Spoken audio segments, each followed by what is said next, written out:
at 10 a.m. Central Time. I would like ask Tony if he would lead us in the pledges, the United States and the Texas Pledge. Yes, sir. I'm happy to do that. So the U.S. pledge: I pledge allegiance to the flag of the United States of America and to the republic for which it stands, one nation, under God, indivisible, with liberty and justice for all. And then the Texas pledge. Oh, hold on a second. Sorry.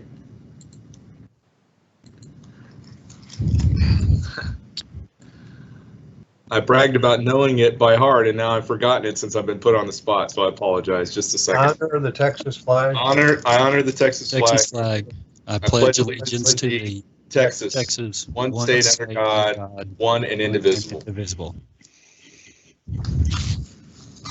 Okay, thank you, Tony.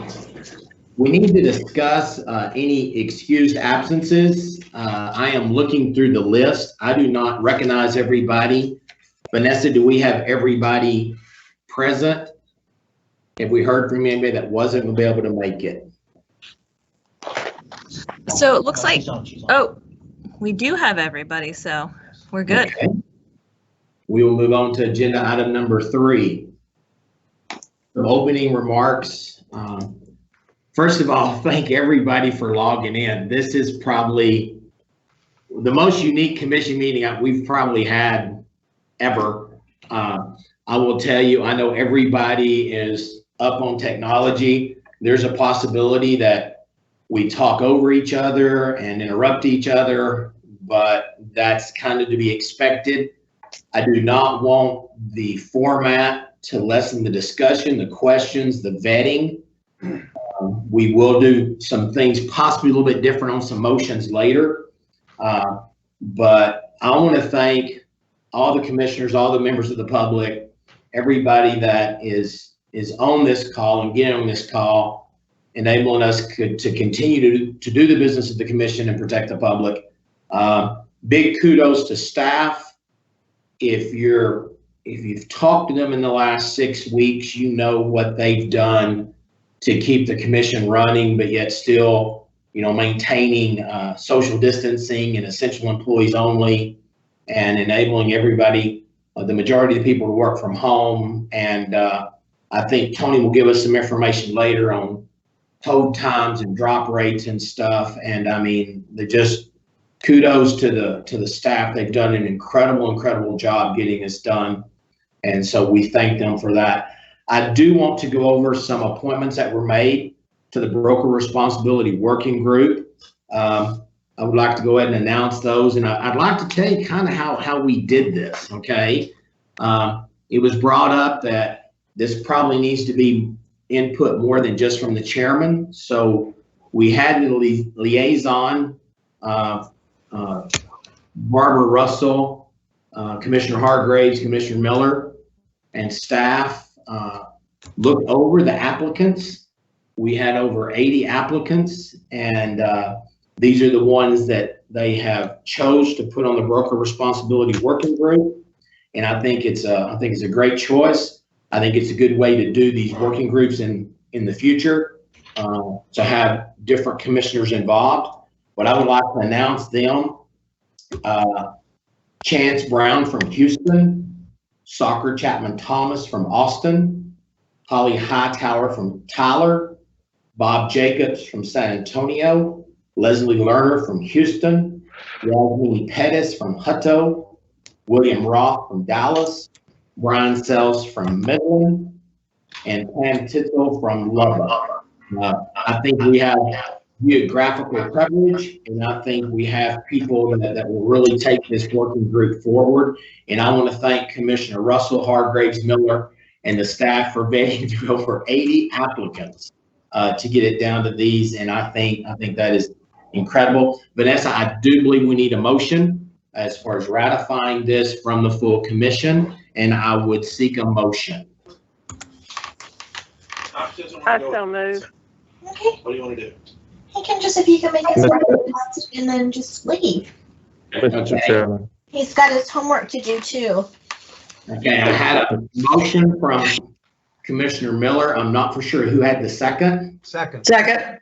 Second. Well, Commissioner can Leonard. we, Mr. Chairman, Yes. Mr. Chairman, can we clarify what the motion is? I think the motion she's making is to approve the appointments that you just read to the broker responsibility working group. Yeah. Yes. I am seeking a That is motion correct. to approve the appointments to the broker responsibility working group. Then I will second. I am on. Yes, I'm on. Okay. Good morning. Discussion. I decided to get a little older now. I got my little deal going. We have a motion and a second. Any discussion? I have one Mr. question. Chair, may I make a recommendation? Oh, yes, I've got Commissioner Turner followed by Commissioner Leonard. I would suggest that anyone who is, for the benefit of the persons taking the minutes for this meeting, if you make a motion and or second a motion, we should notify the minutes taker of who's doing that. So second by Commissioner Turner, for example.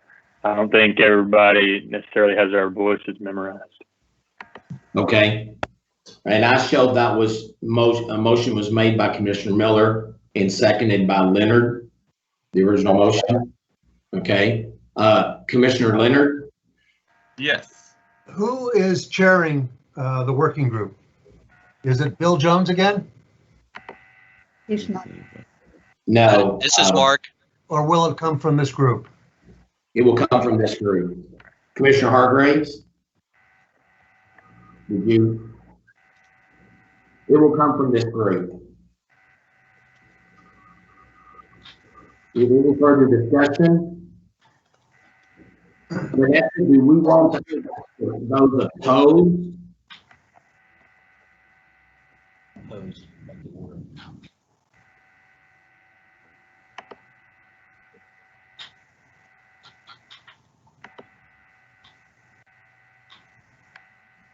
Oh, yes, I'm sorry. It broke up for a minute. Yes, then you'll want to take opposed and then. All right. I'm going to ask all those opposed to please say no.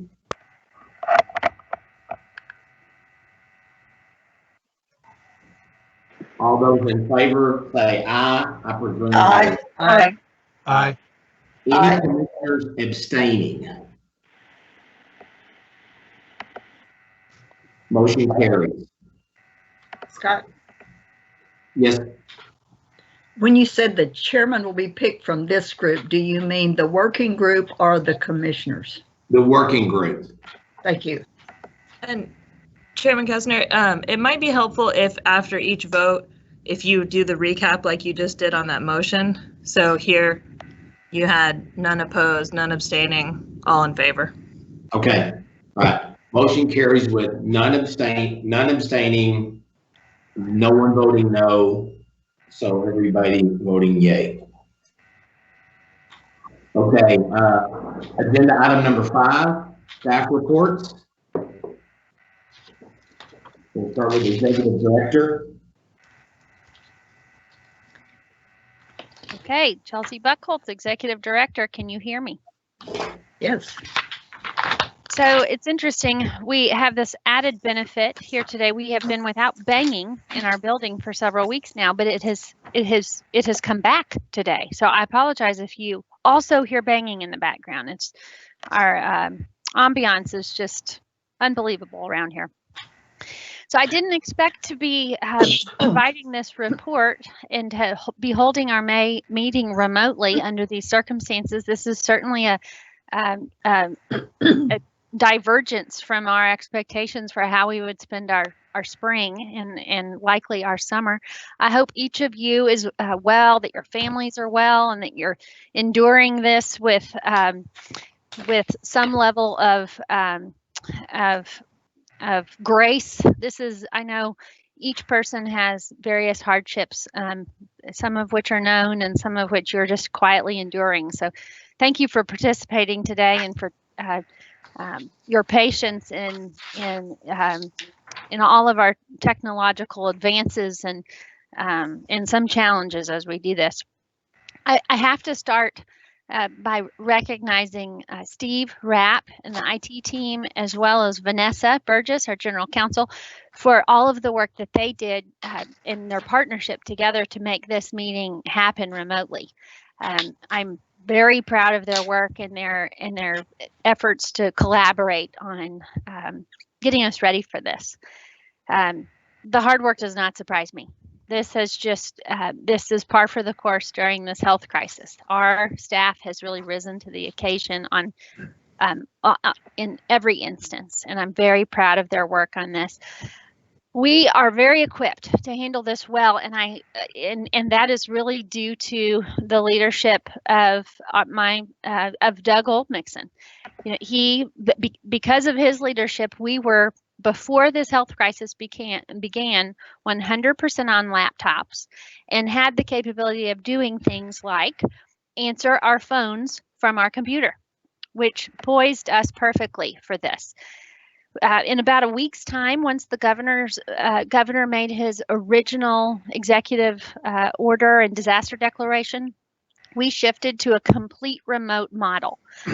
We had all employees at home within about a week's time, with the exception of those who needed to come in periodically to process the mail, and those who needed to come in and process the checks that came into the mail. That we've been evolving that process over the last 7 weeks, really, to perfect it and make sure that we're covering all of our bases. And I can say with great certainty that we're open for business and fulfilling the mission of our agency, but doing so remotely. Today we have, I would say, probably 7 or 8 people here, and that's the most we've had on our staff in this building in quite some time. And we're starting our 8th week of being primarily remote.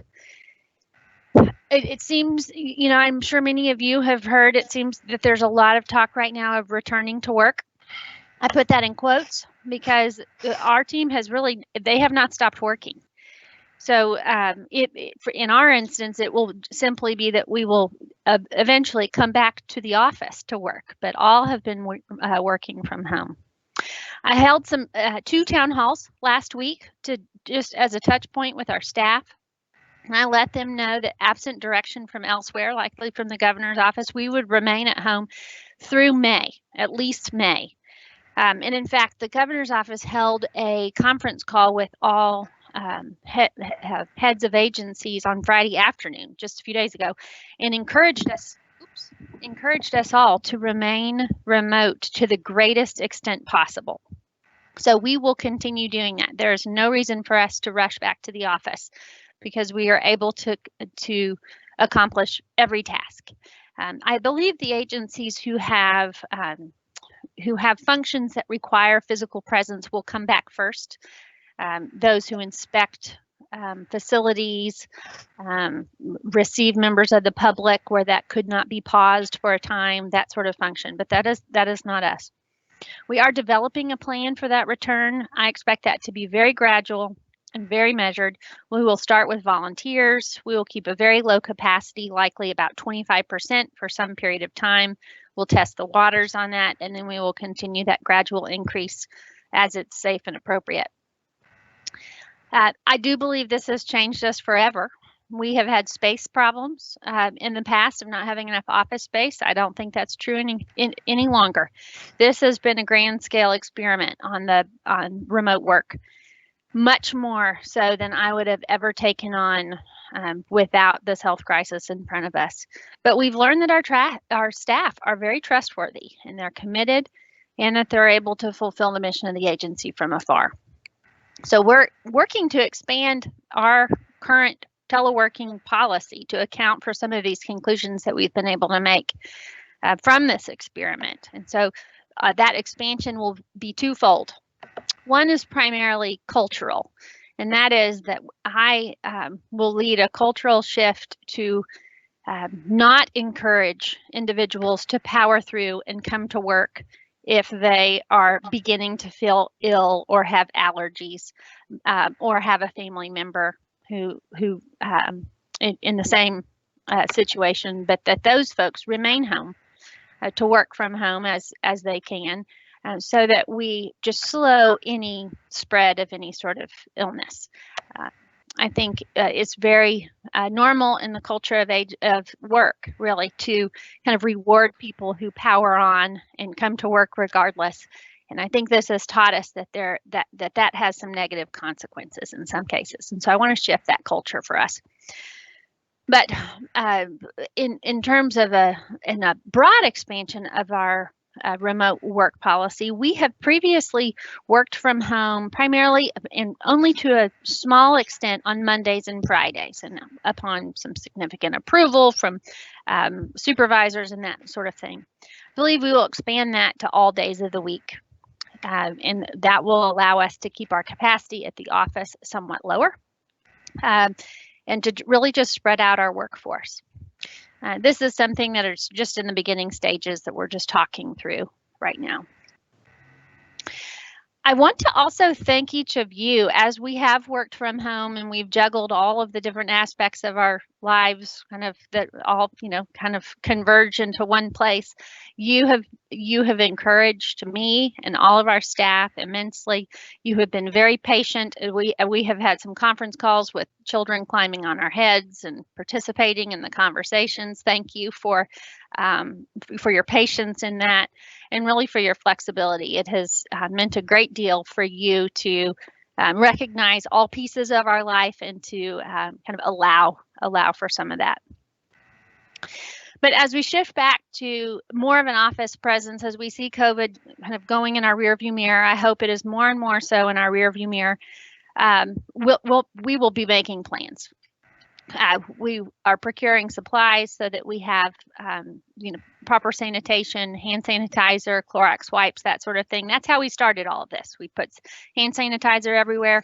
We asked that the kind of highest ranking employee in each meeting be responsible for wiping down all of the surfaces after a meeting. We will re-implement those sorts of things. We will make a recommendation for people to wear masks when they are close to others and as they're entering and leaving the building.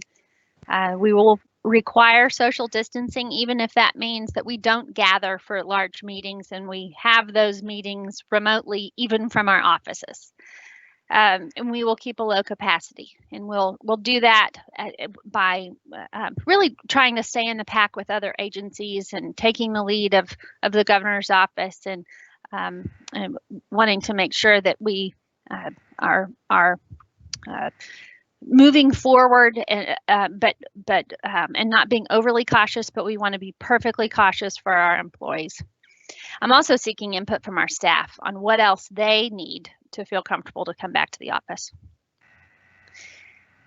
Beyond COVID, we are making progress in this agency. We have continued to hire staff and made a few key hires I want to mention to you. The first is Kathleen Santos, who joined us on Friday as the board's general counsel, so TALCB's general counsel. She will also act as a second deputy general counsel on the TREC side, but her focus for the time being will be on the appraiser side until she gets kind of her feet wet, and then we'll bring her in on the TREC side as well.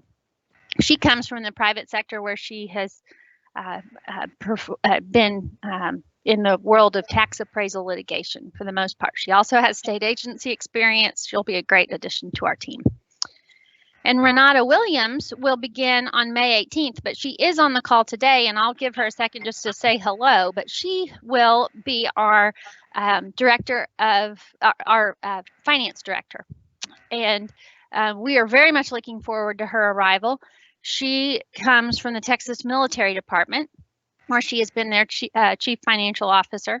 She's also a veteran, and she will bring great spunk and energy to this position, and I look forward to it. Renata, if we were in the same room in a normal commission meeting setting, I would have you stand, but the virtual way of doing that is for you to speak so that you pop up onto the screen. So if you want to just say hello for a second, this is a good time to do that.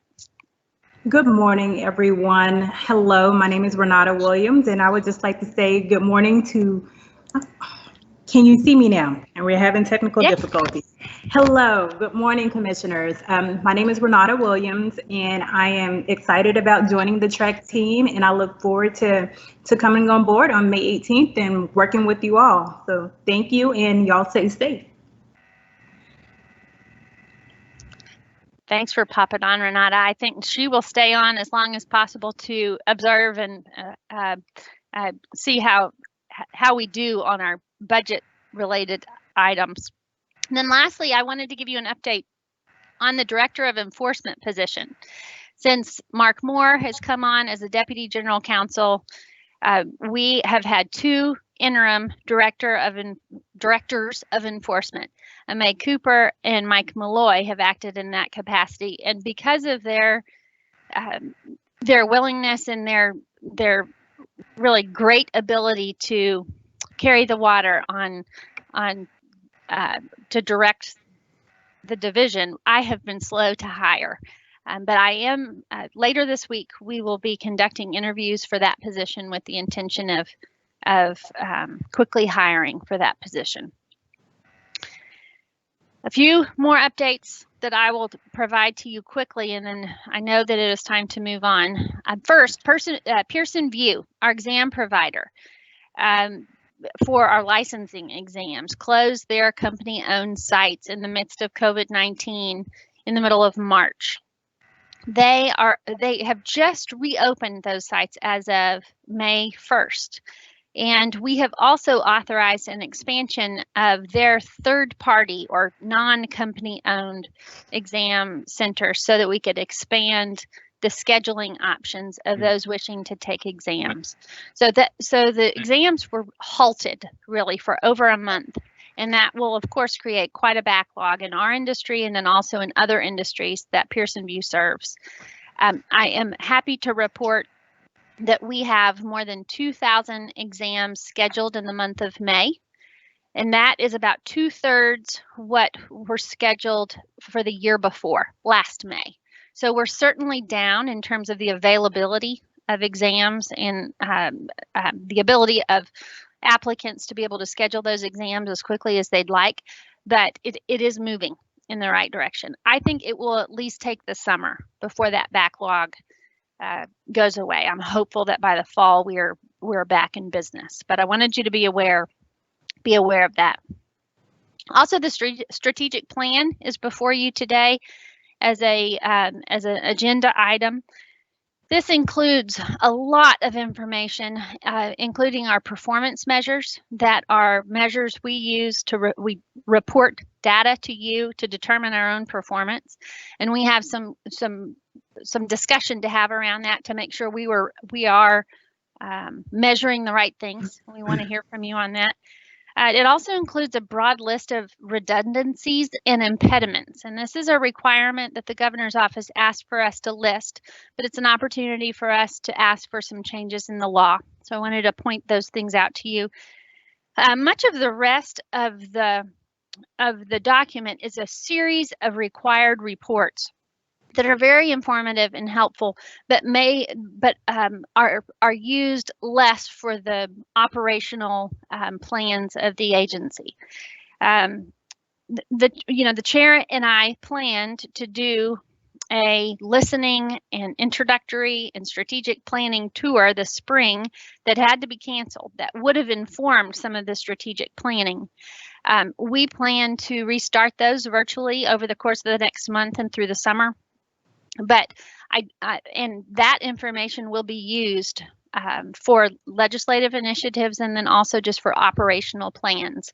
So even though our strategic plan moves forward, I wanted you to know that we have received some input from stakeholders, but that process will continue and will very much inform our future.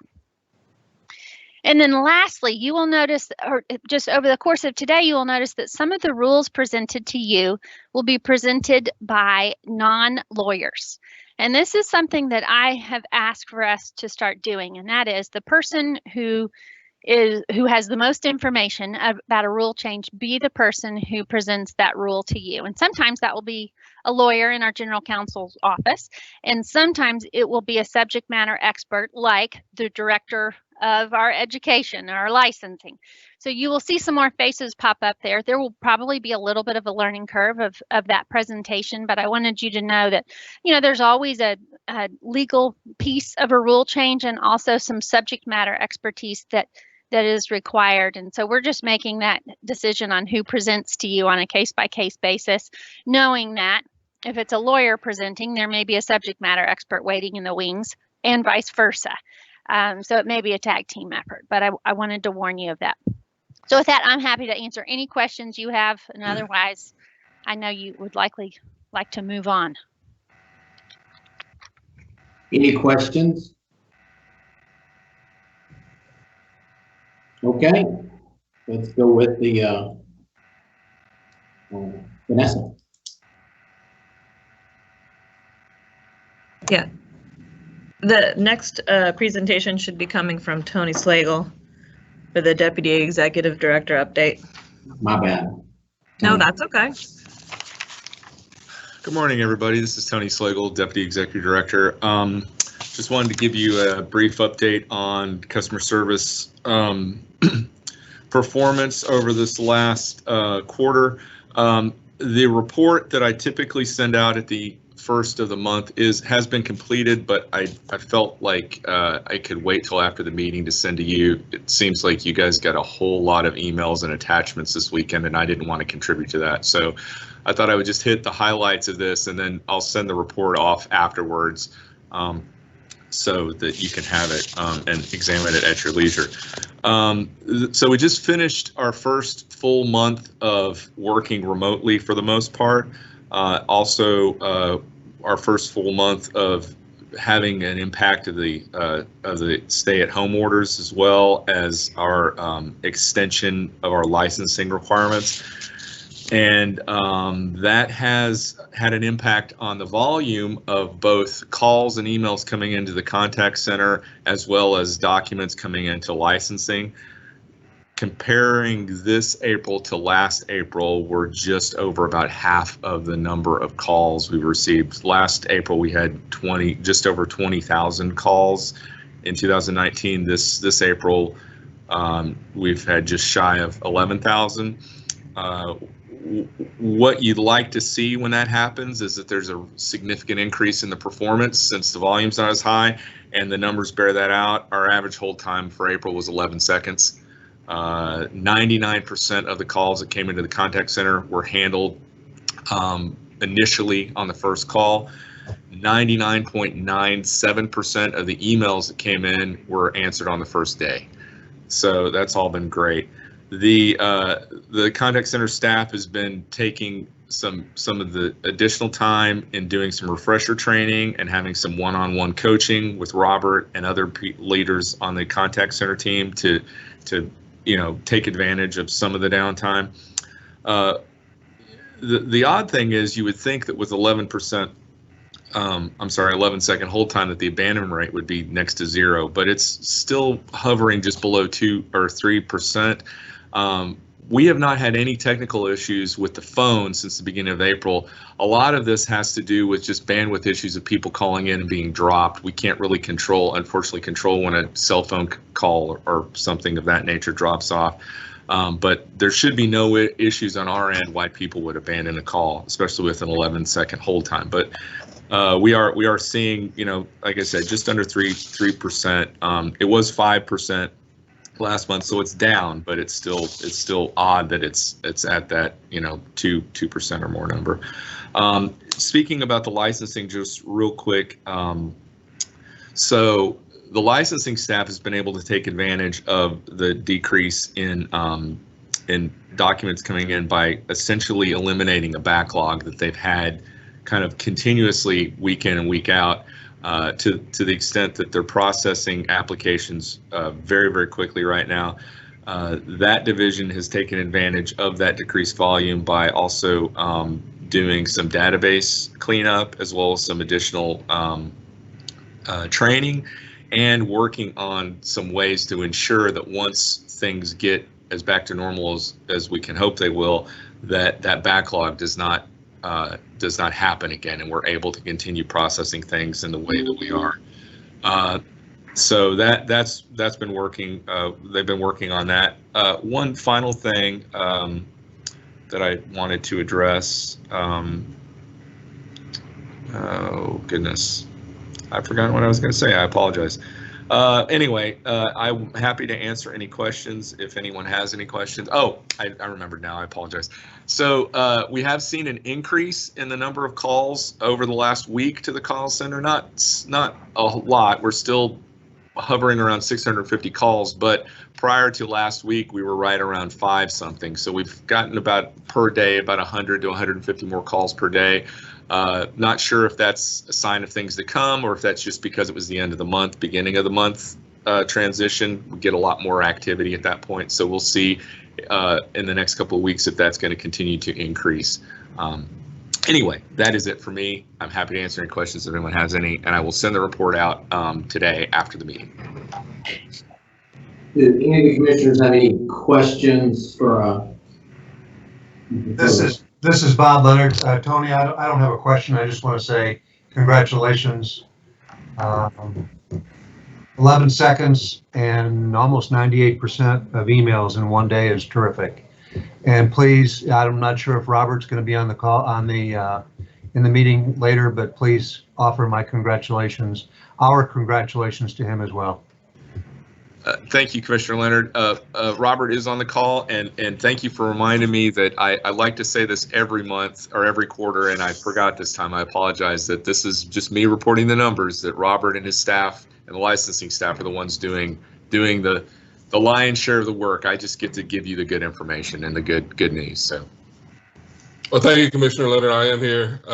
Thank you. And we are doing everything we can to make sure that all our license holders are taken care of. Thank you. Thank you, Robert. Yes, this is Commissioner Williams. Will this be because of this COVID-19 and Chelsea mentioned earlier that things are going to change as we go forward? Do you foresee increasing technology costs in order to maybe support people working from their homes to answer these calls and do those things? Well, Commissioner Williams, let me, if it's okay, if I answer that, and then I'll let Robert chime in as well.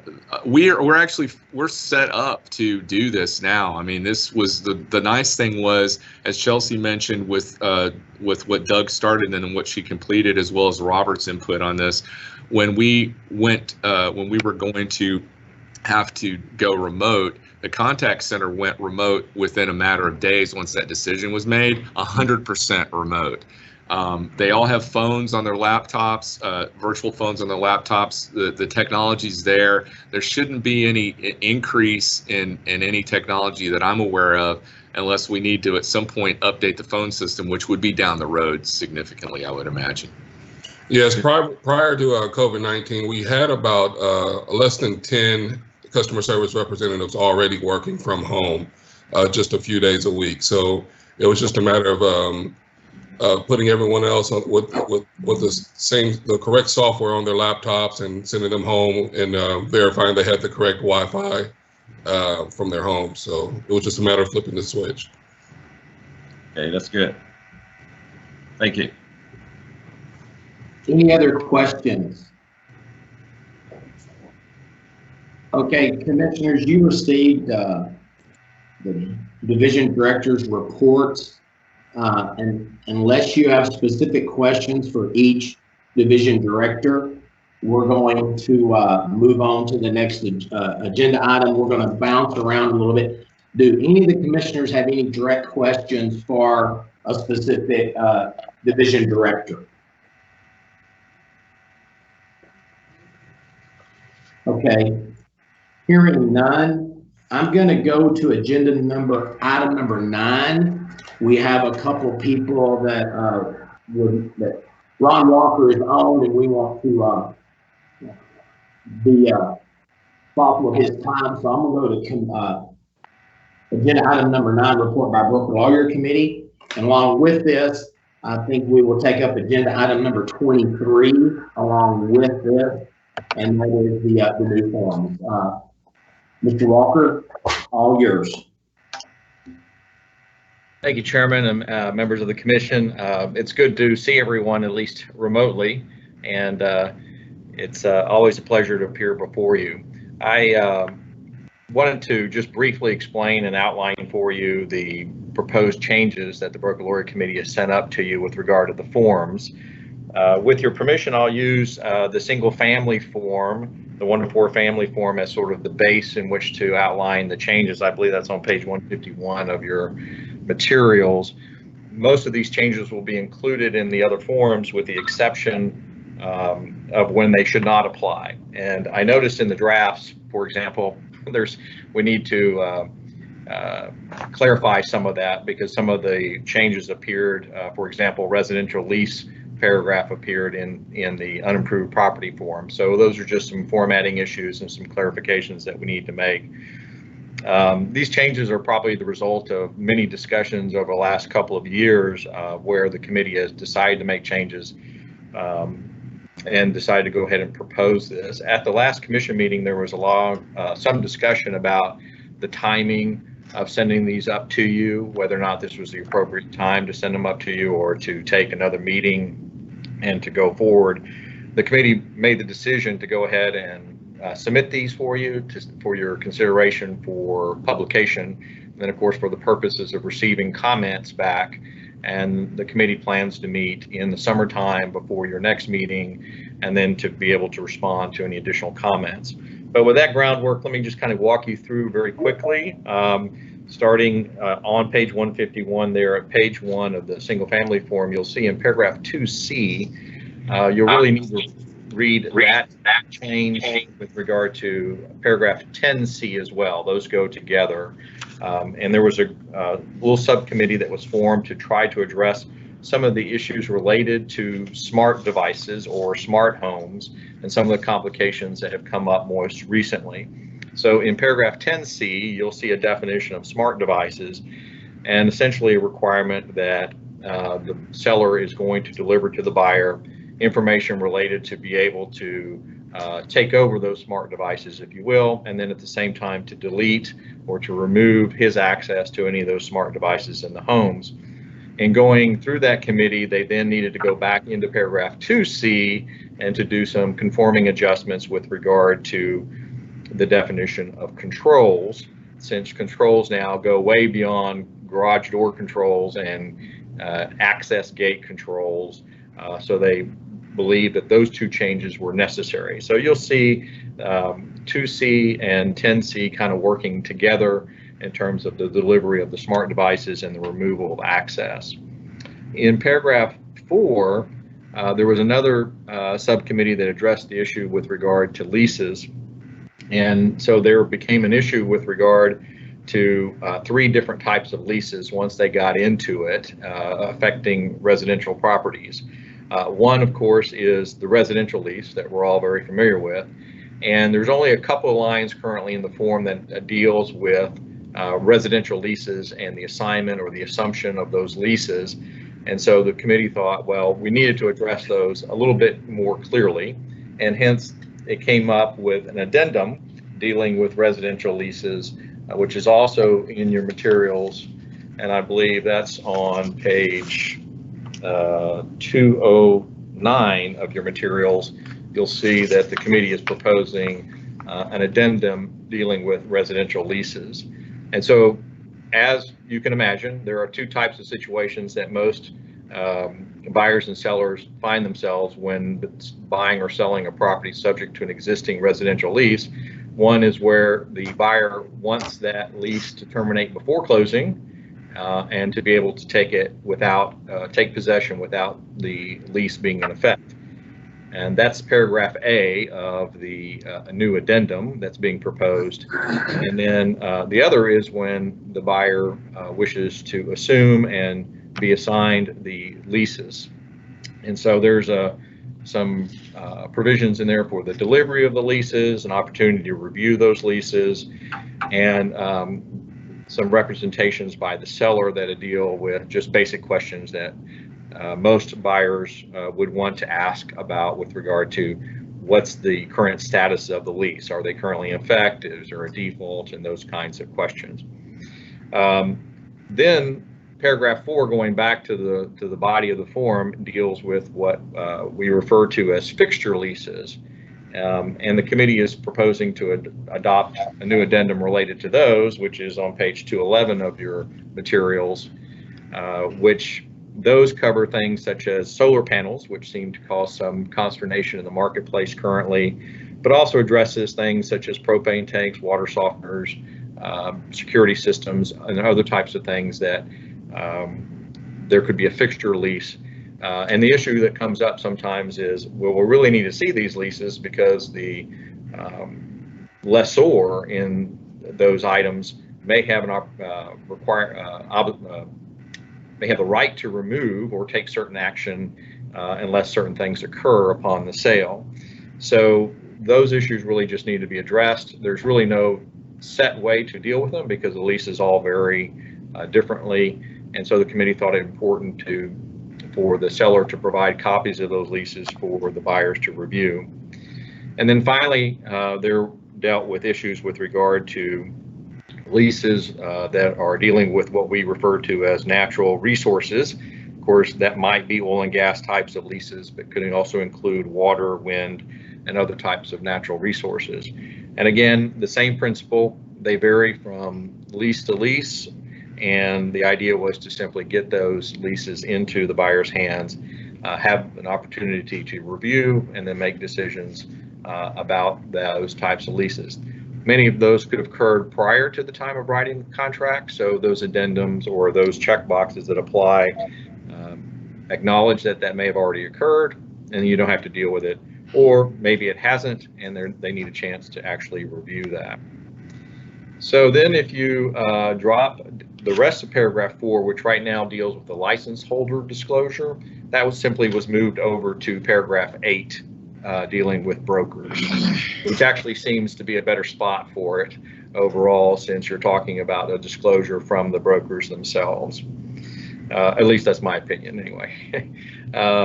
Then the changes in paragraph 5, I'm going to defer because until I get to paragraph 23, which is the option, because paragraph 5 is just simply conforming changes in the changes that are being proposed to you for paragraph 23.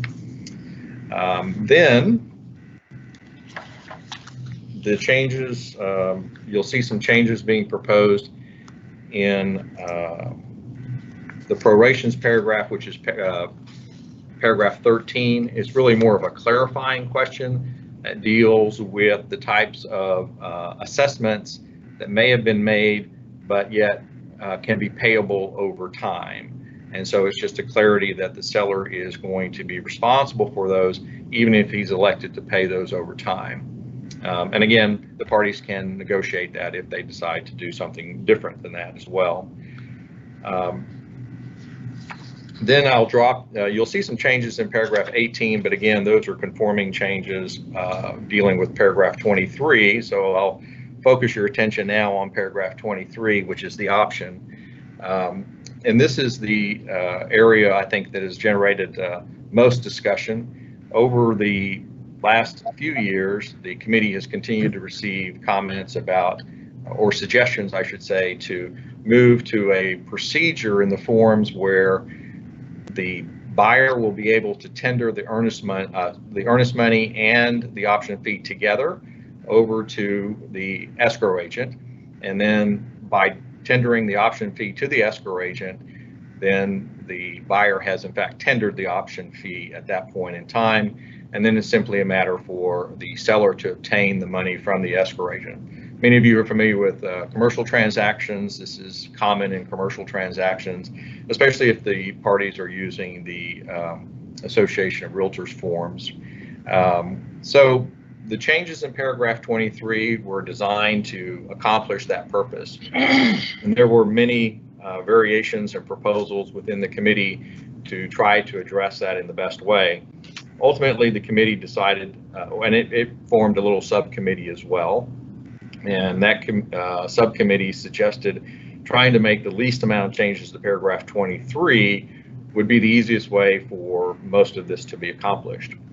So what paragraph 23 calls for is the option fee still to be named separately, a different option amount than the earnest money, separate from it, but to allow it to be tendered along with the earnest money, either in a separate payment to the escrow agent or together in one payment with the earnest money to the escrow agent. And then from there, there is a authorization from the buyer to the escrow agent for that money to be tendered over to the seller, pretty much at the seller's request whenever he would like that. And then the escrow agents, of course, wanted a little release of liability related to that, so you'll see a provision in there. And then that necessitated, in looking at the changes in paragraph 23, for us to go back to paragraph 5, because we said, well, we're going to need you to tender the option fee within the time required under paragraph 5. But then when we looked at what I'll call the remedies or the results of what happens when there's non-compliance, under the option paragraph, it's always been if you didn't tender within the time required, the only result was that there was no longer any option. There wasn't a default of the contract. Whereas in paragraph 5, if you don't tender timely, then it's a default issue. And so to separate those two issues, we had to separate paragraph 5 into a 5A and a 5B and allow those two results for non-compliance in tendering the option fee timely not to be tied up into a default of the entire contract. So for that reason, that's the reason why those conforming changes. But otherwise, paragraph 5 works the exact same way as it did before. It's just separated into two subparagraphs. And then you'll see the conforming changes over in paragraph 18 that were necessary there, dealing to allow the escrow agents to feel comfortable in receiving that. They wanted to be able to say that they needed to accept good funds or require before any disbursement would be made, including the option fee there, that they would receive what they classify as good funds. And then that's pretty much wraps up the major changes. I'm sure there's probably some other minor questions that you may have, but as I mentioned, I think there's at least from a consistency standpoint from form to form, we still need to go through and a little bit better for you in presenting which forms apply and which ones do not apply. So for example, I don't think residential leases will apply in the unimproved property form, and I don't think they'll apply in the new home incomplete form either. So we'll need to make those corrections.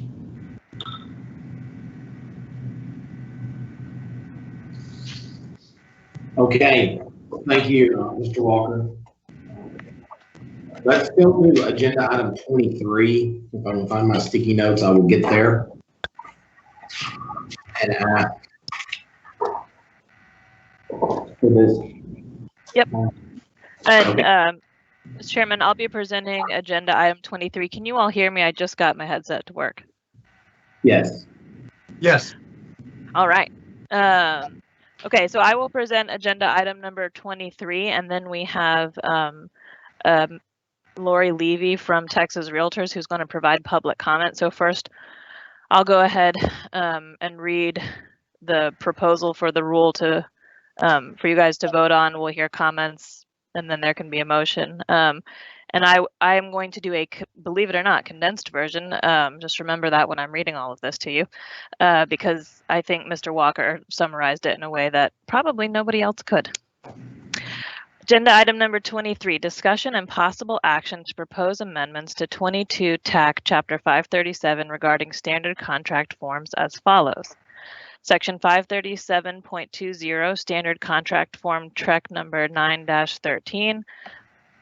Section 537.28, standard contract form TREC number 20-14. Section 537.30, standard contract form TREC form number 2315, 537.31, TREC number 2415, 537.32, standard contract form TREC number 2512, 537.37, standard contract form TREC number 30-13, 537.43 standard contract form TREC number 36-8, and then 537.58 standard contract form number 51-0, which is new, and 537.59 standard contract form TREC number 52.0, which is also new.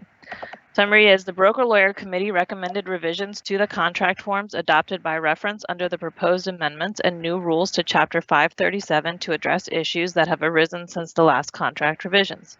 The changes addressed apply to all contract forms unless otherwise specified. Changes of note, most of which were addressed by Mr. Walker in his report, include language added to paragraph 4 to address leases to which the seller is a party and require the seller to acknowledge that the buyer has received a copy of all leases or will receive a copy within 3 days after the effective date. Paragraph 4 also prohibits the seller from executing any new lease or amending any lease without buyer's written consent after the effective date of the contract. Paragraph 10C is amended to include definition of smart device and require delivery of access codes to buyer and removal of seller access points. Paragraph 23 is amended to authorize payment of option fee to escrow agents separately or combined with earnest money in a single payment. It also authorizes release of option money without further consent from buyer. The addendum for property subject to mandatory membership in a property owners association is amended to add deposits and reserves to the list of payments the buyer will make in association with the transfer of property.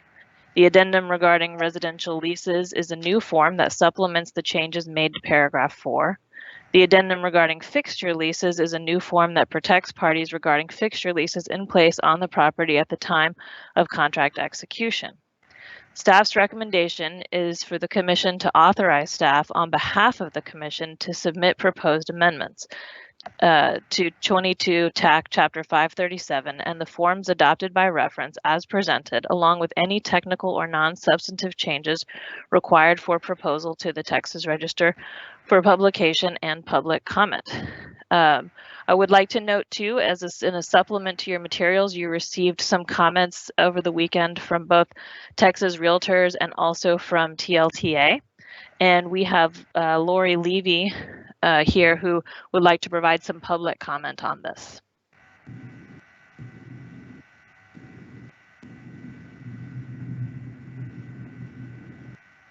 Can you hear me? Yes. Yes. Good morning, Chairman Kestner and Commissioners. My name is Lori Levy. I'm General Counsel of Texas Realtors. We do represent over 128,000 members across the state of Texas. First of all, I do want to thank the Broker Lawyer Committee and especially Ron Walker. That is not an easy task. I know this from my visits to that committee as well. We do publish our own forms. So thank you for all that the Broker Lawyer Committee does. I know these specific issues have been ones that they have been looking at for a while now. We've reviewed the proposed draft of the TREC 1-4 family resale contract along with the other residential contracts impacted by these proposed changes and the new forms. We took these issues to our Business Issues Committee last week. This is a committee that is set up to discuss public policy issues, but because these issues do impact the business of transacting real estate, we did take it to them last week. That committee wanted me to express concerns regarding changes to the delivery of option fee. These concerns are outlined in our letter, which you all did receive, as your general counsel just noted over the weekend. While we are not taking a position of support or opposition at this time to the general idea of changing the delivery of the option fee, our members felt that they could not make that determination without better clarifications on the issues outlined. This type of change is one of the largest ones I think I've seen in my time in this industry. There are various practices that are going on right now. There are members, there are license holders that deliver option fee in the correct way. There are title companies that refuse receipt or explain how that's supposed to work. And there are members and license holders and title companies that do it the way that is being proposed, which at this current time isn't the appropriate way to do it. We had a long conversation about that.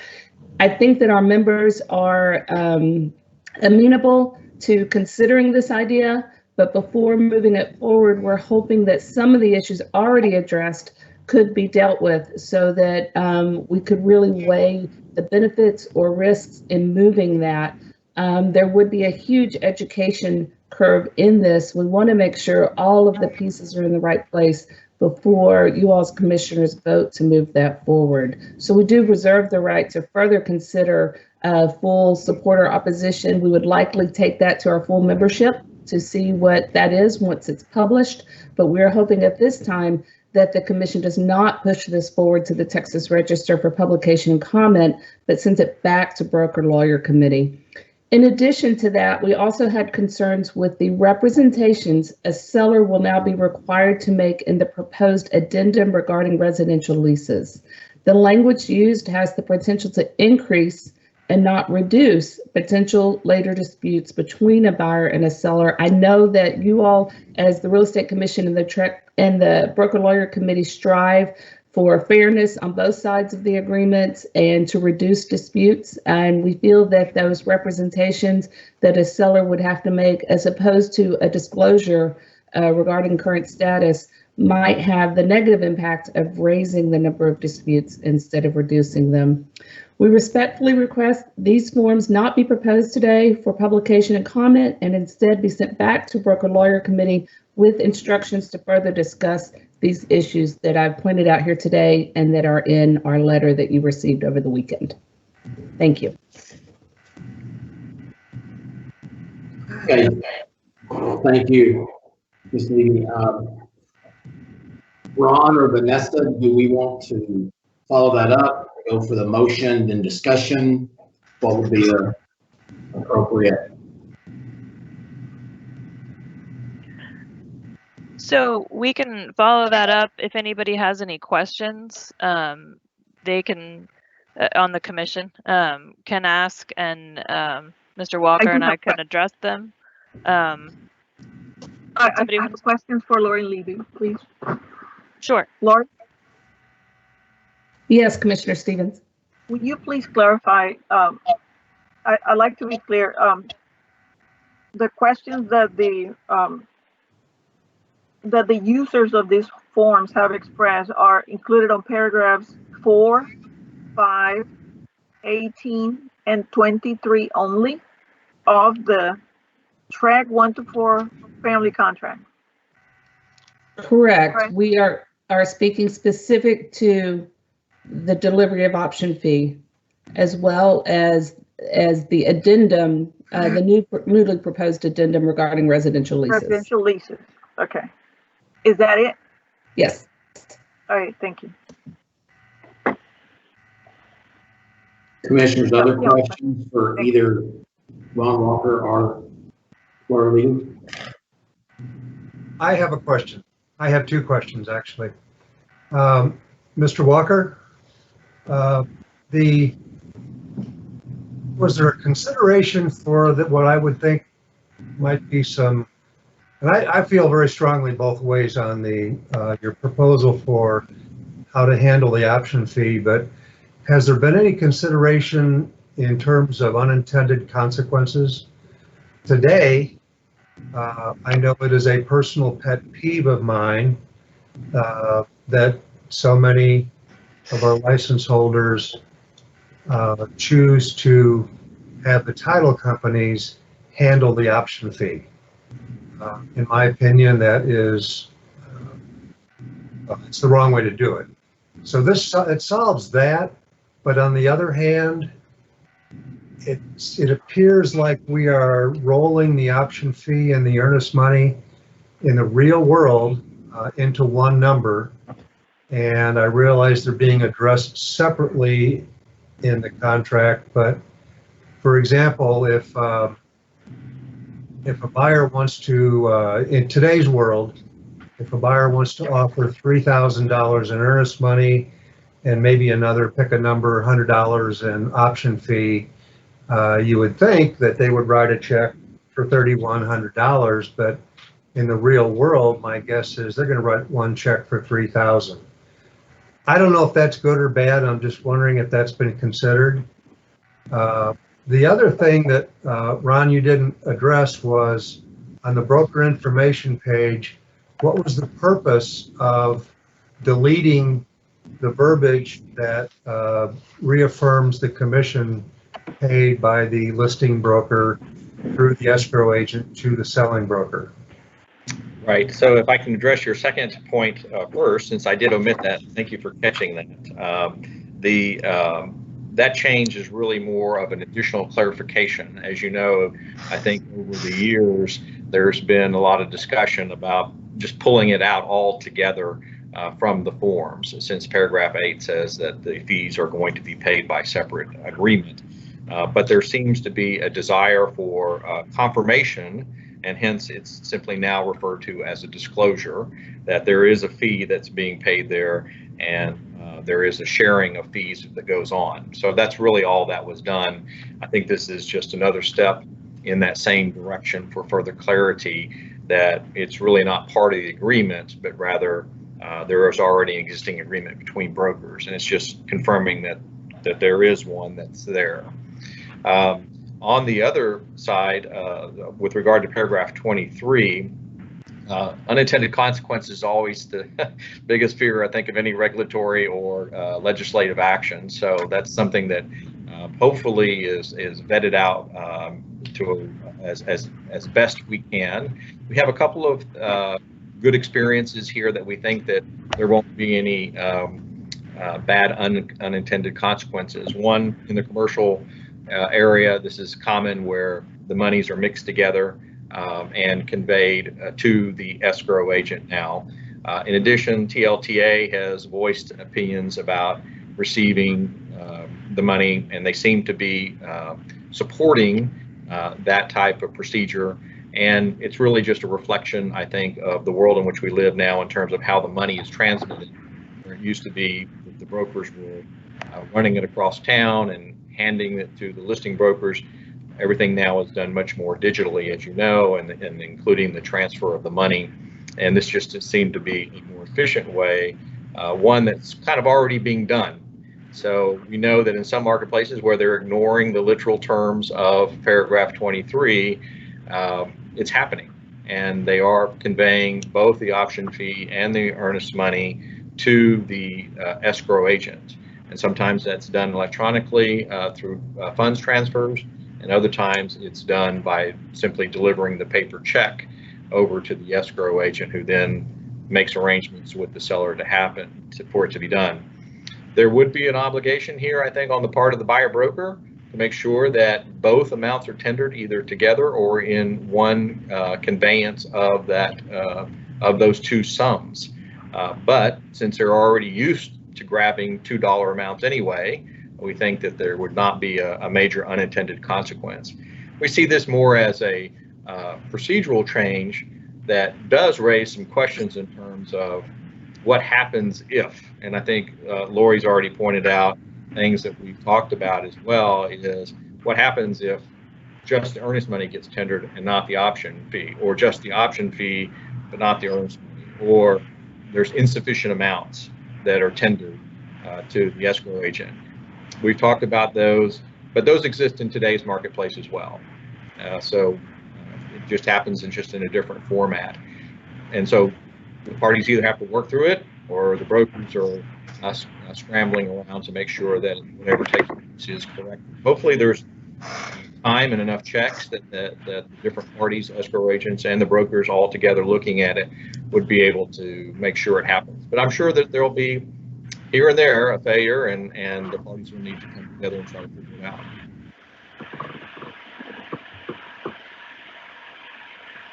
I have a question. This is Commissioner Miller. Yes.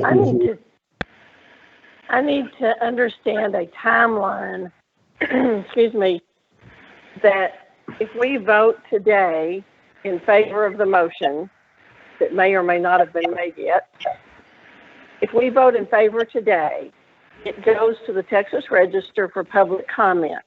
How long is the public comment section that anybody, including the Texas Realtors, can make their comments and adjustments?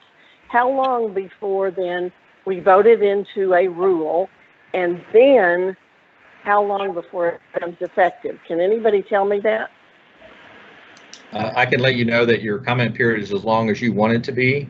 I think what Lori's asking is a procedural question of how you do this. So, for example, if you publish today, the public comment starts today.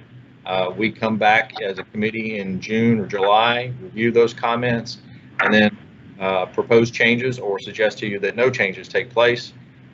In which case, then you can adopt them either at your August meeting or you can adopt them at a later time, so choose. Or alternatively, you could choose not to adopt today and say, we want you to continue talking about this, get better consensus. And then when you have better consensus, come to us and publish, in which case your comment period may be shorter. So ultimately, it falls within your decision and discretion how long you want your comment period to be, because you could choose in August, even if you publish today, not to adopt and say, no, we're going to let it lay out even longer. I'm sure your general counsel, I probably jumped on their toes here. This is probably something that they should be answering, but they can probably give you some guidelines as to how long it's good to lay it out. But I think as long as you keep bringing it up on your agendas, you can keep talking about it for a long time. Mr. Walker's going to put me out of a job. No, that's exactly right. So there's, these are going up for proposal. We can pick our comment period. Depending on the comments that are received, it'll come back. Broker Lawyer Committee can discuss. You can keep extending it. You keep having it out there and posted and ready to go.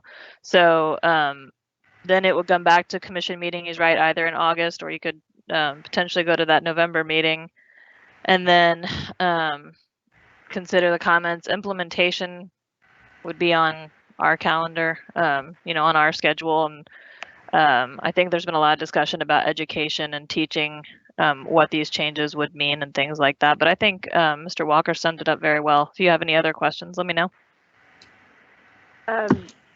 So do we have a motion on the floor yet? No. I'd like to make. Okay. Not yet, and I would like to make one if I could. Okay. When there are no more comments, yeah, or questions. Are there any more questions or comments before we entertain a motion? Okay, Commissioner Stevens. I move that the commission approve staff's recommendation with the following changes. That the commission postpone submission to the Texas Register of the recommended amendments to paragraphs 4, 5, 18, and 23, and the forms adopted by reference for changes related to the termination option payment. And that the commission also postpones submission to the Texas Register of the recommended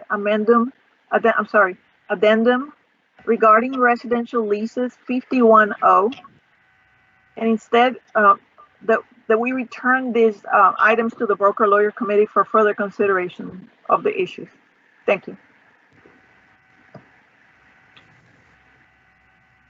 Can I make a comment here? I apologize. Back in 1993, dating back a little bit, there's a memorandum of understanding between the Broker Lawyer Committee and the Real Estate Commission that essentially says that the committee's statutory purview is to control the drafts of the forms, and the commission's authorities is either to publish or adopt, or not to publish or adopt. So if you want to postpone, I would just suggest sending them back to the Broker Lawyer Committee. That'd be the cleanest thing to do. Just send them all back. The committee will continue to work them and then resubmit, or go ahead and publish whatever you choose to do. But I wouldn't break out the forms that way. Thank you, Mr. Walker. We had a motion. In that case, I would like to retract the motion and make a new motion. Okay. I move that the commission at this time not approve the staff's recommendation, that we postpone it. Second. Okay, we have a motion and a second. Any discussion amongst the commissioners? This is Commissioner Miller, and yes, I have some discussion. I just Yeah. don't want us, having lived through the advertising mess that went on for 3 years, I do not want this to get stuck in the messes between Texas Realtors and the Texas Real Estate Commission in not ever putting it out for public comment. I don't want us to get caught in that trap again, and I just want to make my position known. It's too easy. Broker lawyer has done their work. I urge that we vote. I will vote against this motion. Just saying it now. Okay, any other discussion? And Yes. Chair Kestner, I'm sorry, Yes. who was our second from on this? Me.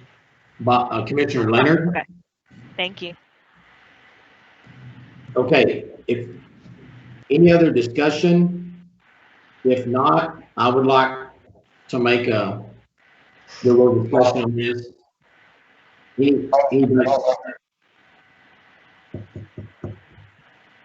Go ahead, I thought I heard somebody. Commissioner Wilkinson. No, I did not say anything. Okay. I would like to follow Commissioner Miller and speak against the motion sending it back for the mere fact that this was first brought out, I believe, in November of last year.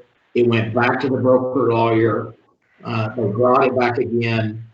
I think with it out for public comment, we will have time to get more public comment. I certainly appreciate what the realtors brought to us. I certainly appreciate what the TLTA brought to us. I think for public comment, we might get more comment and an ability to get it cleaned up for our August meeting. And if we have to repropose in August, we repropose in August. As a general practitioner, we deal with the leases every day. I think Mr. Walker did a great job talking about we deal with option money not being paid every day. I think we need to go ahead and put it out for comment, get the public comment, see what else we're missing. And if we need to clean it up and make non-substantive changes in August, I believe we're allowed to do that. But at least we get it out for everybody's comments. And then if we need to pull it back in August and send it back to broker lawyer, we can do that. But I would speak against the motion for withdrawing it at this time.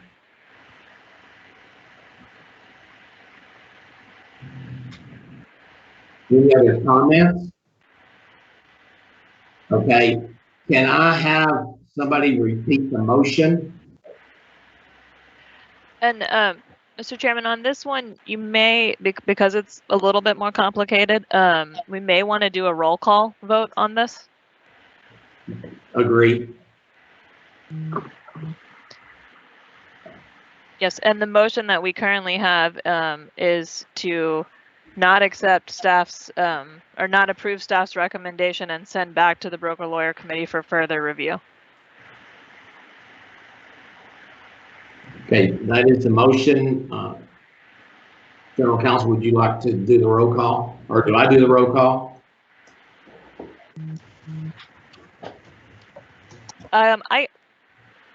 Looks like Amber is going to do it. Okay.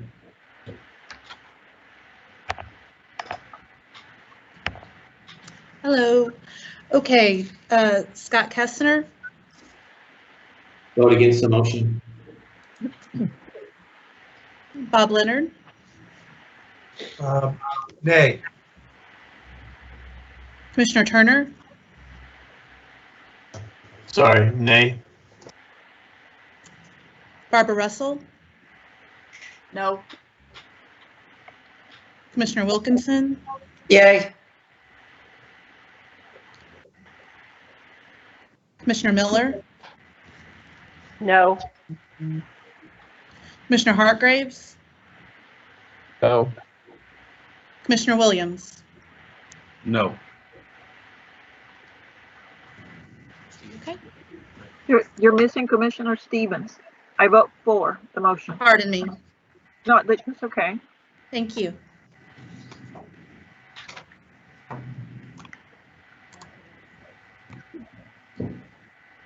Okay, so You have seven nays and 2 yays. 7 nays, 2 yays, motion is defeated. I'm sorry, 7 noes, 2 yays, motion is defeated. I would entertain a motion to move it to be published in the register.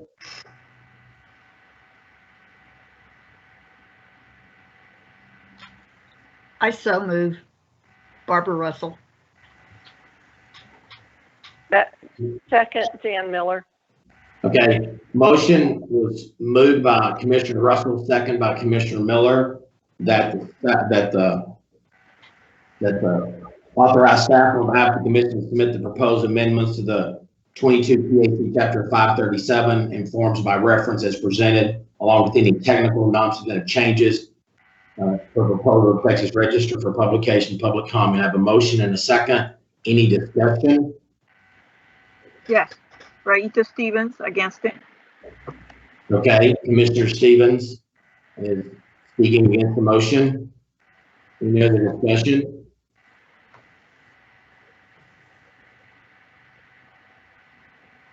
Hearing no other discussion, Amber, will you roll call one more time, please? Okay. Chairman Kestner, Yay. Commissioner Leonard, Yay. Commissioner Turner, I vote aye. Commissioner Russell, Yes. Commissioner Wilkinson, Yes. Commissioner Miller, Yes. Commissioner Hartgraves, Yes. Commissioner Williams, Yes. Commissioner Stevens. Against.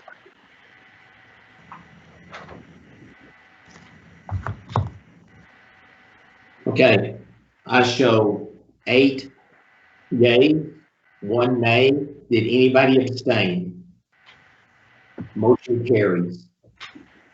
I want to thank everybody for their participation, the Texas Realtors for bringing those key issues to the front, the TLTA Title Association for their comments. I'd like to thank our lawyer for their diligence on this matter. And we will, anything else on agenda item number 23?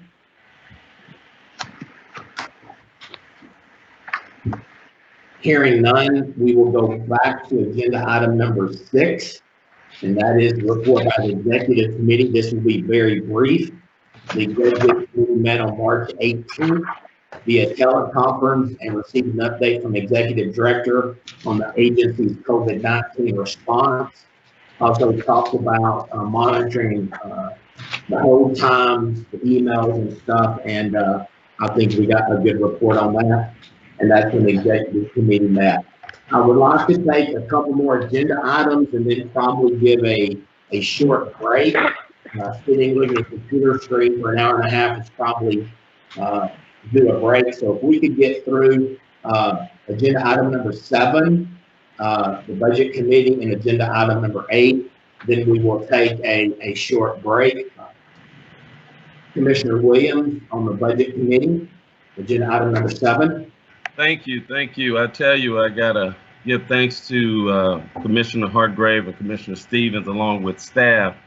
Really worked hard, and it's still a work in progress. We met twice, March 26th and April 23rd, to really start coming up with some kind of standard in which we could go forward. The fact that we have Mrs. Williams, that is no relations to everyone, to be a part of the Director of Finance is really going to take this agency, in my opinion, to another level. We reviewed 2 things that really need to be discussed today. To combine the budget investment policy along with the first draft of the 2021 budget, which is in your supplemental material. Miss PFO, is that right, Priscilla?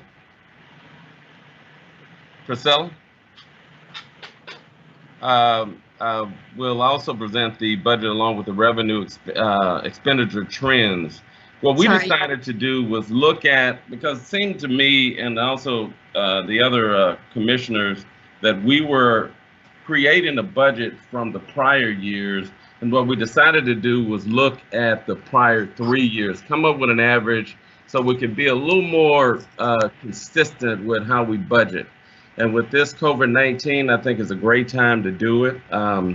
Mrs. Williams is coming in at a great time because I think Chelsea said earlier, this is going to be the new way that we're going to be dealing with our budgets and our finance and the whole agency. The good thing is over the years, I think that the agency has done a great job because we do have over $9 million in reserve funds. But we're going to discuss that later in Priscilla's report of what we would do with those funds. Our next budget committee meeting will be on June 25th, and we'll have a better standard of where we're going to go because it'll give us a really good glimpse of what this COVID-19 is going to do with the agency. Right now, we're in a good position because we do have those funds, but as we move forward, we'll see a trend and it'll start taking shape over the next couple of months.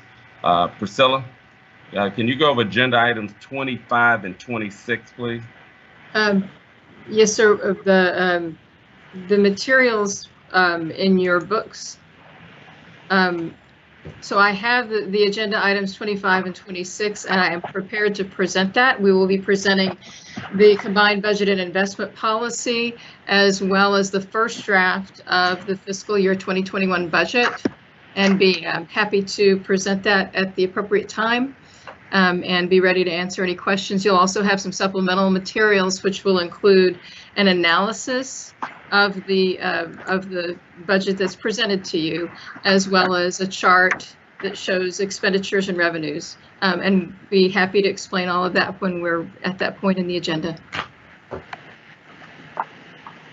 This is Jan Miller. May I make a request that we use page numbers as best we can? It's hard to follow without it, for me anyway. Yes, ma'am. Yes, ma'am. Chairman, are we prepared to go to those agenda items, or would you like me to wait for later in the meeting? Let's wait till later in the meeting when we get to 25 and 26, if that's possible. Very good. I'll provide page numbers at that point. Okay. Commissioner Williams, anything else on your report? No, we'll be here to answer any questions. I know as we get into more of the details of the numbers, going to be questions that need to be answered. No use to talking about them now, but we're going to talk about them later. Okay.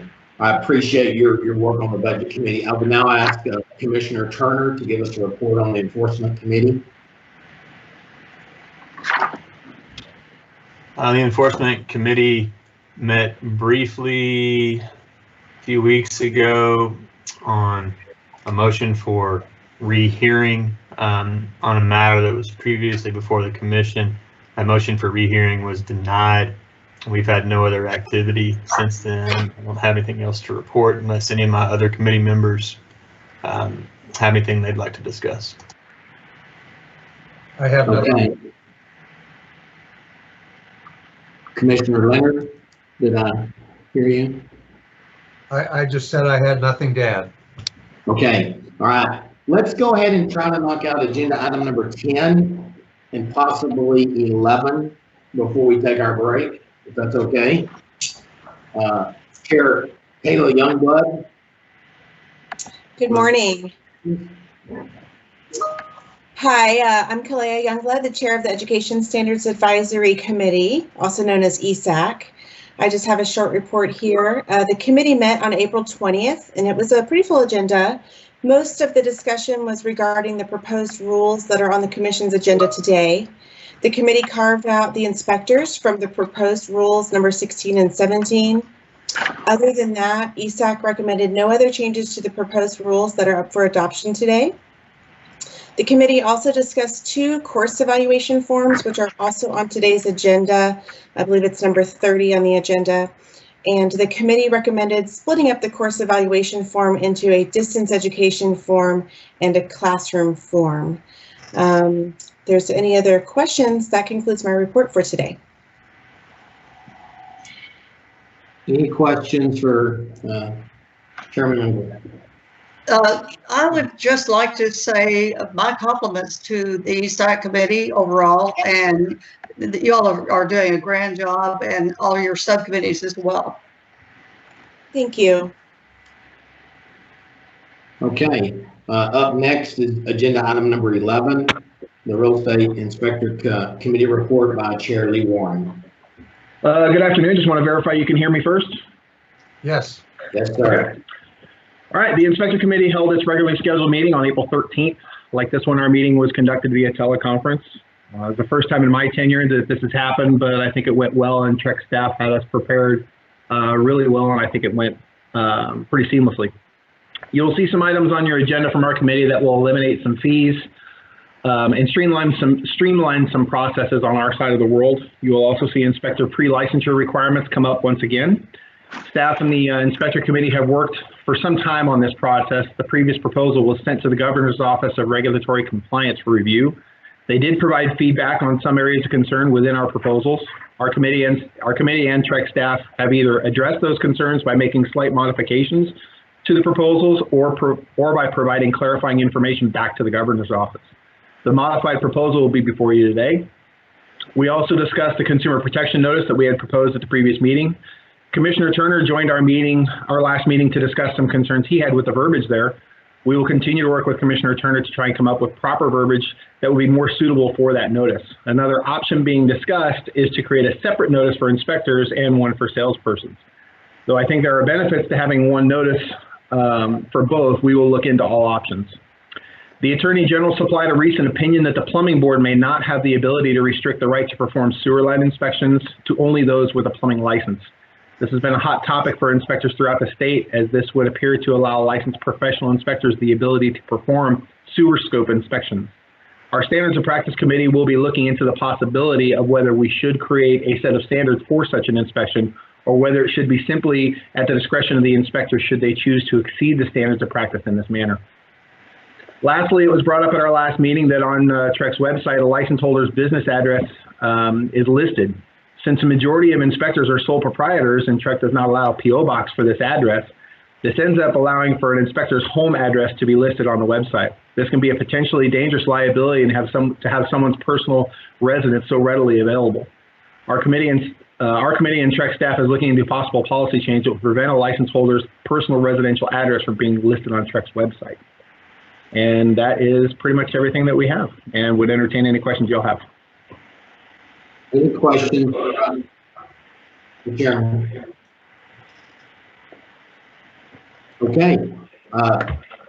Hearing no questions, we're going to take a 5-minute break, and this is kind of the game plan. We'll take a 5-minute break. We will get back here. We will go through the agenda until approximately 1 o'clock. Then we'll go into executive session, handle executive session, then come back and finish the agenda items. So it is 11:28, so let's be back here at 11:30, okay?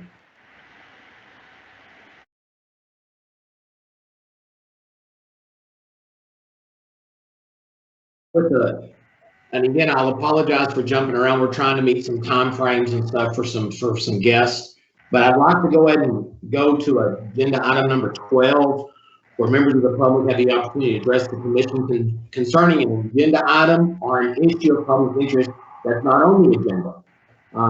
Normally they will fill out a form and we will call them upon that agenda item, or they will speak under agenda item number 12. Since this was online, there was a link for you to send for your agenda items you wanted to speak on. We do have one person, Doug Olmixon, that would like to speak under agenda item number 12. And Mr. Olmixon, as usual, I will limit your remarks to 3-5 minutes, so it's all yours. Okay, can you hear me? Yes, sir. Loud and clear. All right, I just wanted to see if I could, I don't know, are you actually allowed to share your screen on this? Let me see. Can you see my screen? No. I cannot. Yes. Okay, so I'm working on my COVID beard. I just wanted to share the results since Commissioner Williams shared his. Okay, I guess that one didn't go over very well. Sorry. I think No, we're everybody's all muted. muted. We're laughing. I get it and now. muted. I get it. Okay, all right. I actually got a pretty good laugh. I was muted. Well, good. That's what I'm hoping it'll look like soon, because I'm not going to show you what it really looks like.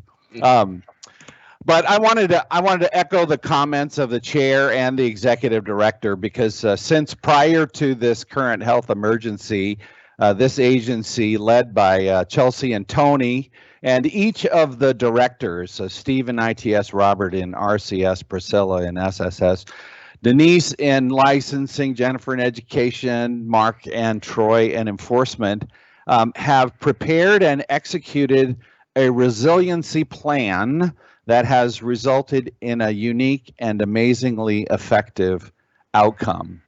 So from the outside, as a license holder, which is the role that I am in today, the licensing system has operated flawlessly. I activated my license. I used the name management tool several times to file DBAs, and I'm aware of many other sponsoring transactions that have taken place with other folks that I deal with on a routine basis. And let me say again, it has operated flawlessly. As a stakeholder, the website has stayed current. Newsletters and news releases are being communicated, and the staff reports certainly show that productivity has remained steady. We are so incredibly proud of this team and the agency's commissioners and the volunteers and policymakers who have supported the measures that made this possible by approving all of the technology and resource plans over the past few years, and going forward, your flexibility, especially under this current duress, in adopting new methods of operation like this meeting today. So I just wanted to say, keep up the great work. I'm so very proud of you. You're all to be sincerely commended for your accomplishments, and thank you. Mr. O'Mixon, we thank you for your service and getting us ready for this very unique time we're dealing with. So we thank you for the kind words, and we thank you for your service. Okay, I am going to skip to agenda item number 24. The Research Center has a report they would like to give us, and they are also crunched with time. So if the Research Center is ready.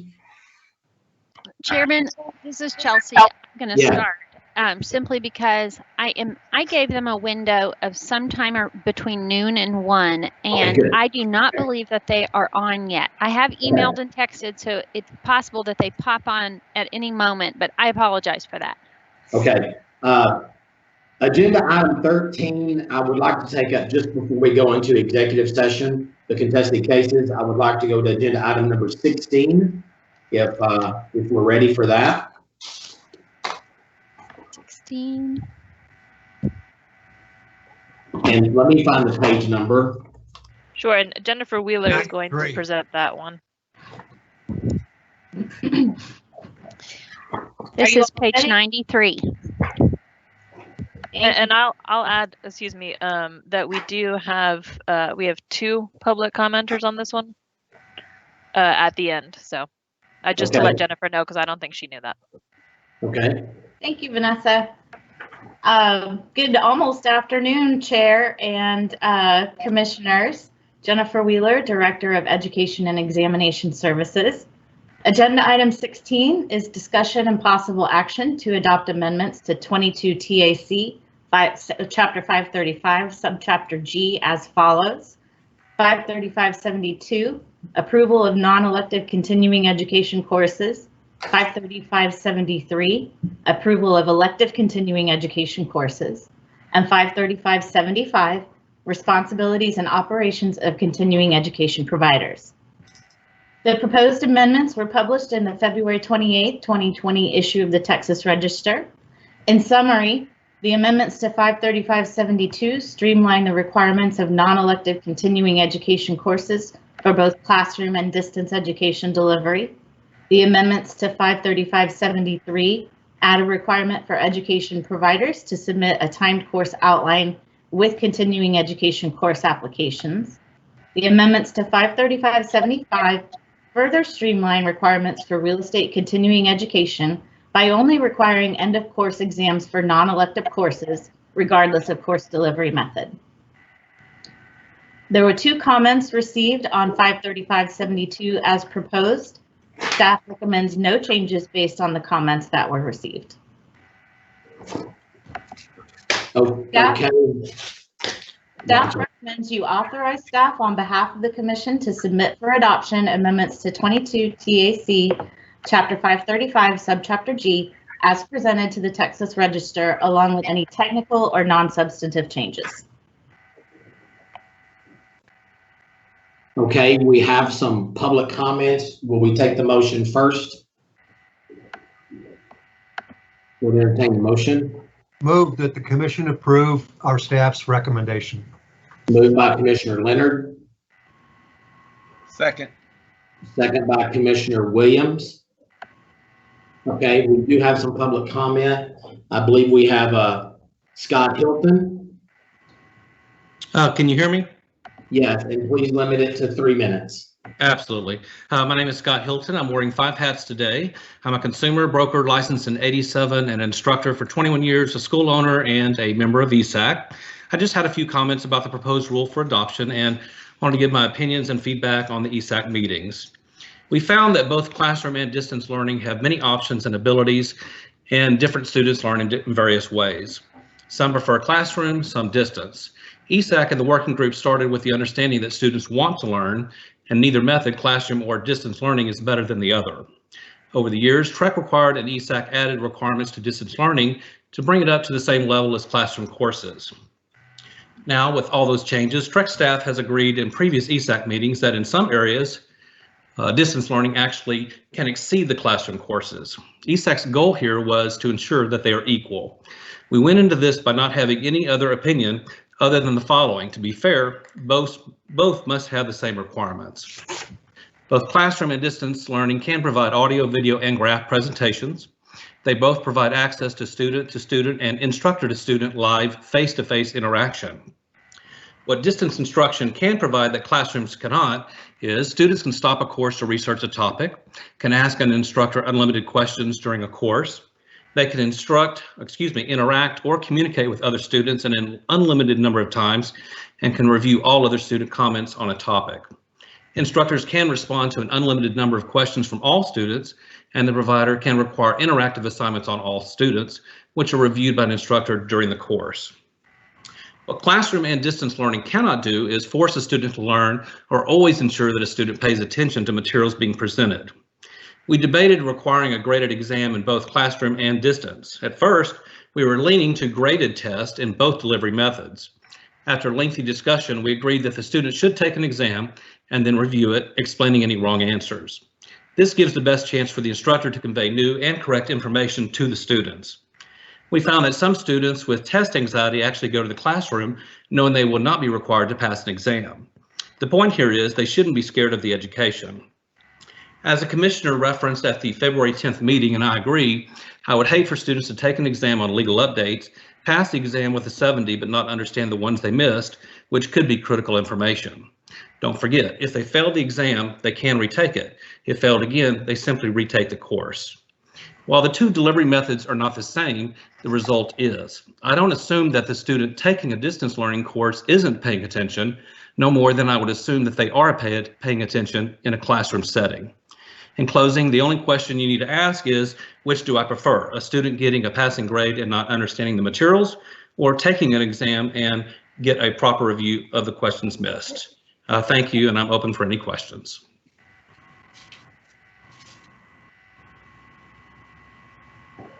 Any questions for Mr. Hilton? Okay. I have a question. Mr. Hilton, Yes, ma'am. Mr. Stevens. what is the percentage of students that you have taken the method in the classroom versus taking the online classes? I don't have an answer to that. Jennifer Wheeler may have an answer to that. I'm not sure. Thank you. I appreciate your candor. Commissioner Stevens, this is Jennifer Wheeler. We don't have any empirical data that speaks to the percentage of our license holders that take online versus classroom education. The tendency is probably toward online education, but that's data that we can provide if it's something that you would like to see. Ms. Wheeler. Yes, ma'am. Do you know the percentage of people that pass the exam, if not the first time, the second time? Jennifer, I actually have a little data on that. Okay, Scott, is that from your particular provider? Yes, ma'am. Okay. What I find is typically most people do pass the exams. In a rare situation, I would say maybe 2 out of 100 might fail an exam, and it's typically just because they maybe misread or misunderstood the question. It is at that point the time where the instructor will get with them and review the question if they're having issues, but it's not that often. It's just very frustrating, I will tell you, when they fail it just simply by one question that they misread. And Scott, if I may add to that, I would agree, generally speaking, that there's not a significant issue with the ability for our license holders to pass the exam. Okay. Thank you. Any other questions?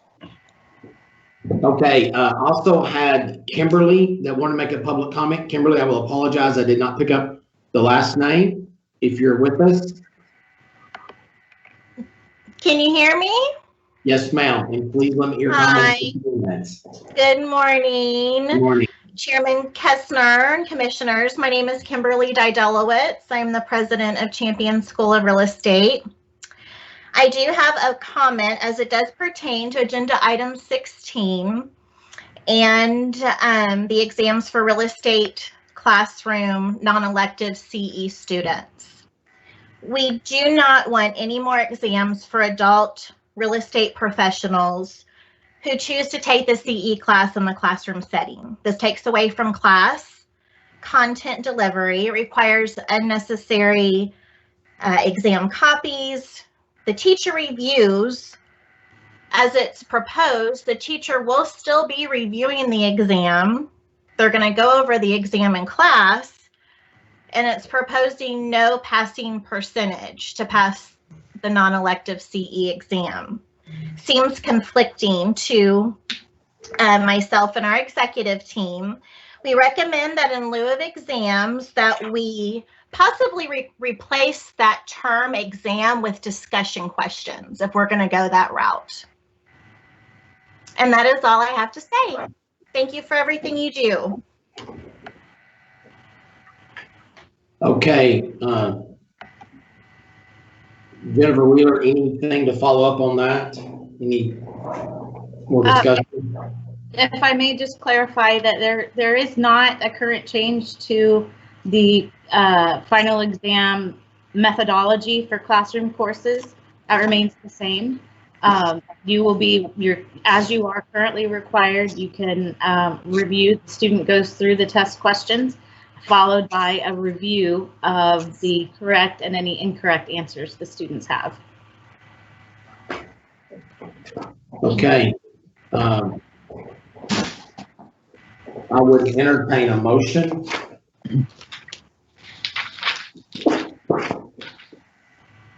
We've got a motion. I'm sorry. I will entertain discussion.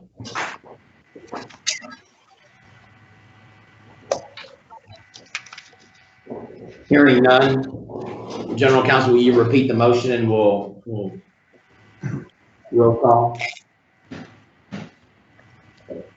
Yeah, sure. The current motion is to Move that the commission approve staff's recommendation.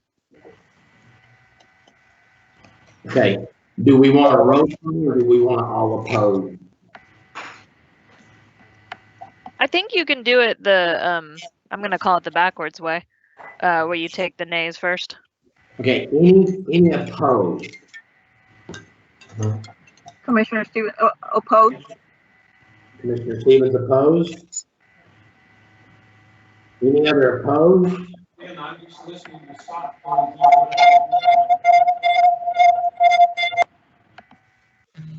Okay, is anybody abstaining?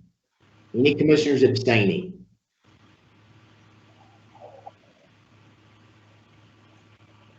With one opposed and none abstaining, all in favor, go ahead and say aye just to hear it. Aye. Aye. Okay, I show motion carries 8-1 with Commissioner Stevens opposing and nobody abstaining. Okay. I believe the A&M Research Center is on the line, so we will move to agenda item 24.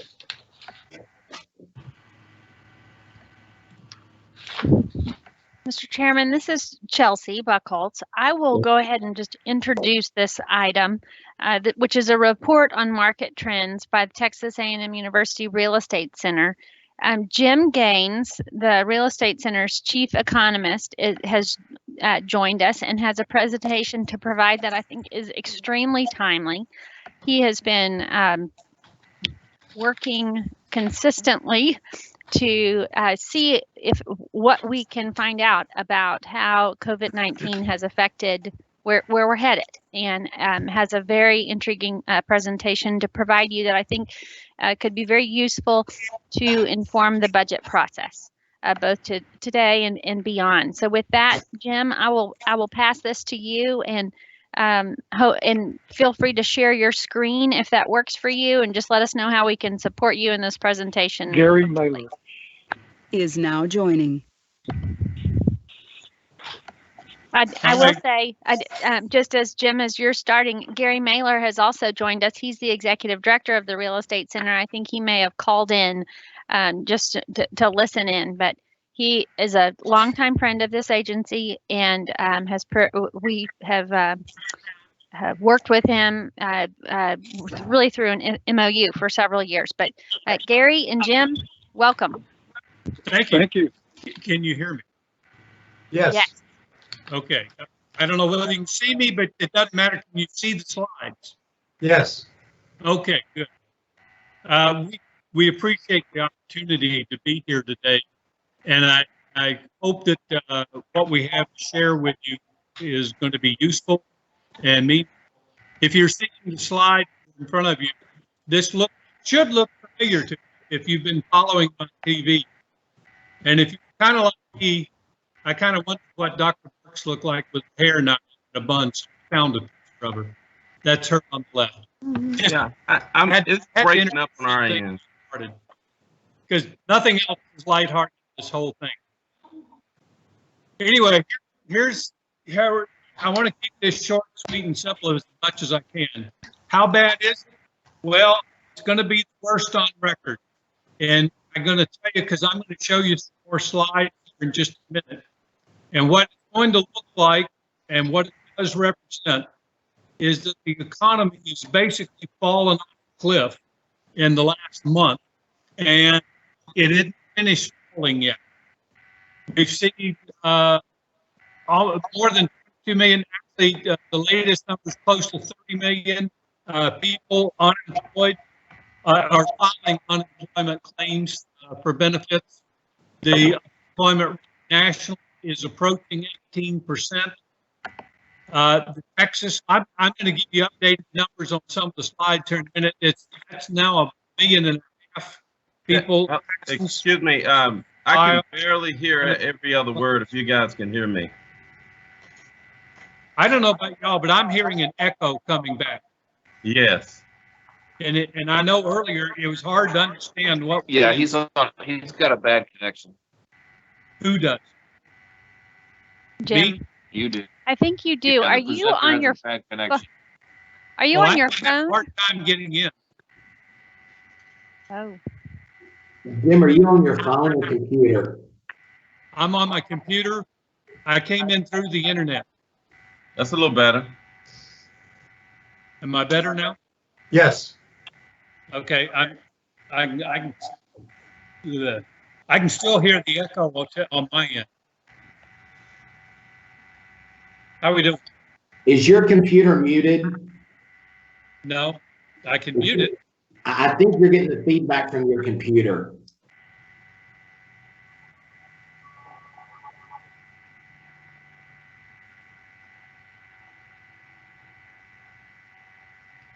Okay, I had to unmute. I muted it, but then you couldn't hear me.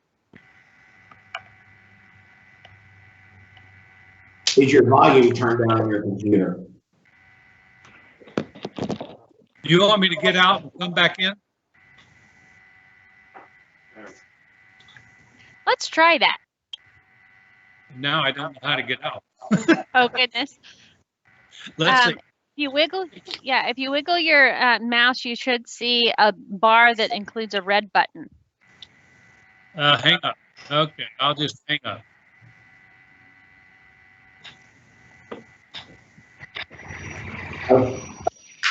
Okay, let's knock out agenda item number 17 while he's getting back in. This is discussion possible action to adopt amendments on the Chair Kestner, this is Jennifer Wheeler speaking to agenda item number 17. This item is discussion and possible action to adopt amendments to 22 TAC 53592, the proposed continuing education requirements. I'm sorry. The proposed amendments were published in the February 28th, 2020 issue of the Texas Register. In summary, the proposed amendment adds 3 hours of contract courses required for continuing education, clarifies which license holders must take the broker responsibility course, and updates the professional designation references for continuing education. 3 comments were received regarding the contract course requirements. 2 were in favor, 1 was opposed. Based on the comments, it is the position of staff that no changes are necessary. Staff recommends you authorize staff on behalf of the commission to submit for adoption amendments to 22 TAC 53592, continuing education requirements, as published to the Texas Register, along with any technical or non-substantive changes. I do have a member of the public that would like to speak on this, but if it's okay, let's go and get the motion and we'll have him speak during the discussion. So moved. Second, Russell. Okay, Commissioner Russell seconded. Who made the motion? Delora Wilkinson. Commissioner Wilkinson. We have a motion and a second. Rick Albers is here to speak on this agenda item. And Mr. Albers, if you're available, please limit your comments to 3 minutes. I am available. Can you hear me? Yes, sir.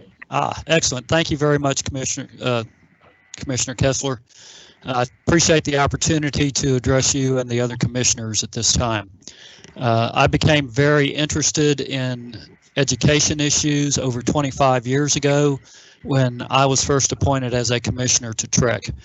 I've been involved on the sidelines pretty much constantly since the time I was on the commission, and I appreciate you reappointing me to ESAC. My comments today are partially on behalf of ESAC and partially on behalf of my own, and I'll try to let you know when they are my own. I was not able to present back in February. I had a conflict, and so I wasn't able to give my comments at that time. I know y'all have I know the rule's up for adoption, but you do not have to adopt it exactly as it is. ESAC at that point in February gave you their comments that we advised increasing the hours, total hours from 18 hours to 24 hours, up to 21 hours. Y'all rejected that and stayed at 18. And the main reason that I'm here today to comment is in y'all's deliberation, there was some comment about comparing the 18 hours to a 15-hour requirement that somebody else had for their professional license. And I want to make it clear that the 18 hours that's currently in place and the 21 that was recommended by ESAC is for a 2-year license term, not a 1-year license term. If the 15-hour comment that was made was for an annually renewing license, then you're comparing 30 hours to 18 hours. And I just want to make that clear so that there's no misconception about what you're doing in other states. I've read the letter from the governor that got some of this going. My interpretation of that letter is that he's trying to remove barriers for entry into the licensing areas, whatever the professional license may be. It's not that he's talking about continuing education once you get the license. In fact, he's talking only about excessive education requirements. He's in connection with the initial licensing. And even if you read that letter differently than what I do, we have data from Arello that shows that Texas falls pretty much in the middle with respect to continuing education requirements. My opinion is I want Texas to be better than the average. I want Texas to lead the pack with more and better education so that our licensees can keep up with changing laws, changing contracts, and the changing times. There are already many licensees who already take much more than the minimum. They wouldn't be affected no matter how high you'd raise the minimum. But it's the licensees at the bottom of the barrel that need to be pushed to take just a little bit more, especially in connection with contracts. And the rule that you proposed does take care of that part. TREC's mission is to safeguard the public interest and protect the consumers of real estate services. The licensees are not in that mission statement. It's to protect the public interest and the consumers of real estate license services. There was a survey that was talked about at the last meeting where licensees said they didn't want any more education. I think that if you would put that same poll in front of the consumers of real estate services, you would get a very different result. So here's my point. Here's my comment that I thought about that I haven't talked to anybody else about. Nobody at ESAC. We didn't even bring this up at the meeting. But there is no set rule as to why you have to increase the hours on a 3-year basis. 3-hour basis. You could increase by 1 hour or 2 hours. And thinking through this, actually last night, I was thinking, well, if the hours would be increased from 18 to 20, then that's an average of 10 hours per year.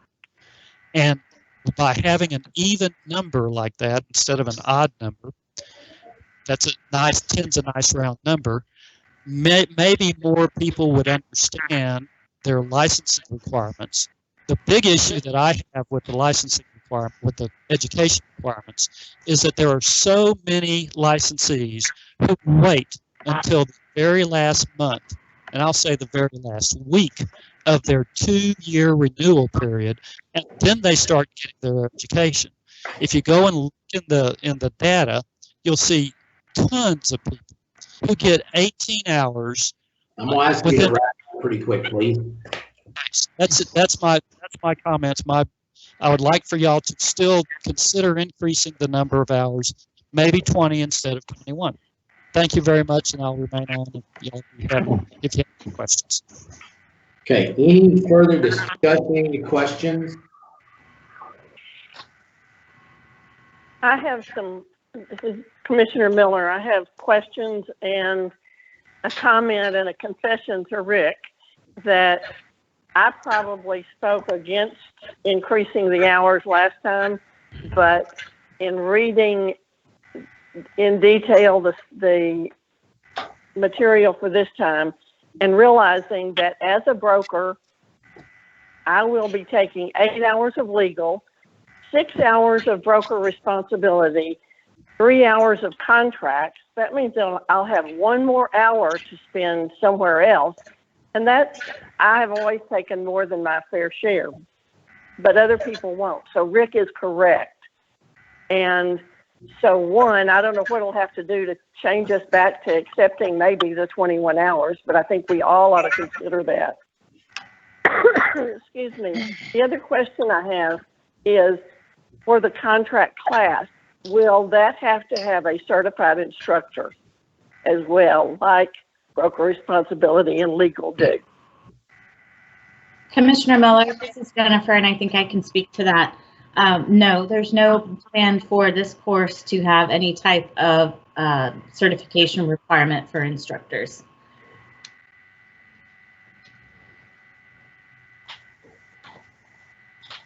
I have a comment. Yes.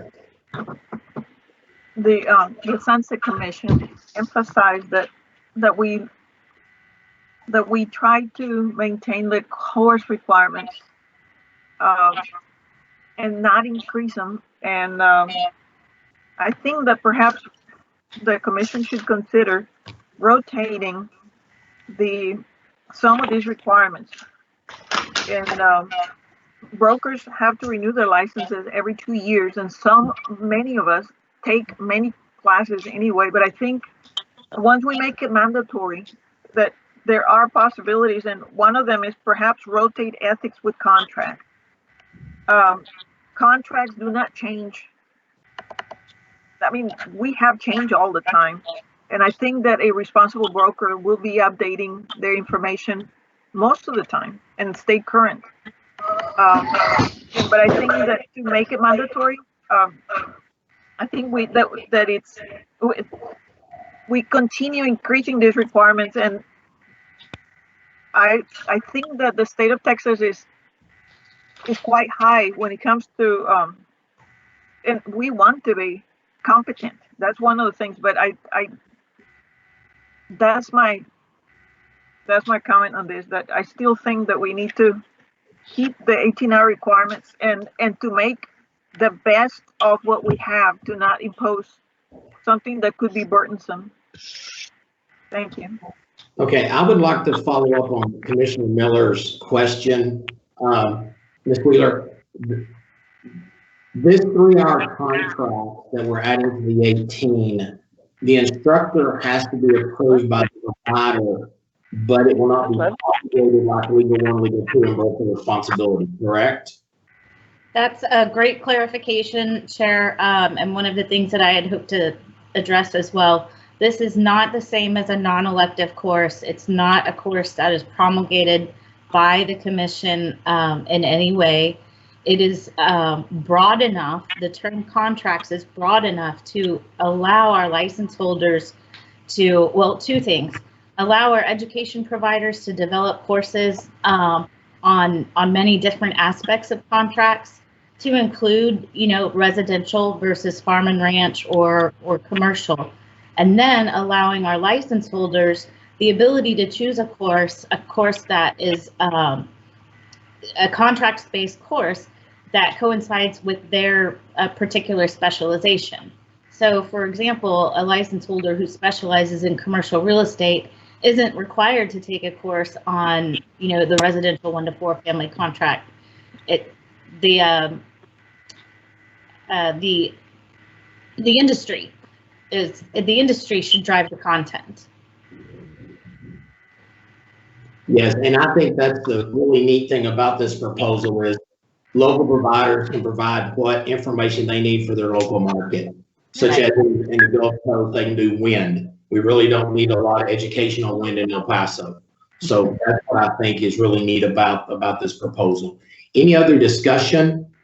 Mr. Chair, this is Commissioner Turner. Yes, sir. Ms. Burgess, can you remind us where we are in the process with this rule? Like this rule is proposed for adoption, correct?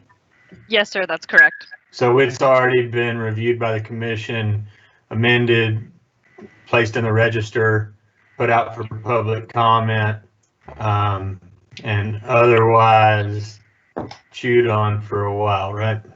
Yes, sir, that's right. Okay, thank you. Commissioner Leonard? I'm looking for a clarification. The motion as it's stated, nor do our materials address whether, are we adding 3 hours or are we not? My understanding was we were not, and we were incorporating contracts into the current 18 hours we have. Is that correct? That is correct. I want to make sure. Okay, thank you. Question. Yes. Commissioner Stevens? How do we, if we're going to make a provision, I'm sure, would you please clarify how we're going to address the needs for the commercial brokers so that they do not have to take the residential requirements? The local providers can design a course, focused toward commercial, maybe talking about cap rates, 1031s or whatever. So it's really according to local providers to provide, a menu of courses and services that the person can take. That's just my interpretation. Commissioner Stevens, this is Commissioner Turner. I'm just guessing here, but I would suspect it'll be much like attorneys, except maybe a little less specialized, but continuing education for attorneys. There are various topics that I elect to go and take part in. So I don't end up listening to CLE that doesn't have anything to do with what kind of law I actually practice. I can go pick a construction law CLE or a business litigation CLE and not be in like a trusts and probate CLE instead. So that, I think, Ms. Wheeler, that's what you were saying, right? That excuse me, Chair, Commissioner Kessner, that the providers will have, there will be choices for our licensees, and it'll be up to the licensee at that point to go with whatever provider and course. So we're not mandating the content of the extra 3 hours of contracts, which I think is pretty cool, really. Exactly. Commissioner Leonard? Does that make sense, Commissioner Stevens? I have a question.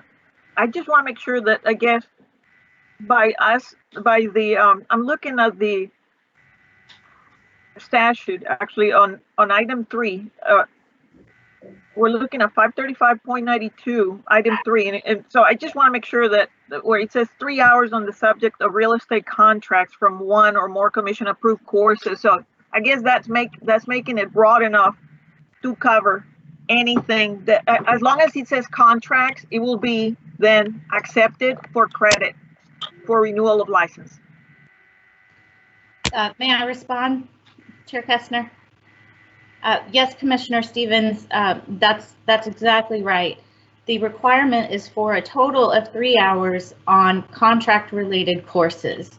So we've developed an application form where an education provider can describe the subject matter, and then additionally, it's not a requirement for a single 3 hour course, but just that you take a total of 3 hours in contract-related courses. So you may take a 1 hour course and a 2 hour course to satisfy the requirement. Thank you so much. You're welcome. Any other discussion? Okay. Yes, just clarify. Yes. I have some clarification. So basically, you could take a course on listing agreements, just as an example, Texas Realtor listing agreements or buyer rep agreements. Those are all contracts, right? And they all create problems of their own. That's correct. Great. Fantastic. Thank you. All right. Any other discussion? If not, I would entertain a motion to move that commission approve the staff's recommendation.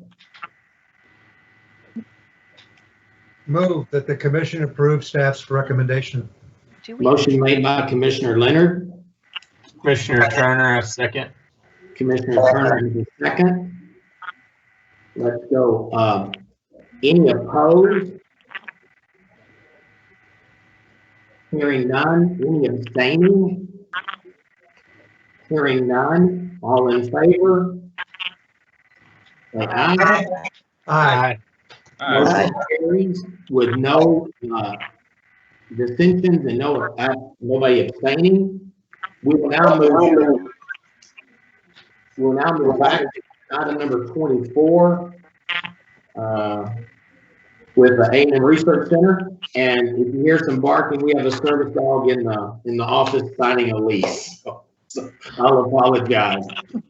Okay, Mr. James, are you back with us? As soon as I unmute, yes, I'm back with you. Okay, Jim Gaines will do a presentation and give us a PowerPoint on what we're facing in the economy. Thank you for rejoining. It sounds much better currently. All right, yeah, I can tell the difference too. Thank you very much, and thank you for being tolerant with the, I'm an old guy and I don't do the technology as well as some of the younger people. Anyway, just to bring you back up to date, I was just worst on record, and I'm going to show you some other data. The March data has been bad. It's going to get worse. One of the things I would talk about also is the home listings and home sales.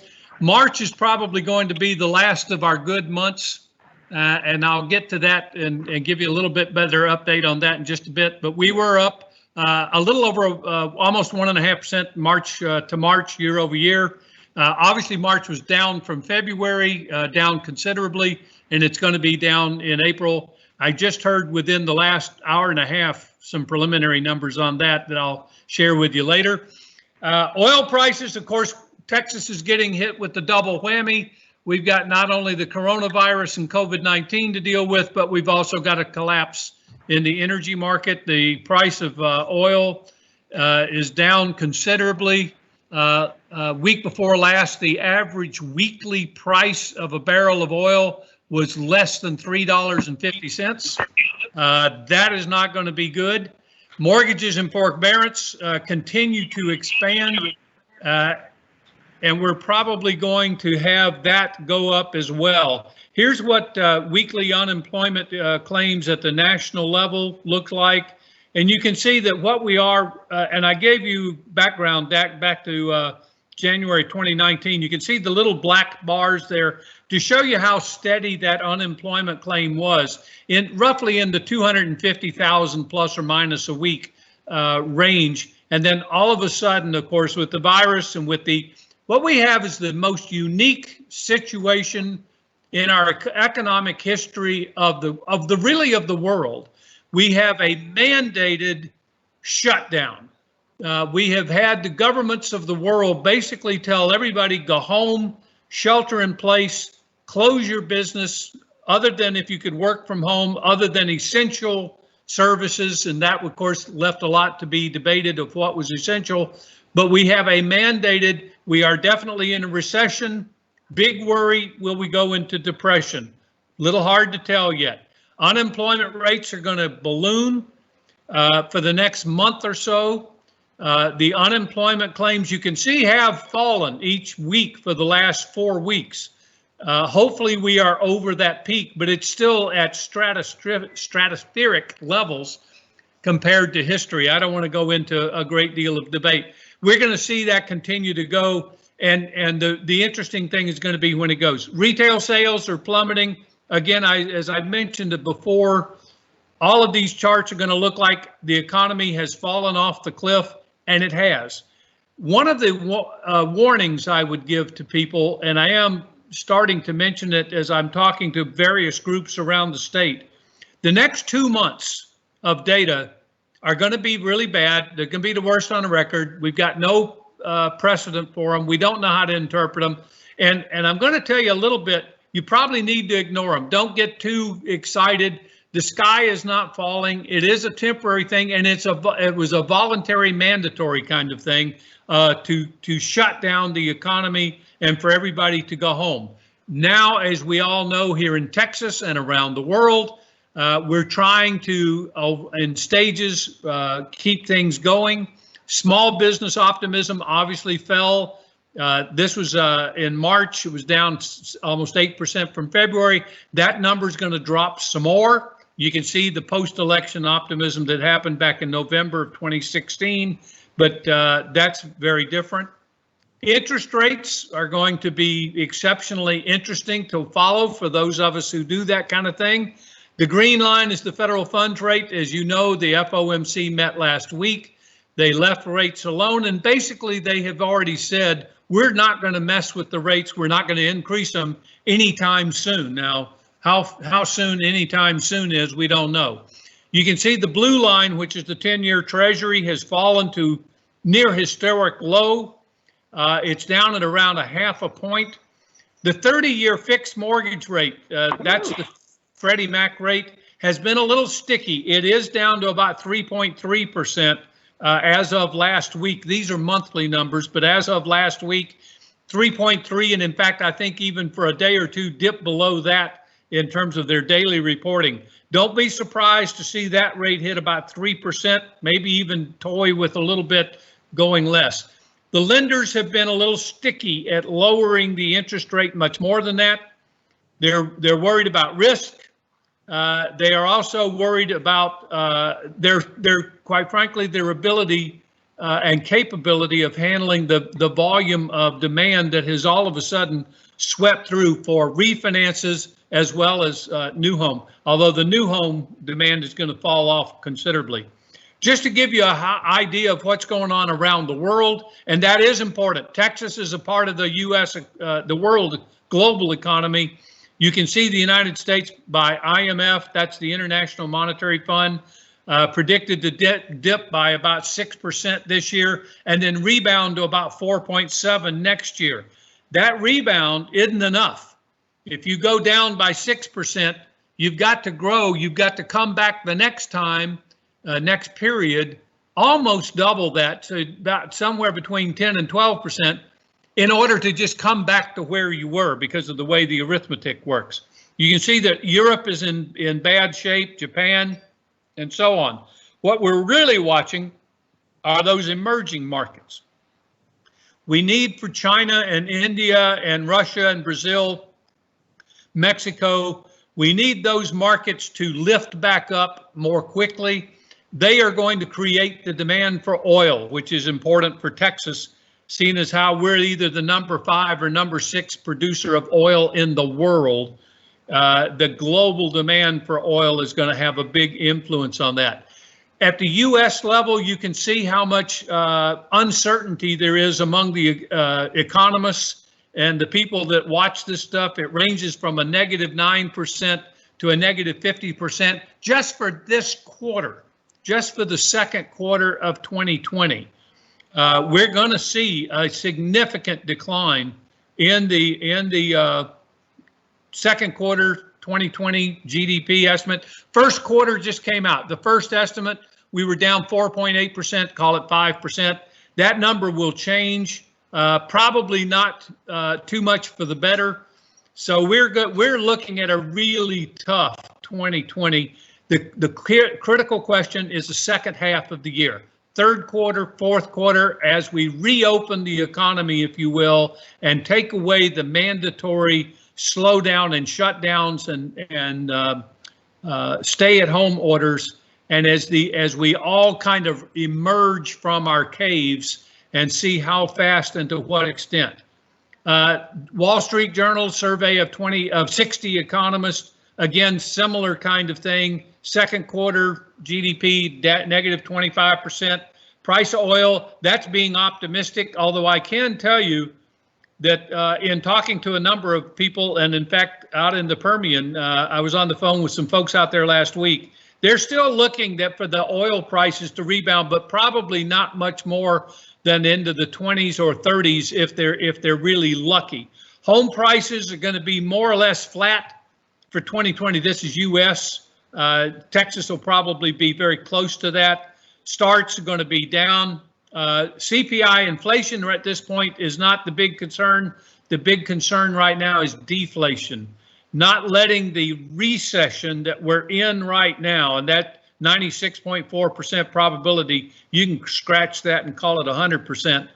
The key is that we don't let this recession turn into a full-fledged depression with declining prices. There's going to be some price adjustments. There are going to be businesses. There are going to be stock.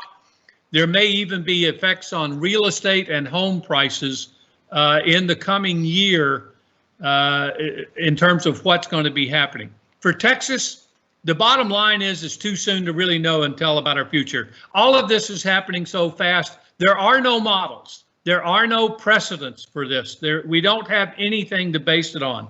We've had almost 1.6 million people lose their job within roughly the last 6 weeks here in Texas. And that's going to continue to be fairly high numbers probably for the next several weeks until this goes on. What we'd like to see is these uninsurance claims come back down and drop back down into the tens of thousands instead of in the hundreds of thousands in terms of unemployment. The Dallas Fed, again, I told you, everything's going to look like everything's falling off the cliff, and it is. We were down in March. It's going to be down again in April, no doubt. It'll probably drop below or down close to about 100. It's something paralleling the Great Recession. Right now, a lot of the unemployment claims and so forth are worse. I was starting to say better. It's a relative term. They are worse than the Great Recession. We're going to have to see how that's going to go. Here's what the oil and gas market, the oil market looks like. West Texas Intermediate going down almost to nothing in terms of price per barrel. Rig count following suit. We're going to find record lows. Again, nothing, it's unprecedented. In fact, I was reading an article here this morning. Somebody was asking the question, if you say unprecedented, does it lose its meaning when everything you're talking about is unprecedented? But it is true, and we're going to have to see just how bad this is going to get before it shows some kind of recovery. Implied gasoline demand, again, the blue line for 2020, falling off a cliff into April. I don't know about the rest of you, but for example, I don't think I put gas in my truck. I'm a Texan. I drive an F-150. I haven't put gas in the truck, I don't think, in almost a month now. So we're just not buying the oil and petroleum products. What are we going to look like in terms of recovery? And I highlighted the first line. It's my understanding and belief the key to our recovery is how fast and how strongly we recover the jobs that have been lost. All these people that have had to file for unemployment, they've lost their jobs. It is especially hit hard on the lower income, the service workers and so forth. Businesses have had, many businesses are probably not going to wind up reopening. It was a good thing for the real estate industry that self-employed and gig type, the independent contractors could file for unemployment and file for PPP protection for the companies. So some of that is going to help. I don't know if it's going to be enough. We need to see how fast those jobs reopen and people are rehired and brought back. Some of them are quite frankly are probably making more money unemployed with the extra $600 a week that's been added on through the CARES Act than anything else. The second part of that equation is spending, particularly consumer spending. If we're going to start reopening our businesses, we're going to start reopening the hotels, the restaurants, the clothes stores, the stores in the mall, the Lowe's, the big box users, although many of them did not actually close. It's going to be a matter about the attitude and the spending patterns. I'm breaking down the recovery into short, medium, and long run. Next 2 to 6 months is going to be very critical. As we gradually reopen, if we go from 25% capacity, for example, in the restaurants, maybe up to 50% and then up to 75% and so forth over the course of the next 2 to 6 months or so, that's going to help. And then it's going to be the medium term. That's probably also going to be where we're going to see the actual recovery to anything resembling what we had prior to the virus. It's going to take 6 to 12 months. And then long run, it's going to be interesting to see. We can see already the pattern of home sales, commercial uses. The retail market's gotten hit very hard. The hotel motel market has been hit real hard. People are not going to be traveling or are as anxious to travel in terms of the volume level that we've seen. That's going to take longer. The airlines, for example, I'm sure that you're not going to have trouble getting a ticket to fly somewhere if you want to here in the next 6 to 12 months, but it'll be an interesting thing to see what that volume looks like. It's going to be by industry segments. The energy market is being decimated. It's not going to be the same.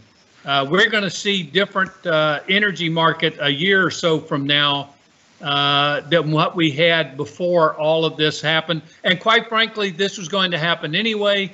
The coronavirus basically accelerated and brought it to a head, the restructuring of the energy market as we've known it. One of the good pieces of information, housing could be our leader out. The housing market, the best estimates that we've got, and I'm going to just admit to you right now, the best guess, but it's sort of an educated guess, that housing could be very definitely a leader. And this is new home construction as well as existing home sales. Low rates are going to help boost recovery. We're going to have some pent-up demand that's going to get released in the next 2 to 6 months. We saw that it was a little slow coming down.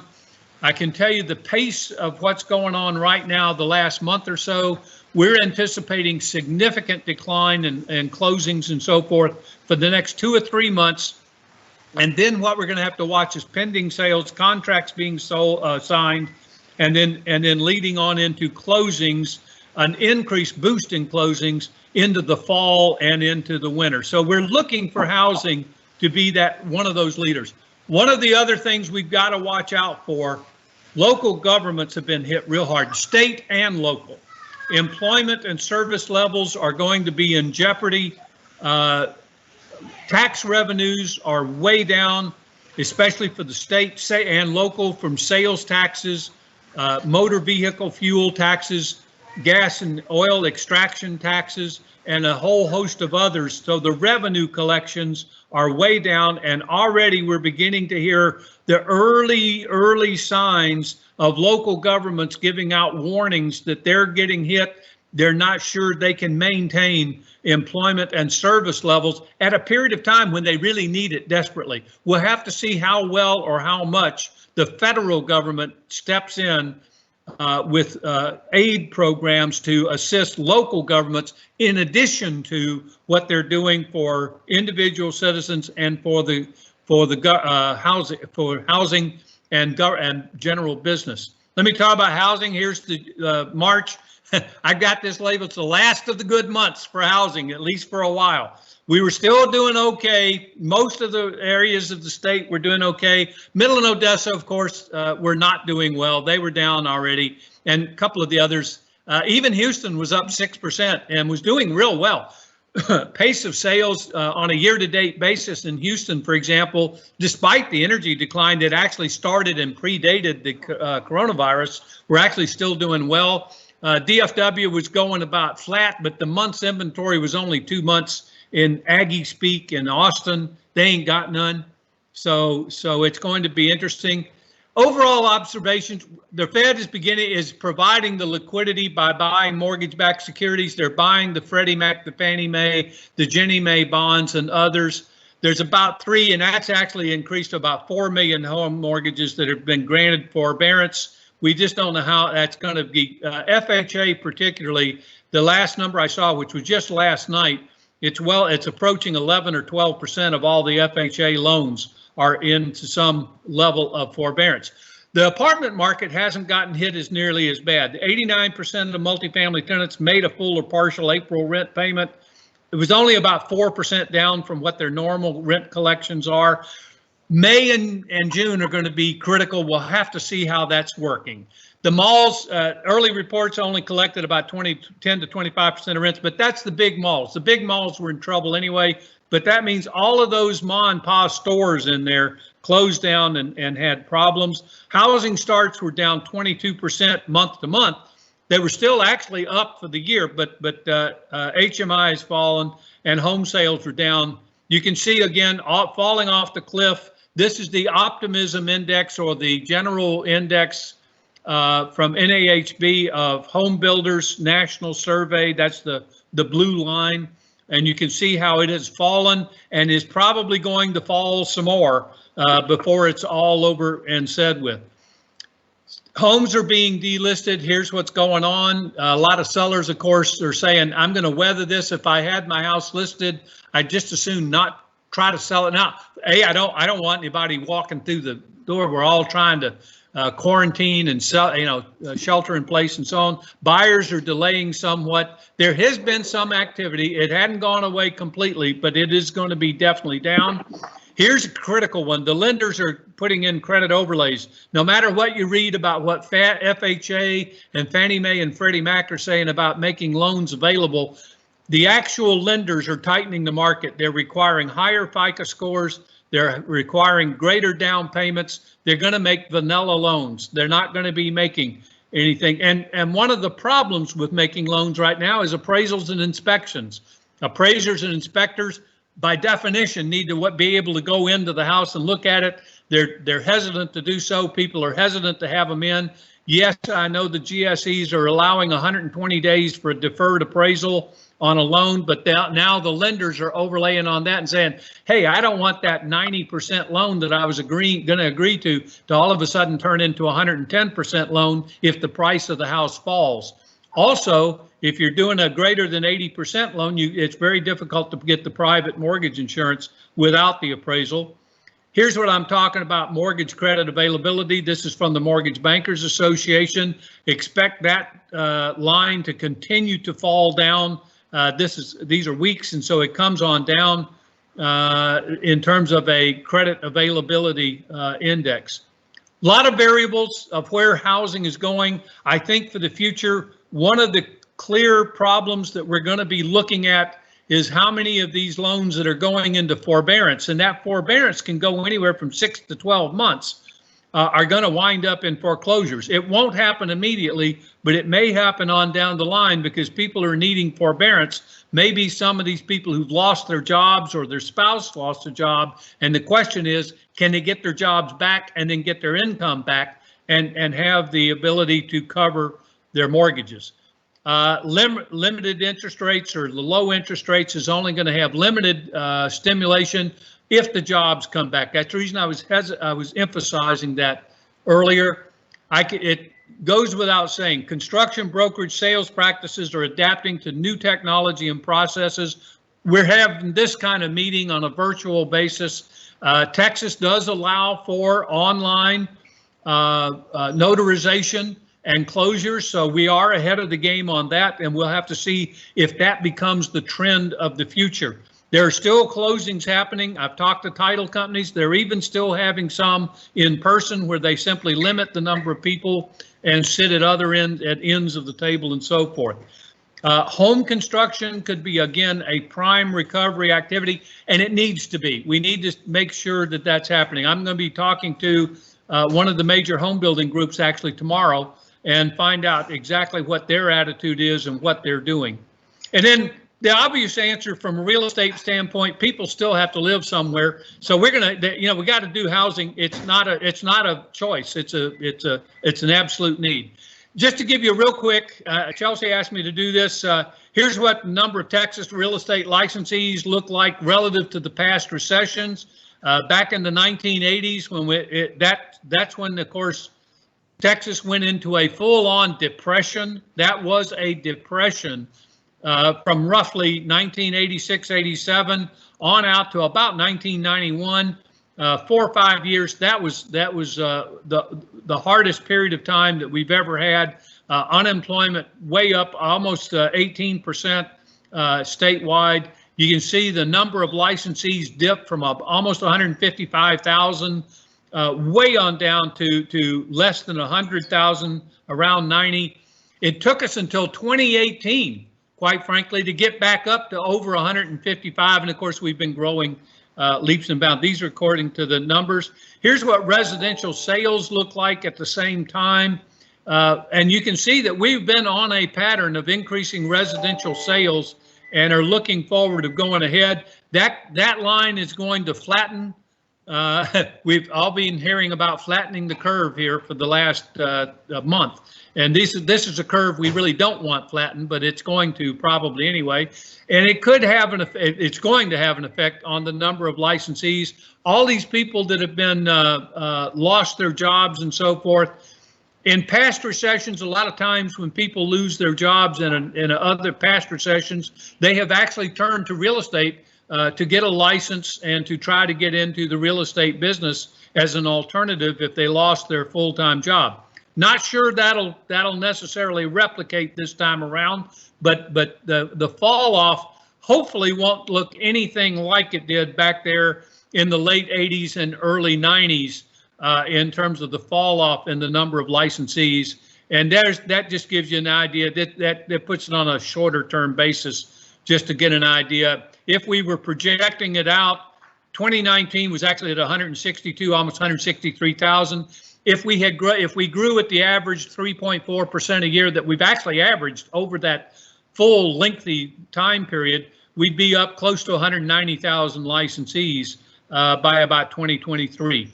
So I just wanted to give you that quick update and thank you very much for allowing me to do this. We appreciate very much having the ability to come in.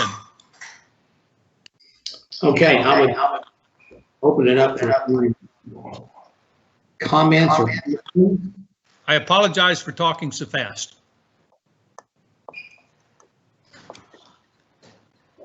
Any comments for?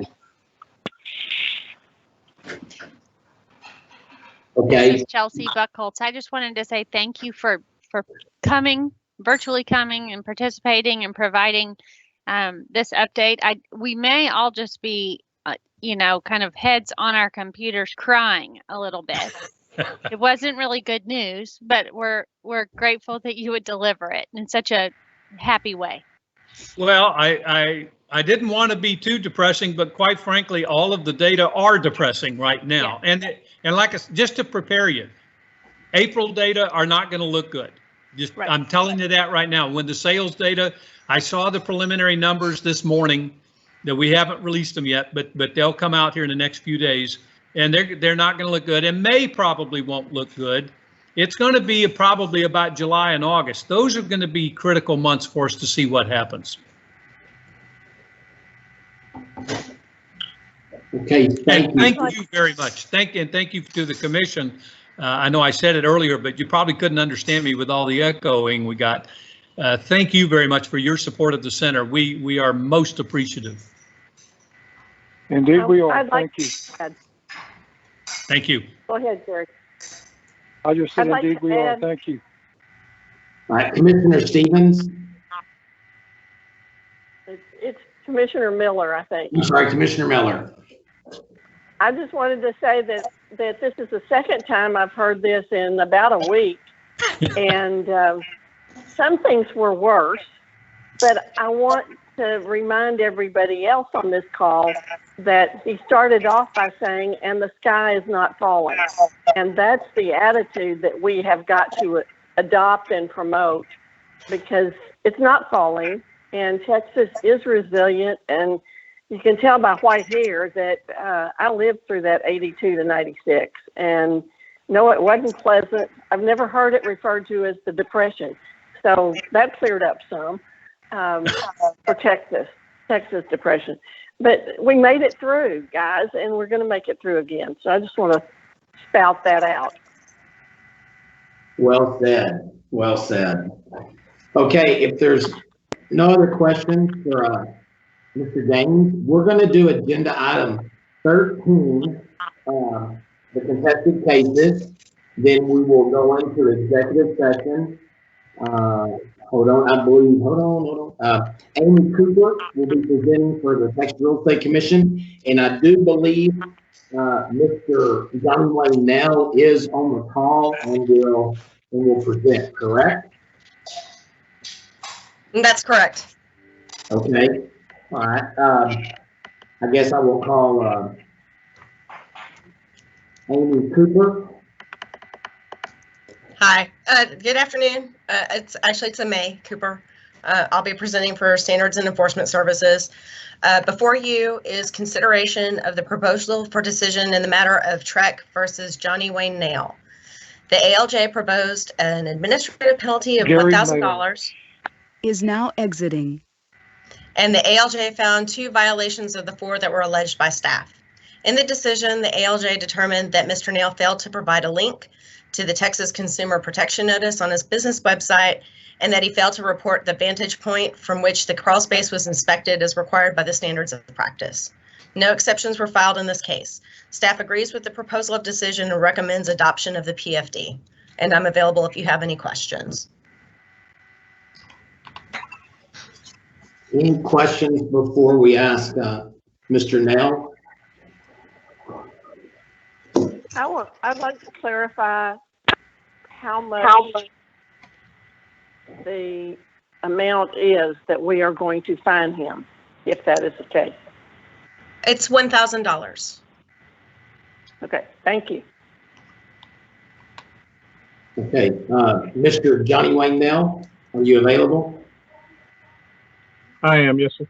Okay, and we will ask that you limit comments to 3 minutes. Okay. Okay. Please go ahead. Go ahead. Okay.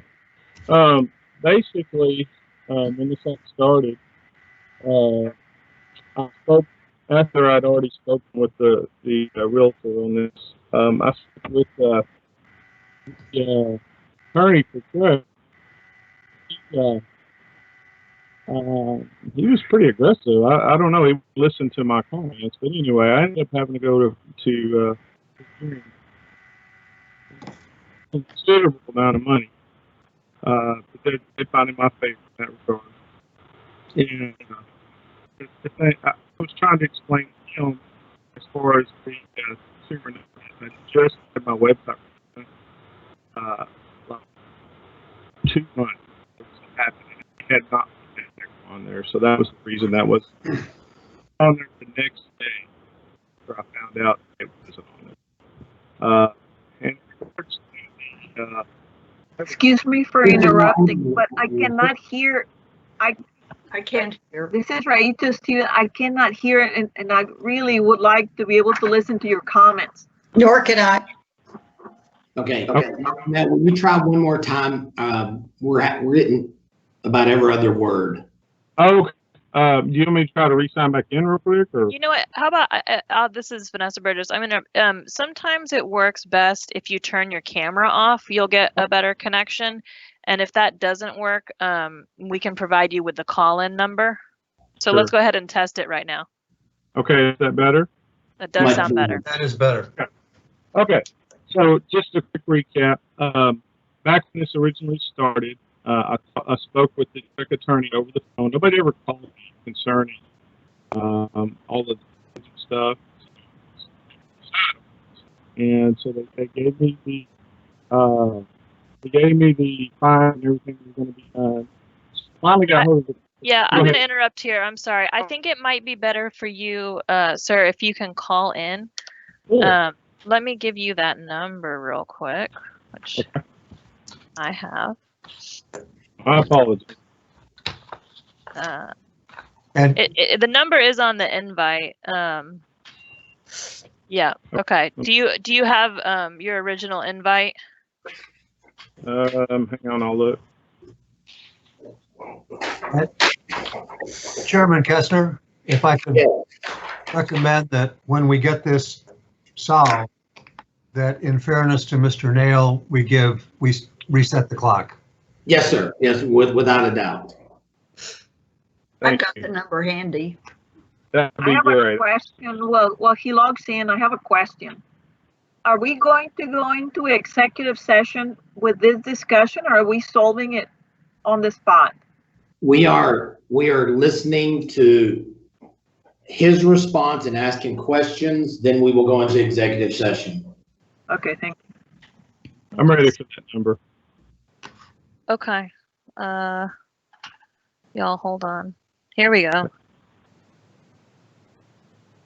I just get, I mean, am I not allowed to give this over?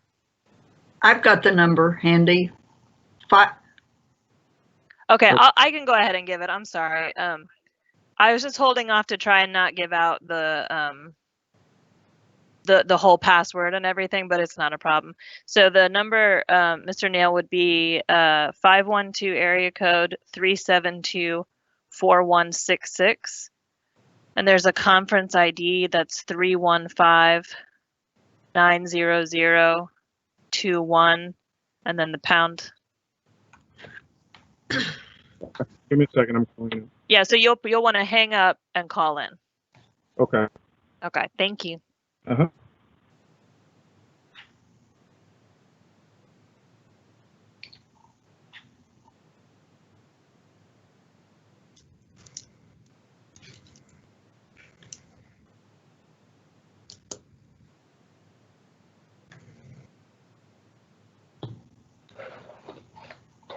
Well, he logs in. I have a question for Ms. Cooper. Yes. Ms. Cooper, when we gather the evidence on presenting any given case, what is the point at what point does the agency determines that we proceed to go after a case? So once we open a case, we investigate it. We give the respondents a chance to respond to it. In certain cases, we send it to an investigator for additional information. And once that's all gathered, the attorney reviews it at that time and makes a recommendation on how to proceed.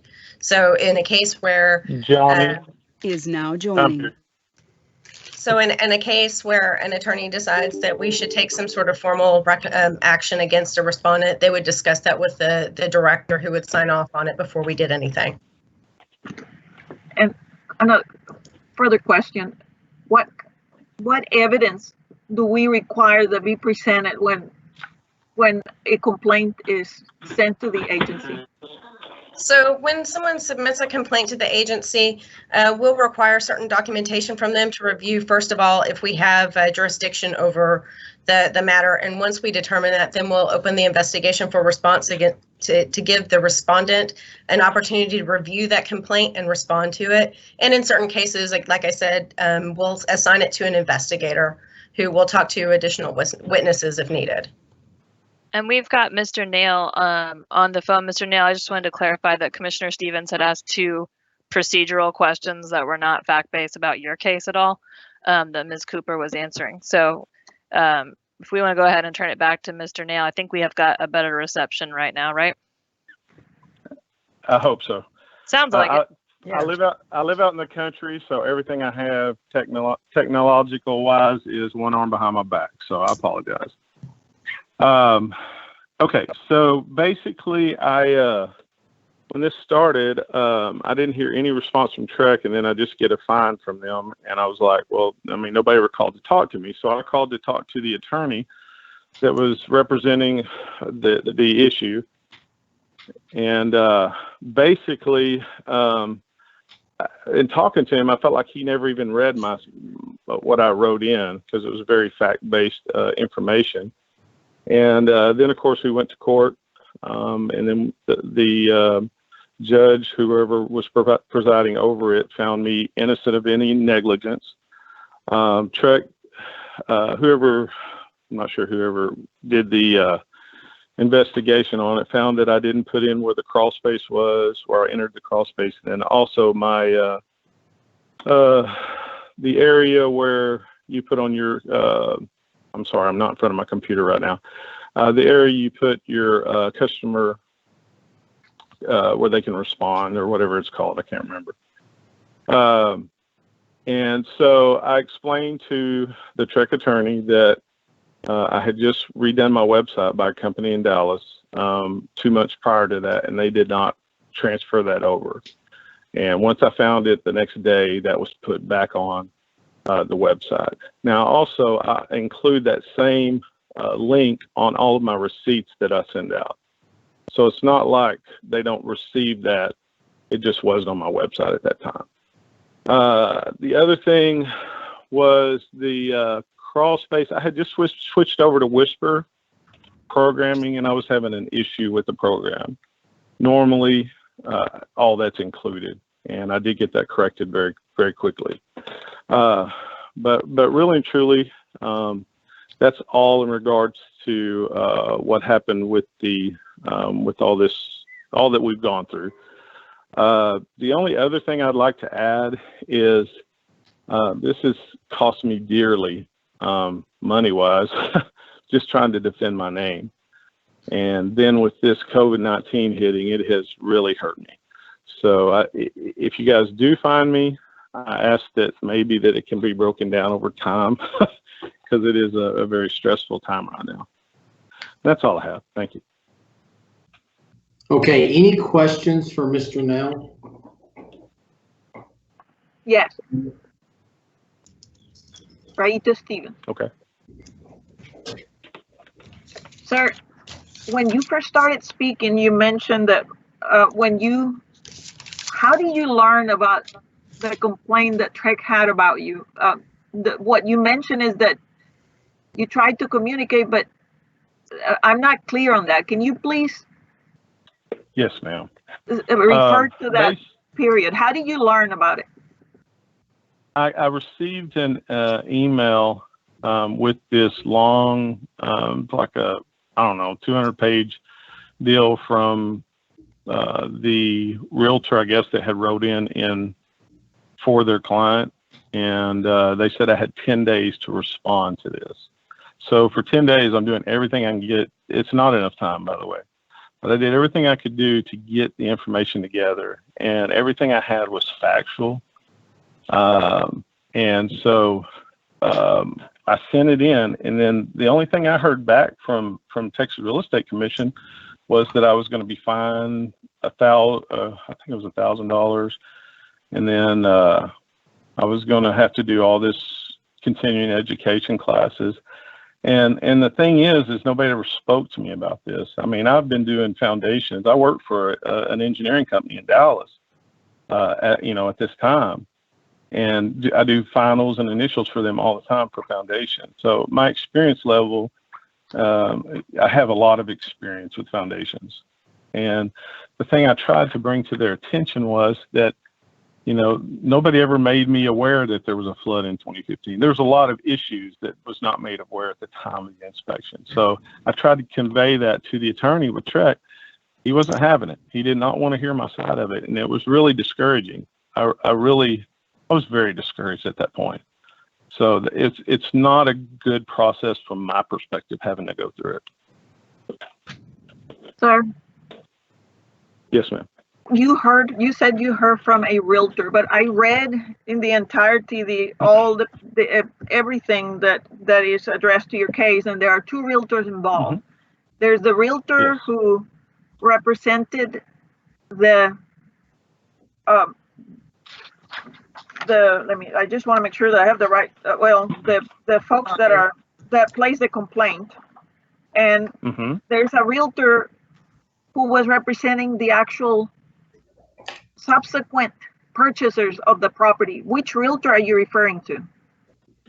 Okay, there's two realtors. The first realtor is the one that represented the buyers, which is who I did the inspection for a year and how many ever months. Okay, that was Katrina Price. The second realtor represented both the buyer and the seller. That's the one that did the report. I don't remember her name. She was with Caldwell Banker, I think, or something. Who did you hear from? I heard from Caldwell Banker, the second realtor, not the original realtor. And when did you hear from TREC, sir? I never heard from TREC. As far as the email, is that what you're speaking of? How were you informed that there was a complaint against you from TREC? By email. And it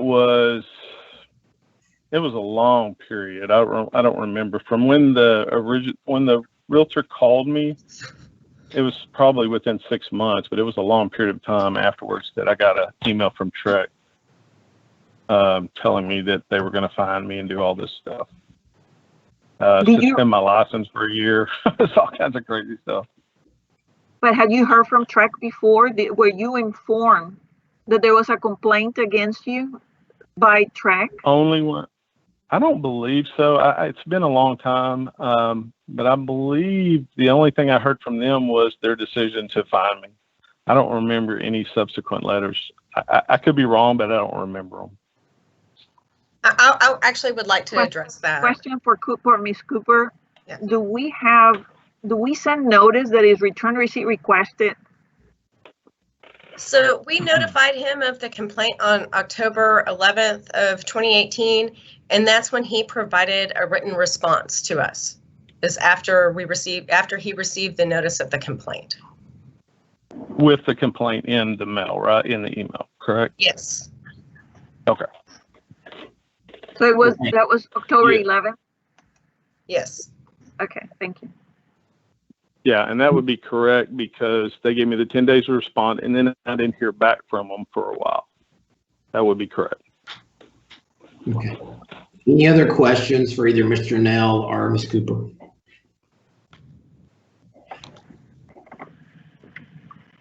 Mr. Nell, were you informed that there was a hearing that would be held and that you could attend? Today? No.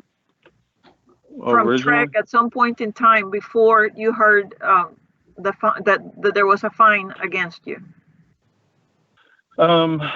At some point, my lawyer took over and responded back and forth with TREC. I just know that they required me to come down in person, or at least that's what my lawyer told me, that I had to come to Austin in person to defend myself, I guess. Ms. Cooper, thank you, sir. Ms. Cooper, would you please tell me a little more about procedurally what we do on cases to make sure that the person in any respondent receives after notice? What is the procedure once they receive a copy of the complaint that they are allegedly accused with? What do we do as an agency to make sure that they know what the procedure is, that there's going to be a hearing, that they have the right to attend and defend themselves?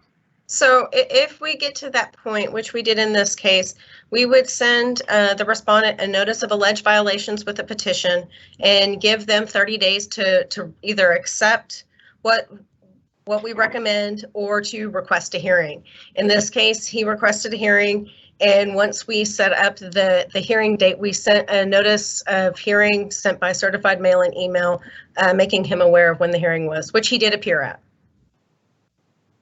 And for Ms. Cooper, do you consider evidence by both parties prior to sending the complaint to the administrative law judge? Yes. Okay. Okay, any other questions?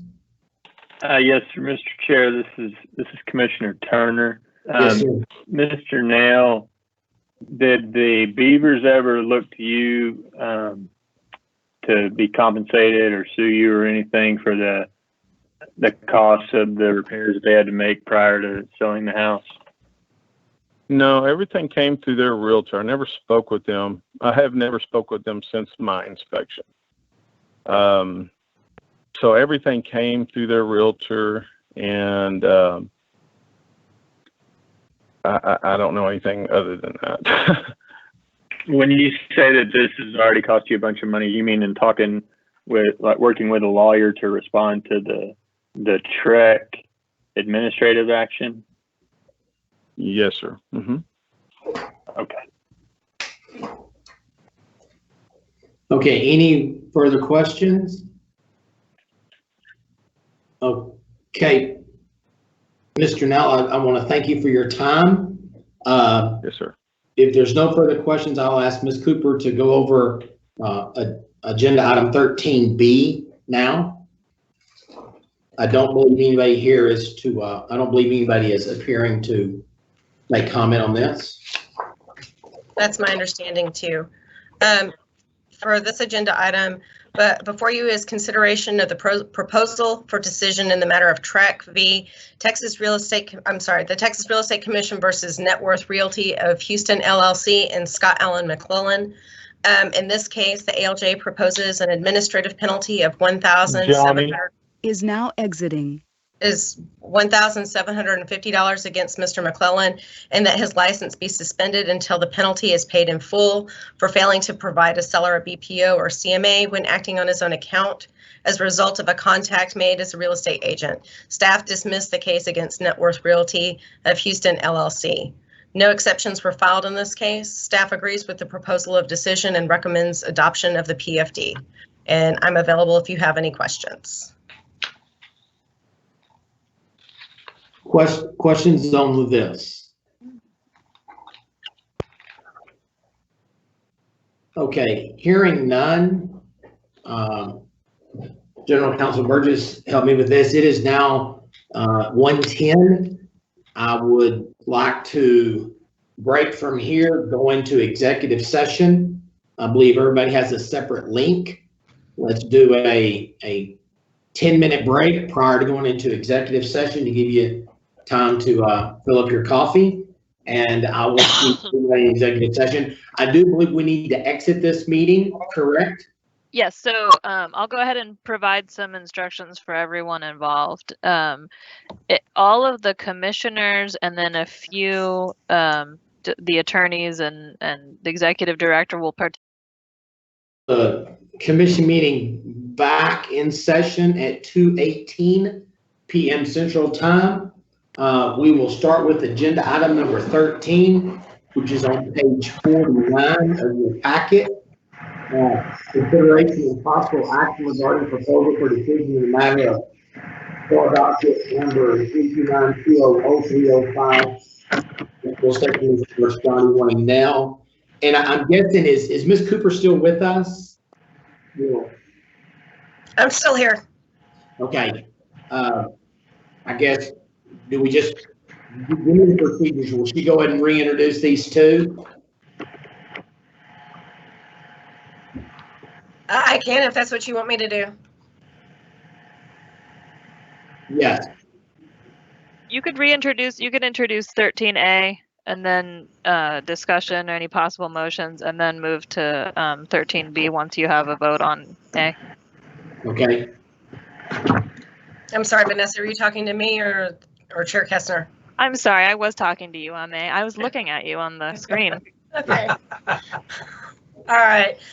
Before you is agenda item 13A, so a docket number 329200305 WREC, Texas Real Estate Commission versus Johnny Wayne Nail for consideration of the proposal of decision and adopting the PFD. Discussion on this?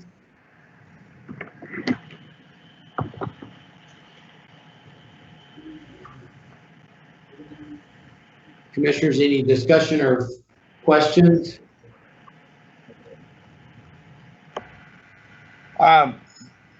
Move the commission adopt PDF as written. You guys, hello? We can hear you, Commissioner Williams. I can't hear anybody. And just to clarify, this is the inspector case, right? This is the nail case with the inspection of the foundation, right? Oh, you're on the foundation. Record? I'm sorry. Yep. I'm sorry.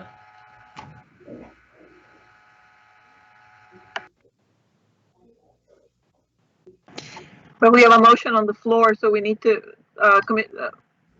No, we don't. There is not a motion on the floor.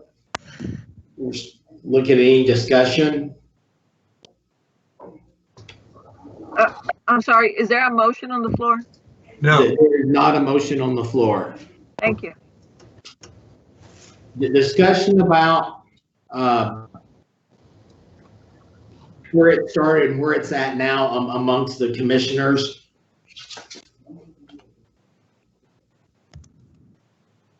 I do have a question for Yes. Ms. Cooper.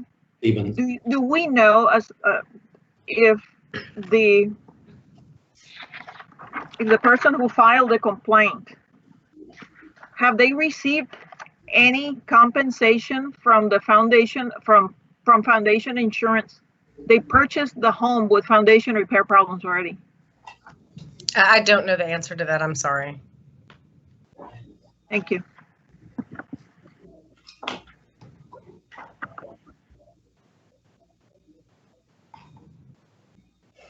Okay, can we have a motion?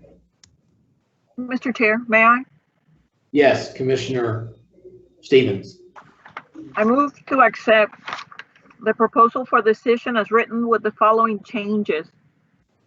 Change the recommendation to read respondent violated 22 TAC 535.2298 A 1B 2 and 535.220 G, and should be assessed a $500 administrative penalty, which may be paid in 5 months.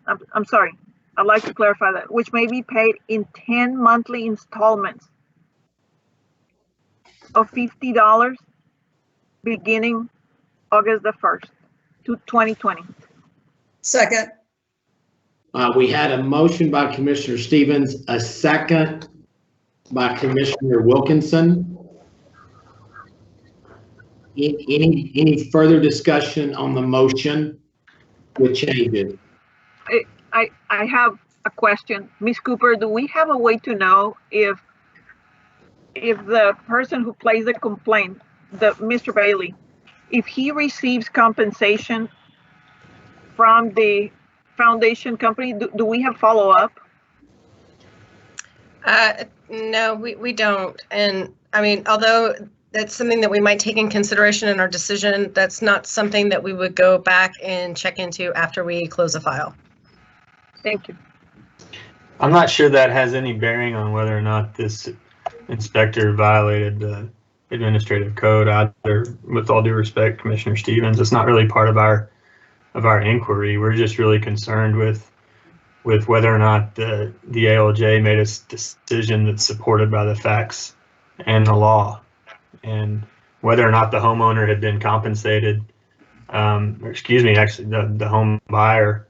No, it was the homeowner that had to perform the repairs. I don't think that's really before us right now. My concern, Commissioner Turner, is that the person, Mr. Beaver, purchased this home with flood. There was a major flood in Garland, Texas, and there was also previous foundation repairs.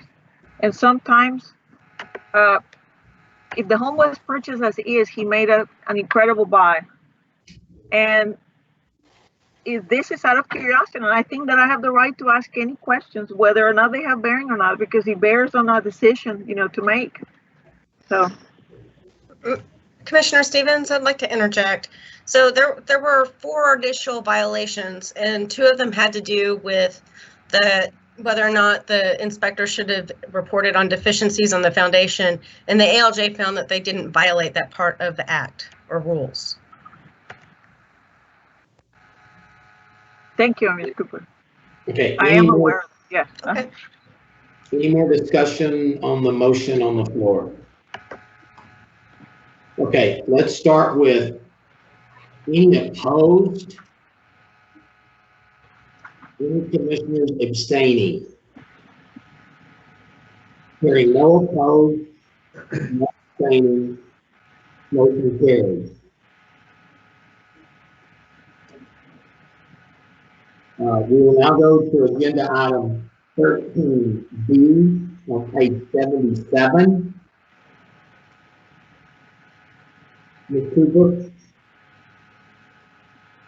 Yes, before you is agenda item 13B, SOA docket numbers 32920.146.REC and 32920.173, the Texas Real Estate Commission versus Net Worth Realty of Houston, LLC, and Scott Allen McClellan for discussion and possible adoption.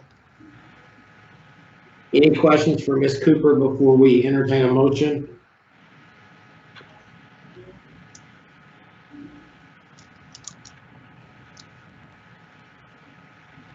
Would entertain a motion.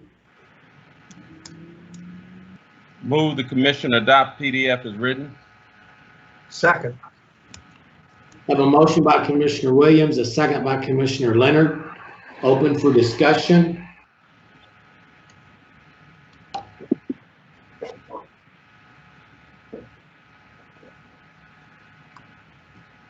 Hearing none.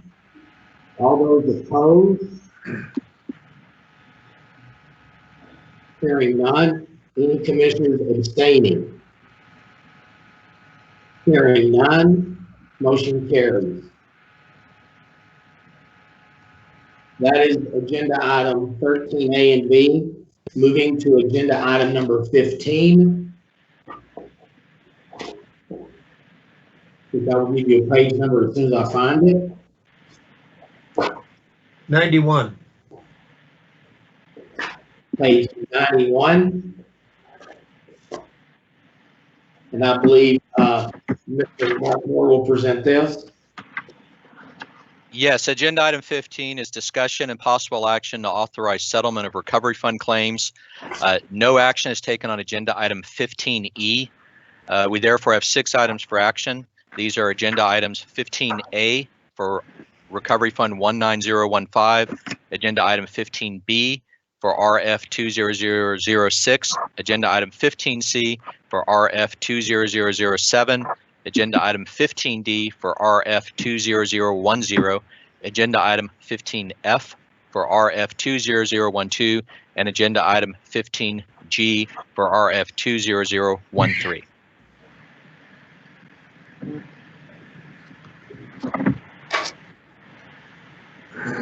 Any questions for Mr. Moore before we entertain a motion?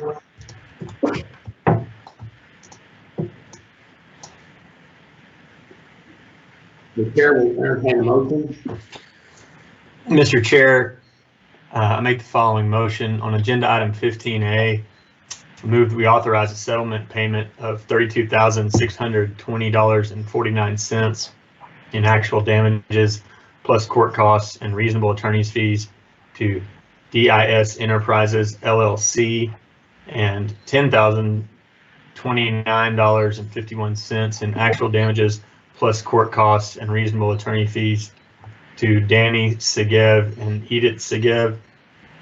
On agenda item 15B, move to authorize a settlement payment of $8,600 in actual damages plus interest, court costs, and reasonable attorney's fees. On agenda item 15C, move to authorize a settlement payment of $100,000, the maximum amount allowed by law. On agenda item 15D, move to authorize settlement payment in the amount of $15,769.16 in actual damages plus interest and court costs. On agenda item 15F, I move to authorize settlement payment of $19,743.34 in actual damages plus interest, court costs, and reasonable attorney's fees. On agenda item 15G, move to authorize a settlement payment of $10,750 in actual damages plus interest, court costs, and reasonable attorney's fees. Second. I have a motion by Commissioner Turner, second by Commissioner Leonard. Any discussion? Hearing none. Any commissioners opposing the said motion? Any commissioners abstaining? Hearing no opposition, no commissioners abstaining, motion carried.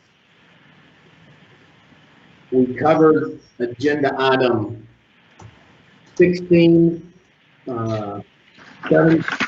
We will go to agenda item number 18, and I believe Denise Sample will present agenda item 18. Yeah, good afternoon, Chair and Commissioners. This is Denise Sample, Licensing and Registration Services Director. Agenda item 18 is discussion and possible action to adopt amendments to 22 TAC, Chapter 535, Subchapter R, as follows: 535-210 fees and 535-215 inactive inspector status. The proposed amendments were published in the February 28, 2020 issue of the Texas Register. The amendments to 535-210 eliminate the fee for inspectors for preparing certificates of active licensure or sponsorship. The amendments to 535-215 remove a provision that places a license on inactive status when an inspector applies to renew a license and pays the applicable fee, but who fails to complete the required continuing education as a condition for renewal. One comment was received.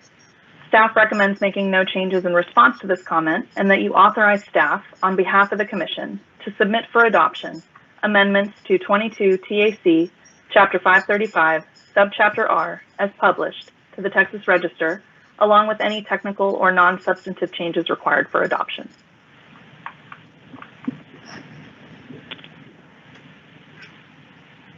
Okay. Chair would entertain a motion. Move that the commission approve a staff's recommendation. Motion made by Commissioner Leonard.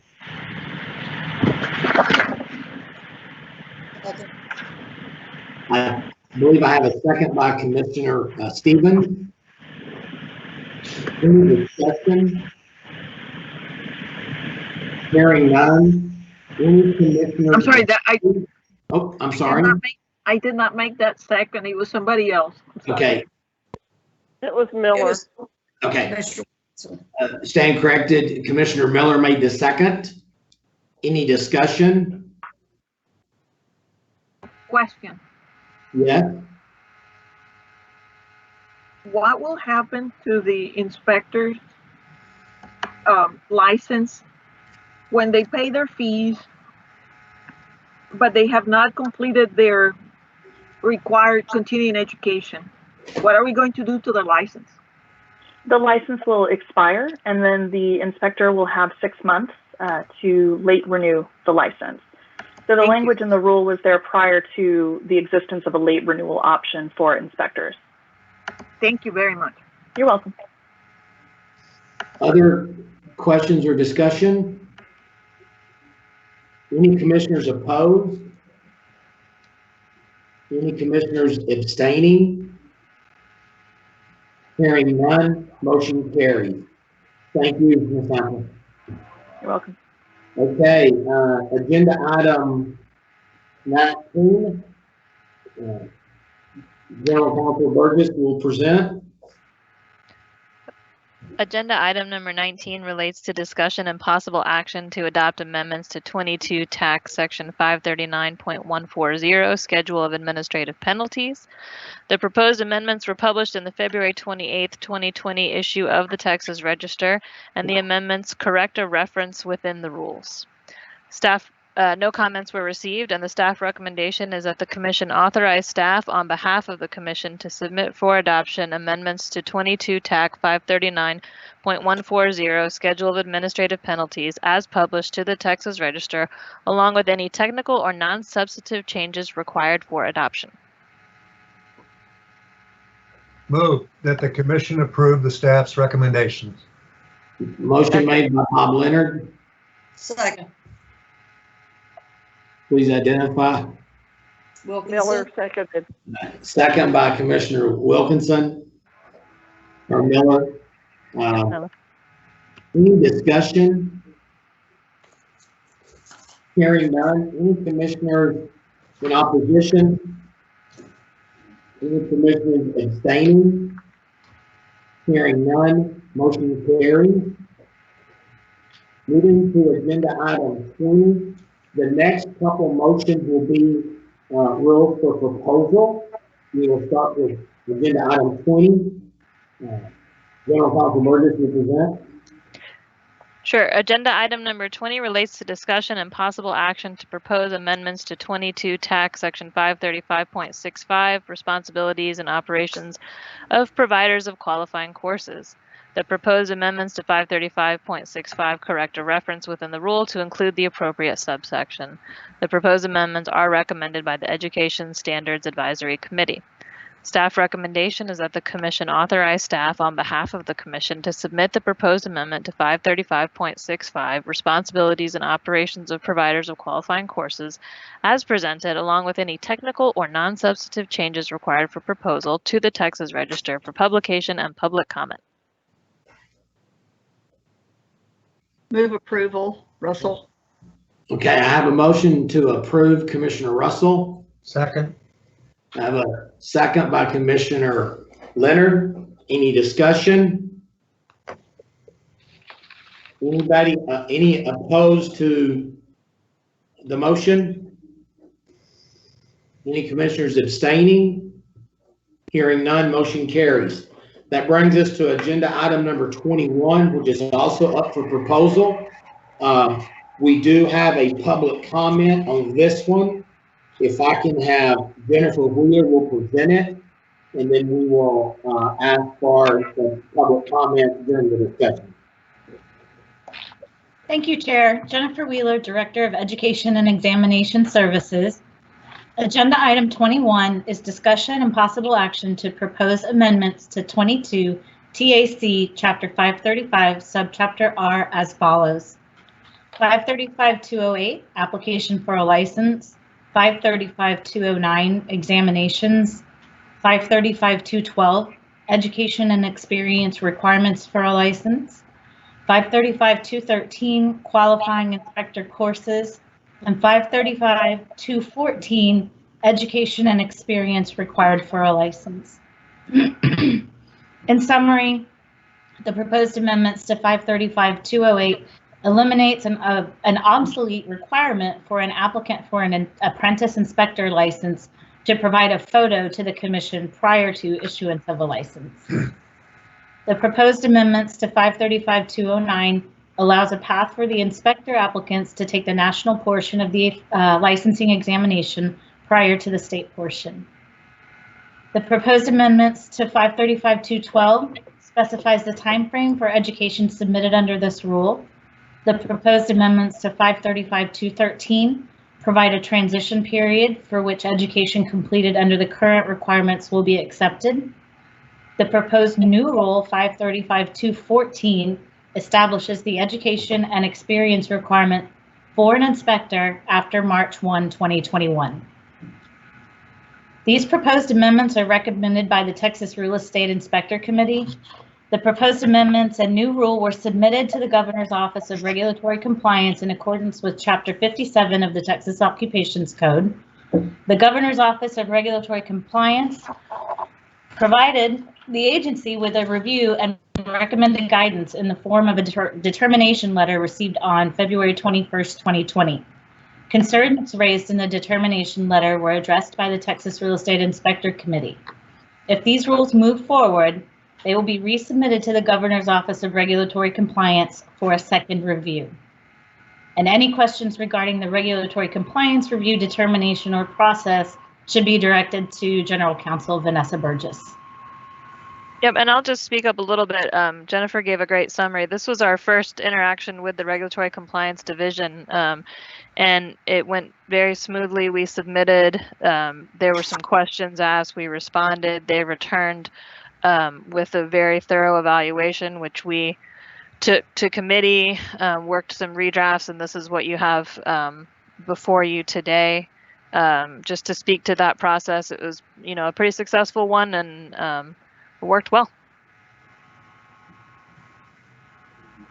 Okay, thank you for, Jennifer, did you want to follow that up? I was just going to follow that up with the staff recommends you authorize staff on behalf of the commission to submit proposed amendments and new rule to 22 TAC Chapter 535 Subchapter R as presented, along with any technical or non-substantive changes required for proposal to the Texas Register for publication and public comment.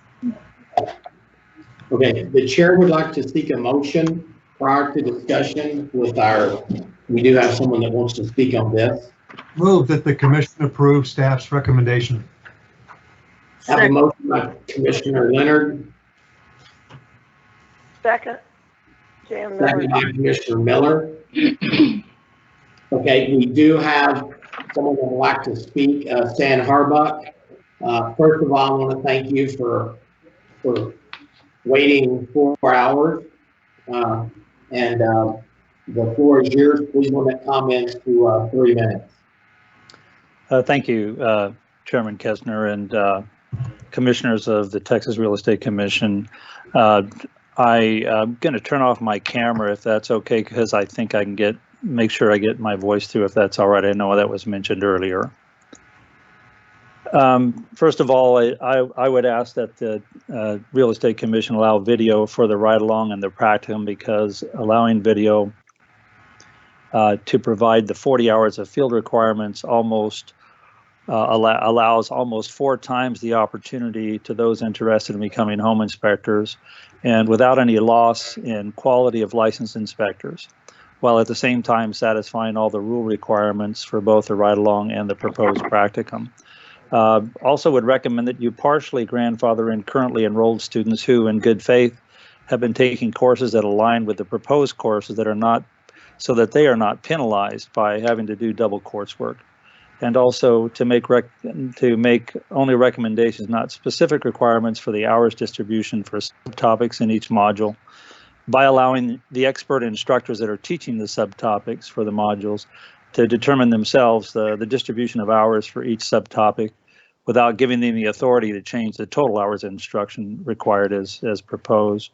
And also to take out some of the duplication and increase in hours for some of the courses, so the new rules would be consistent with the Sunset Commission requirements to remove redundancy and streamline the training for the efficient benefit of both the trainees and the consumer. Thank you very much. Okay, any further discussion? Any questions for any of the presenters?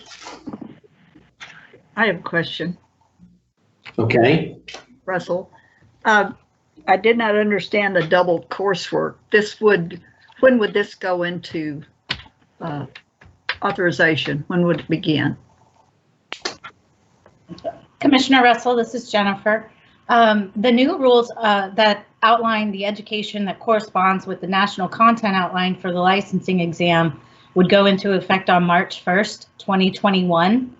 The current education requirements would continue to exist and be acceptable for anybody who enrolls prior to March 1st, 2021, provided that those students complete the coursework by it's June 30th of 2021. So this wouldn't particularly hamper anyone. No one has to rush and get this done right away because they're going to fall under new guidelines. Is that correct? No, ma'am, you are correct. Thank you. You're welcome. Great question. Any other discussion? I do have a couple of comments. Yes, because of the current pandemic, will we allow a period? A lot of lenders, credit cards, a lot of people are doing this. Are we going to allow this in our education requirements to license holders? I'm not sure I understand the question, or if the question was directed to me, I'm not sure if I understand the question. Would you mind? Right now, yes. I'm sorry that I did not make myself understood. Okay. Right now, there's the license requirements establishing education and experience requires a real estate inspector. I mean, we have given them a year from March 1st, so they have until March 1st of 2021. But because of the pandemic, there are so many things that are not being done. Will we allow a period of time like 2 months or 3 months, an extension? Has the commission considered this? Well, if I may, and then I may defer to Tony Slagle, but currently we've already extended all license applications through June 30th of this year, and additionally and separately, those students who enroll in the current coursework guidelines will have not only until March 1st, but an additional period of 3 months through June 30th of 2021 to complete their education and experience requirements. Thank you very much. That was the question. And also, regarding the education requirements, can you please explain? I would like the Sunset Commission report emphasize, the inspectors made a very strong point with Sunset, and we were asked as a commission to reduce the hours required and to eliminate redundancy. What are some of the considerations bringing forth increasing their training requirements? Why are we going against, can you please explain that? Commissioner Stevens, in fact, it's quite the opposite. We have significantly reduced the education requirements for our inspectors across the board, in part because it's an initiative that we had already taken, but also in response to the recommendation from the governor's office. So what you see before you is actually a significant decrease in the actual number of hours required for inspector pre-licensing education, but by the same token, a better alignment with the national exam content outline. So, Commissioner Stevens, this is Chelsea Buckholz. Just one point of clarification. You mentioned the Sunset Report and the need to reduce hours in response to the Sunset Report. And these rules do that for the most commonly utilized track of education for inspectors. Where it used to be ballpark around 400 hours, it will be closer to 200 hours. So these proposed rules are in response to the Sunset Report. Thank you. Great questions and discussion. Any other discussion? Would it be possible for me to respond? Yes. Oh, I just wanted to say that it is accurate to say that the overall hours and total hours were reduced.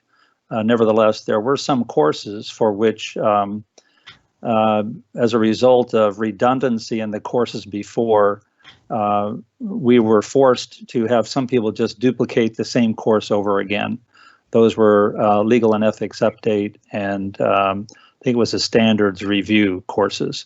And so those courses were much smaller courses in hours than the current courses for doing some of the standards courses, as they're indicating here now.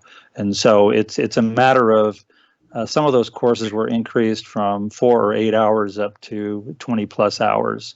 My question was really, if we weren't able to squeeze more than about 4 or 8 hours out of these courses before, now the trainers are expected to come up with curriculum that expands them into a 20 plus hour course potentially. So those are my concerns. Will we end up just forcing trainers to duplicate the course over and over again, just phrasing it in different ways in order to satisfy these higher number of hours? Okay, thank you for the comments.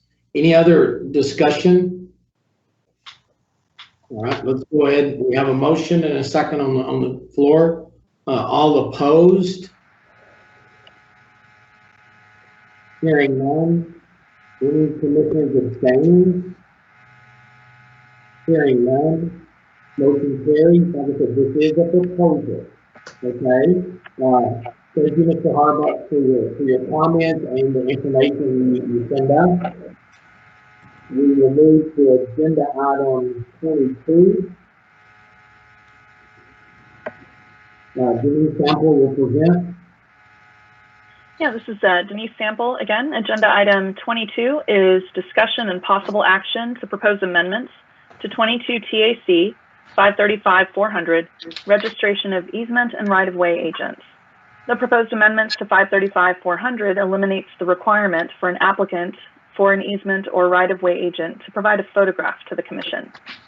Staff recommends that you authorize staff, on behalf of the Commission, to submit the proposed amendments to 22 TAC 535-400, registration of easement and right-of-way agents as presented, along with any technical or non-substantive changes required for proposal to the Texas Register for publication and public comment. Move that the Commission approve staff's recommendation. Second. Commissioner Leonard moved.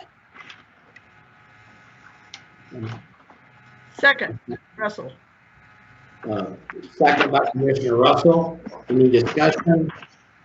All those opposed? Any commissioners abstaining? Hearing none, motion carries. Agenda item number 25.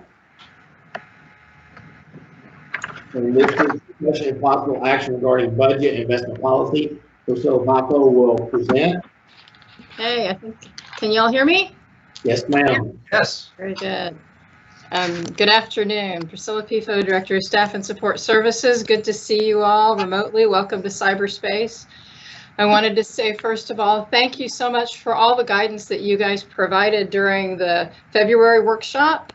And thank you to the Budget Committee for the hard work that they put into it. We've met twice and we've had conversations over the phone individually, and everybody's been so engaged and has provided such good guidance. So I'm going to read through my comments. I'm going to hit agenda item 25 and 26 at the same time. And then we'll answer any questions that you might have, but I'll go through these notes and see if that answers them in advance.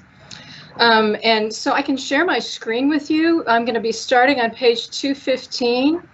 And let's see if I can do the magic that I saw done previously today. And I'm going to bring up the, if I can, because this is a little bit, sorry. Nope, those are my notes. I'm going to read those. Hang on. Sorry. We will, here we go. So I'm going to start on page 215, and by miracle, I'm able to show it to you. I'm sorry, did I hear a comment? Here we go. All right. I'm going to start on page 215. The combined budget and investment policy includes changes from both the full commission's February workshop and the Budget Committee's recommended changes. Policy simplifies the language, adds a recommendation that staff report on variances in the budget which exceed 10%. Currently, we're doing 20%. The policy further recommends staff request approval from the Budget Committee for expenditures which exceed 10% and is above $20,000 in a budgeted category. Policy also eliminates all reserves with the exception of the statutorily required recovery funds and the operation and contingencies reserve with a threshold of 6 months expenditures. Staff requests guidance on setting this threshold in order to achieve a sustainable budget. And if you'll notice on page 216, there's a comment in the margin about that. And I'll get to that more fully in a minute when we scroll down to the budget. The policy is recommended to provide guidance to staff in our budgeting planning now, but it will go into effect. We're recommending that it go into effect September 1st so that it coincides with the beginning of the fiscal year.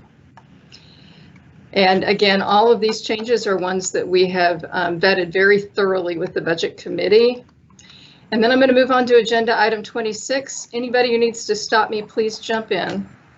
Moving to the first draft of the budget, page 219 in your materials.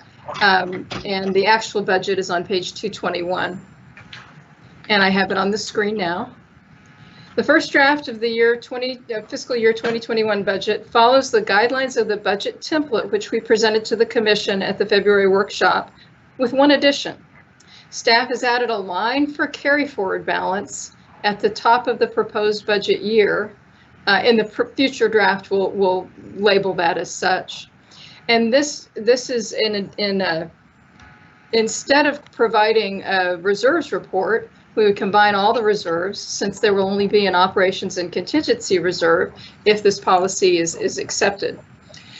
Staff has added that for in addition, at the request of the Commission, this budget represents the wish list of all the directors and all of the information that's contained in here. It includes at the bottom, as was requested, that we add in the FTEs or full-time equivalent staff. There's an increase of 9 staff members from fiscal year 20 to fiscal year 21. We have a project approach, as again was recommended by the Commission. And what we did was we pulled out the 1 3-year project that we have in here for the license database replacement. You hear us call it Versa, and we've budgeted within the first year $500,000, and then in the second and third fiscal years will be $1.75 million. With that said, you'll note on the 21 proposed budget results in a net positive of $4.8 million. And the carry forward for FY22 is actually a negative amount of about $3.348 million, because the operation and contingencies reserve, as we showed you previously in this note, is about $7.9 million. This amount right here, hopefully you can see this clearly, ends up giving us a net negative going into the next fiscal year. So this is the reason that we were seeking some input. Currently, the policy requires that the operations and contingencies reserve be based on 6 months worth of expenditures. At this point, that's about 15.9. So then that divided by 2 would be your operations and contingencies reserve. So we're asking for guidance. Our recommendation is that we recalculate this in the second draft, putting the budget, the operation and contingencies reserve based on eliminating one-time project expenditures, so that it will be more of a true 6 months operations and contingencies. Then in addition, there are additional documents. So that was the guidance that we had sought in the policy. There are additional documents following the budget which provide a narrative analysis if you wish to read further, and I'm happy to go into any of this further, about both revenues and expenditures and trends that we are looking at. I'm going through this quickly because I'm not going to read through it. And then we have a chart, because at the workshop there was very positive feedback about charts. And so we have developed a chart that shows you projected and actual revenue and expenditures to give you a visual over the last 2 actual years and then estimated of fiscal 20.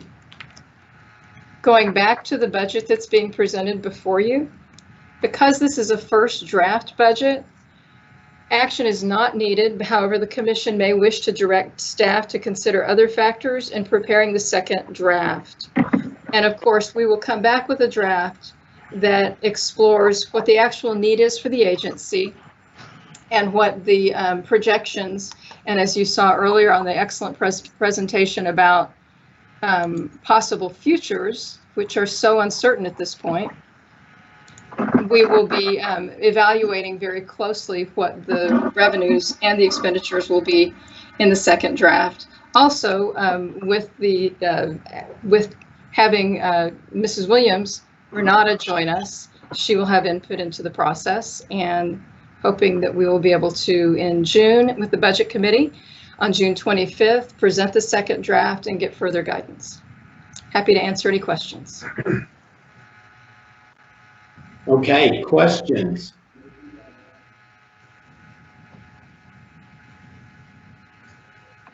Ms. Pifo. Yes, Ms. Stevens. Will this be the last meeting that you will be going over the budget? I doubt it. I have no idea. At this point, I will not step out in terms of participating in the budget and helping with the transition. But you're not going to see me in the same role, but I'm certainly here to help for as long as I'm needed. I want to thank you for all your help throughout the tenure that I have been serving at TREC. You have been crucial in helping us with the budget, and we have gone through some tough times. When we went through sunset, there were so many things that we needed to do, and you've been there every time. So thank you very much. Thank you, Commissioner. Other questions or recommendations or guidance based on the information you did receive? This is Commissioner Miller. I had a note when I was going through on paragraph, what's the bottom of D. Excuse me. And where it says the commission must minimize excess fund balances. Yes, I'd be happy to And my speak to question- that. Okay, just speak and then I'll probably understand. So, sorry, this is, what you're speaking to is on page 216.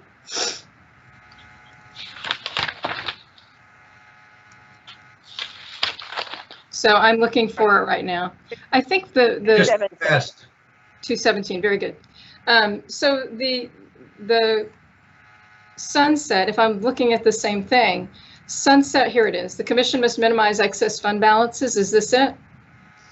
Yes. That came from sunset. We have not changed that.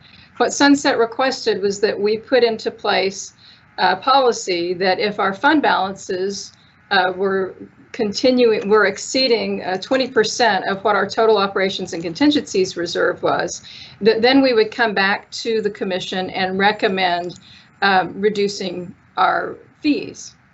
So what you saw, sorry, I'm trying to get back and I'm losing my train.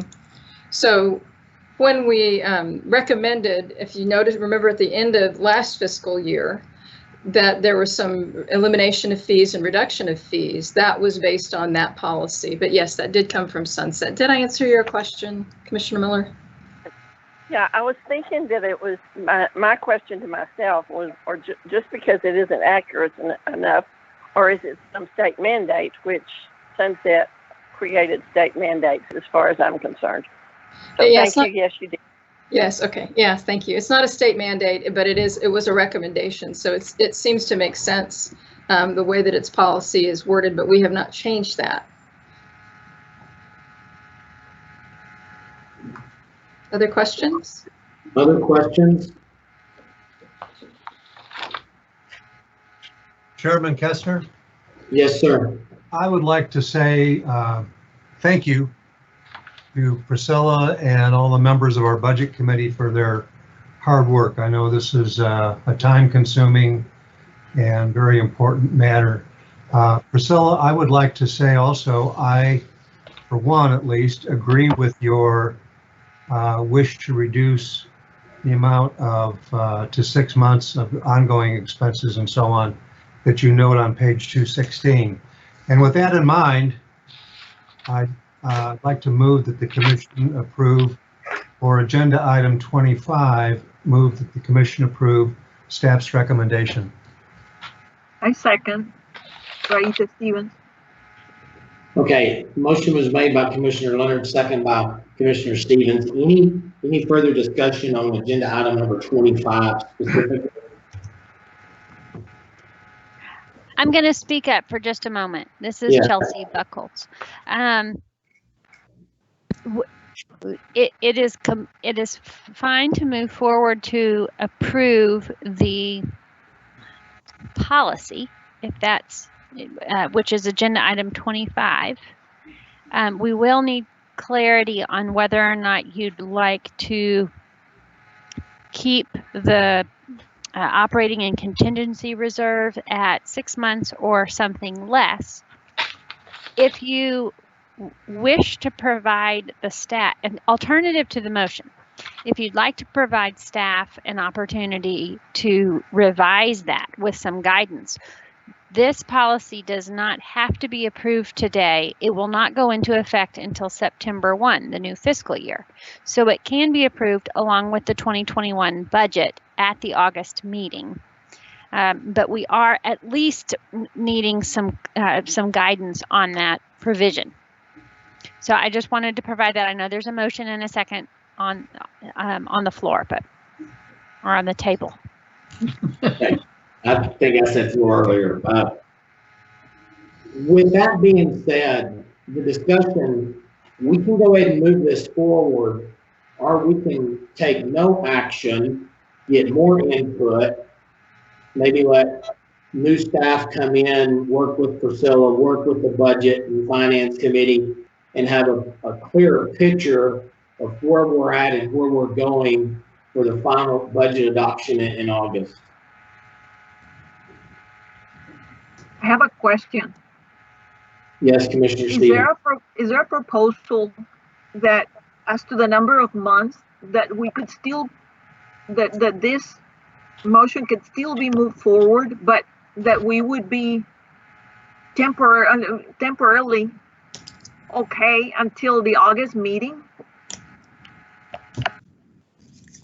Yes. I will speak to that. This is Chelsea. We currently have an operations and contingency reserve of, Priscilla, it's 4 months, correct? What we have proposed in this budget right now. Oh, yeah, yeah. For today. For 40%, yes. For 40%. So this proposal is for the 2021 budget. Yes. Does that help you, Commissioner Stevens? Yes, thank you very much. Okay.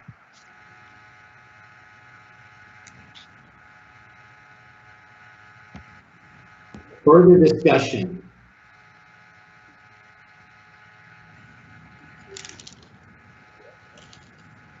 Okay. I would wish to, if I may, I would at this point just like to say thank you to Aretha Trice and Melissa Huerta. They have worked so hard on this tirelessly. And it's a busy time for everybody, but I just wanted to thank them and thank Chelsea for her guidance in this, and looking forward to a very successful transition for y'all. Thank you. Commissioner Turner, did you have something? I thought I saw you. I did. Yeah. I sure did. So I'm just reading between the lines here, but it seems like our executive director and our staff would like a little more time to solidify their plans with the addition of some new employees. And it seems also that we have plenty of time to do that. But we also have a motion pending on the floor to approve the policy right now rather than wait. I'm wondering if Commissioner Leonard would like to withdraw that motion given the discussion, or if he wants to look for a second and a vote on that. Is that correct, Chelsea? It is. It's very much correct. And primarily around, do we have the funds available to have a 6-month contingency? I think there's a lot, we have a lot to learn between now and when we finalize the 2021 budget. With that in mind, I will withdraw the motion. I'll say then I would just like for the to make record, a motion that the commission not approve staff's recommendation at this time, but that we postpone it and that we bring it back during our August meeting. Okay, we can make that motion, or we can. That was the motion. Is there a second? Second. This is Commissioner Turner. Okay, motion made by Commissioner Stevens, second by Commissioner Turner, that we do not act on agenda item number 25. Was that the correct motion? Yes. Yes. Okay. And may I add in there that 25 and 26, 26 is the budget, 25 is the policy, and those can be taken. Thank you very much. Then we will make it, and then I will reward the original motion to move that the commission approves staff's recommendation for agenda items 25 and 26. I'm sorry, my mistake. I move that this commission does not approve staff's recommendation on agenda items 25 and 26. A second. Okay, we have a motion from Commissioner Stevens, a second by Commissioner Williams, that agenda item 25 and 26 be not moved and delayed. Is that correct? The discussion on that.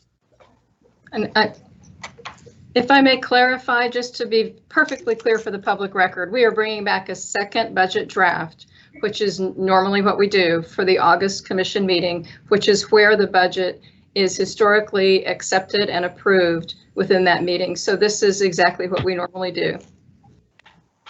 Okay. Any further discussion? Yes. I have a clarification question. If the motion had not been made, could we just have said we're going to table this? Yes. Okay. I just trying to be clear in my own head. Thank you. What is better, Do we have a preference? Because I can withdraw my motion. Yeah, I think what we I don't just think- did was fine.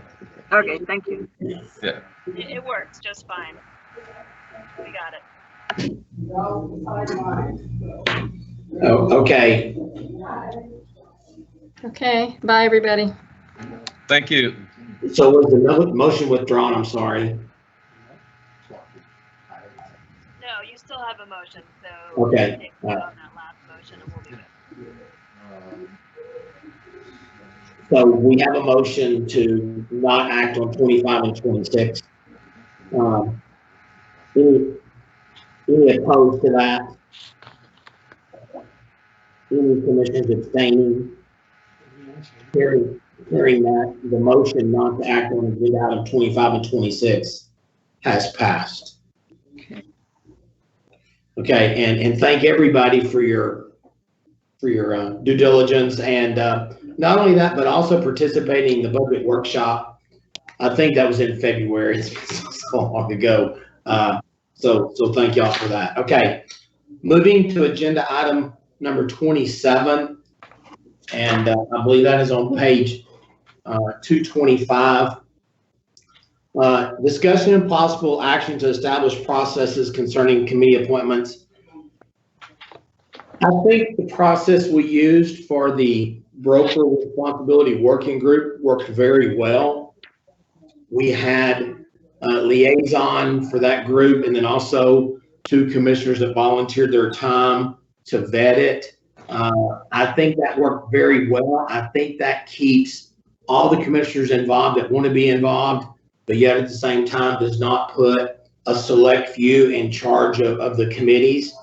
We have visited, or I have visited with executive director and general counsel about getting a matrix on when we will need to do that, when the next broker lawyer appointments will be made, ESAC committees will be made, and stuff like that. So I think it worked really well the way we did the broker responsibility group. I would like to thank Commissioner Russell, Commissioner Hargraves, and Commissioner Miller for vetting 80 applicants. I want to thank staff for getting the word out to get 80 applicants. And so I would open that up for discussion if y'all think that worked well. And the matrix will give us some kind of time frame when we need to start putting this together. I'll be glad to have some discussion on that. There is no motion, just discussion on this. I thought that it worked very well. This is Commissioner Miller. I was very pleased. We were all happy and adult, and we got along, and I think we did a great job. Yeah. We have a good committee. I think it worked well, and y'all did it just a yeoman's job getting it done. Any other discussion on agenda item number 27? Question. Yes. I think that you all did a fantastic job, and I really do appreciate Chairman Kessner, you opening this up for people coming up and forward and for qualifications to speak for themselves. I've never seen this before, and I really appreciate it. But the only thing is, how did people hear about the committee appointments? Because I was not aware of it. I'm looking at them right now. Okay. We discussed it in the February meeting, and it was posted, and I think several, the state, I think several local associations also put it out. I think it was on I think emails went out from the Real Estate Commission and from staff. It was on the website. There was a lot of reaching out to licensees as far as applying for the group. I think it was a team. Fantastic. Thank you very much. Anything else on 27?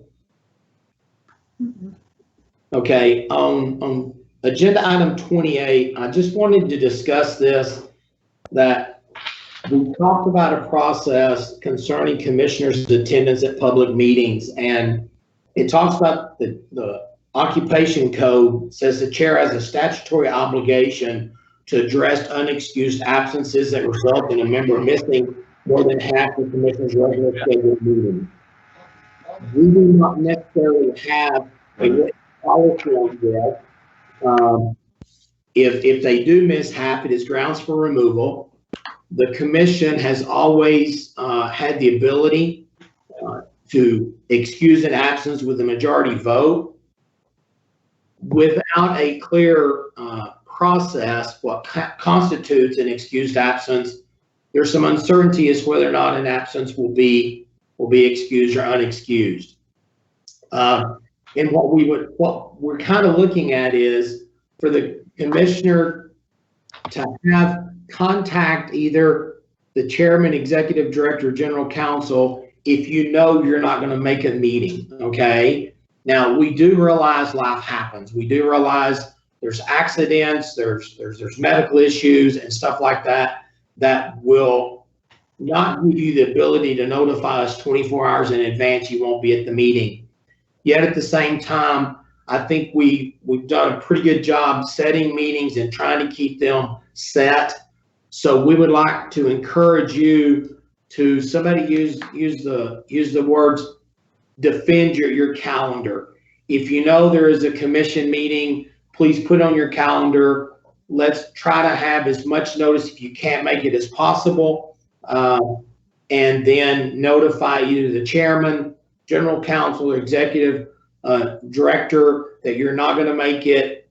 I don't know if we need policy.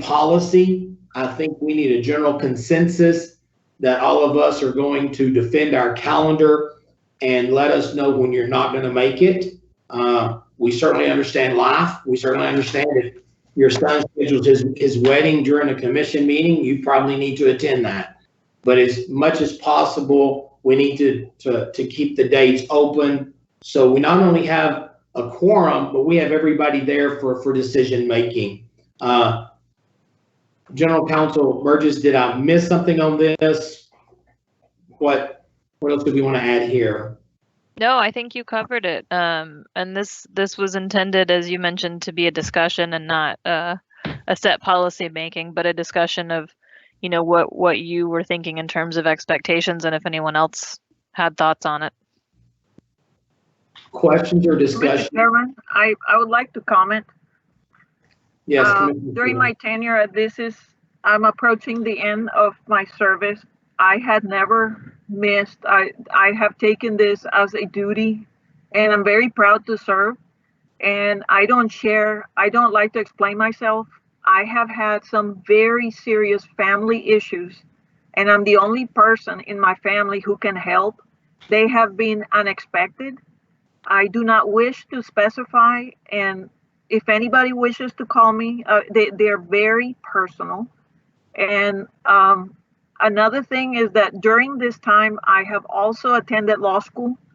Let me go back. When there was a time in which there was a commission meeting that was on Monday.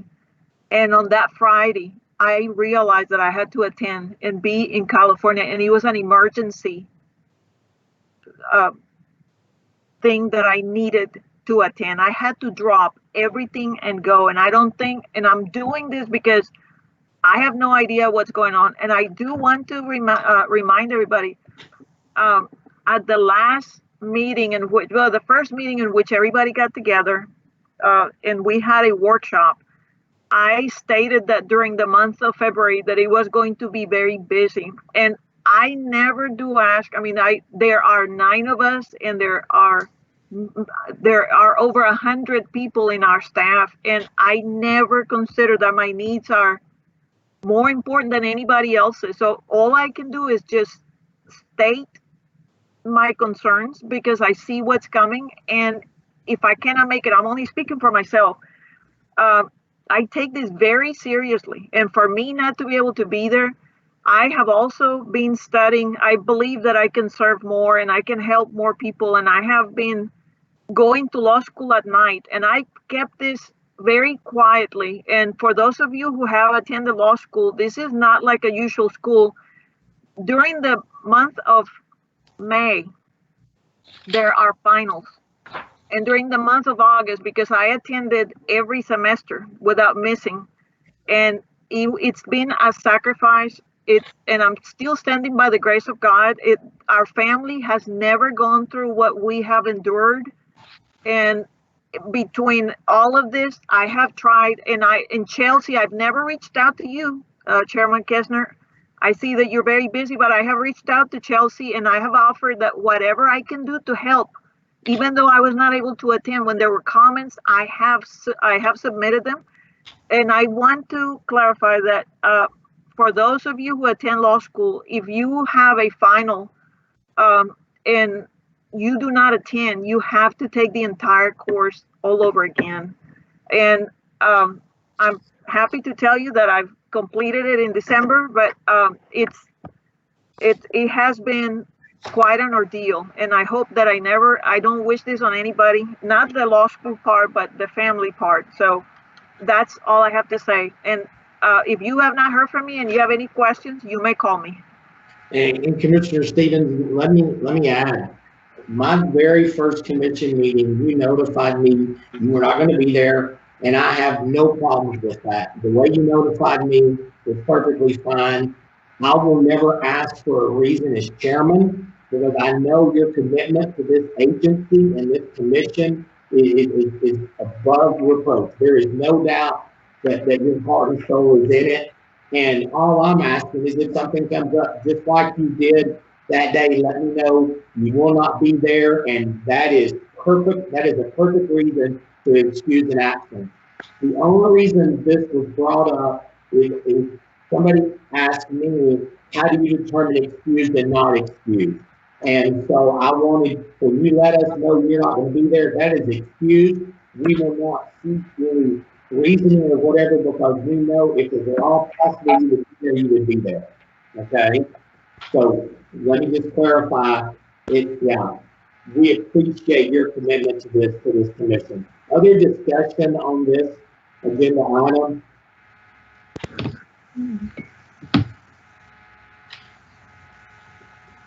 Okay, Barbara, are you on? Yes. Yes, ma'am. I'm sorry. What did you mean? Am I on? Did you have discussion on the agenda item 28? No. Okay, all righty. Let's move to, if there's no more discussion, we will move to agenda item number 29, and we will bring back Tony Slagle, and he will present the 21 through 25 strategic plan. Good afternoon, Chair and Commissioners. Tony Slagle, Deputy Executive Commissioner. I have the joy of presenting something that's somewhat dense at the end of the day for all of you. So, so bear with me. I did email the Commission on Friday just to try to provide a little bit of focus of what we really needed some input on. What you have before you is a draft of the strategic plan that the agency is required to submit. This particular document is a little in a little strange place for us, in that it's typically used by the governor and the legislative budget board for the appropriations process, yet we, being SCSI, are not part of that, but we're required to provide it anyway. It's due on June 1st, which means that there's not really a chance for the commission or the board, who also weighs in on this, to have another bite at the apple outside of their or through their regular quarterly meetings. So just to put that all in context, I'm happy to go through this to the extent you want me to. I'm happy to just ask or answer any questions you might have. Again, really, the major portion of it that we need feedback on is on the performance measures, and the reason why is that's what we did. The staff did the vast majority of the the recommendations, and these were based on prior input from the commission at workshops, as well as just some things that have gone on through sunset process and other items. Just another thing for context, there's in general two types of performance measures. There's informative ones that don't really dictate the performance of staff, but they provide information to all of you. And then there are performance measures that do have some input on staff's performance. So you'll notice that some of these where there's questions about them are informative only. Doesn't mean that if you want them, we won't continue to measure them and report them, but we want your feedback on whether or not you still would like them to be reported. And then you'll notice that there's at least one measure for the licensing division that deals with the licenses processed within 10 days. There's a more accurate measure that we're able to capture now, which is the average number of days it takes to process an application. So the fact that it's within 10 days or not really, that is something that ought to be determined by whether or not you think that the target that is recommended by staff is accurate. In other words, we've always done 14 days, which is 10 business days. So if that 10 days is something that you think is reasonable, that ought to be the target that we then measure our performance on, rather than how many came in on that 10, because that was a little bit of an odd performance measure. I'm kind of rambling, I apologize, but anyway, again, happy to go through this to any extent you want, or I'm just happy to answer any questions that you have about any of this. Yeah, I have a question. As it relates to your strategic plan, was this before COVID-19? Yes, sir. We get all state agencies get basically a directive from the governor's office, usually towards the end of February, to complete this, and then it's due on a staggered date. Ours was due with several other agencies at June 1st. So we got the notification from the governor's office and the legislative budget board sometime at the end of February to start working on this. Was that Does a that yes? answer your question? I don't know. I don't know if you did, but was that a yes or a no? It was a yes. I apologize. Thank you. Sorry about that. Okay. Howdy. This is Bob Leonard. Yes. When is this, and maybe I missed something, but when is the strat plan due? June 1st.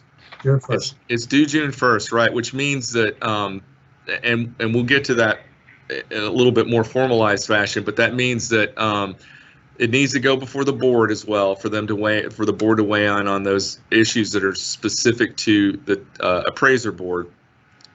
But if there's any changes that they make to anything that affects the entire agency, because there are things that affect both the board and the commission, then the commission needs to delegate the authority to approve any final substantive changes based on those recommendations from the board to some subset, either the executive committee or the chair, or however. In the past, it's always been the executive committee, but it's up to however you all want to handle that particular delegation.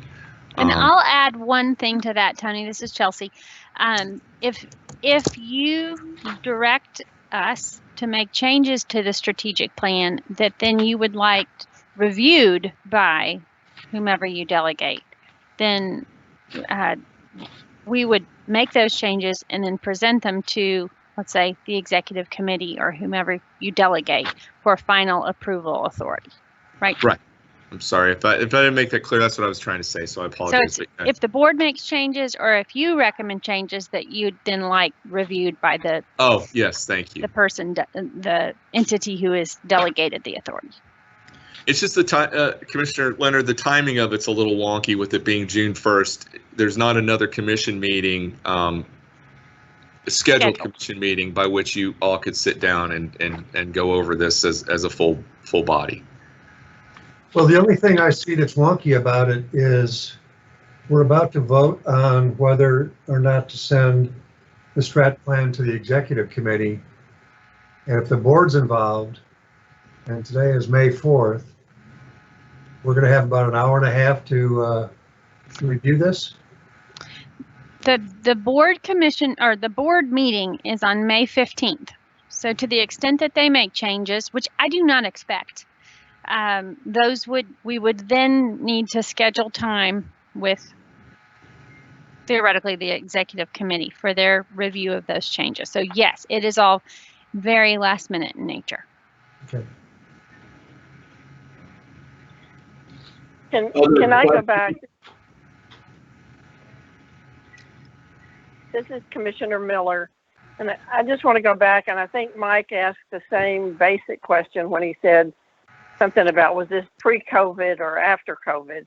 But my question in reading it is really based on page 66 of 73.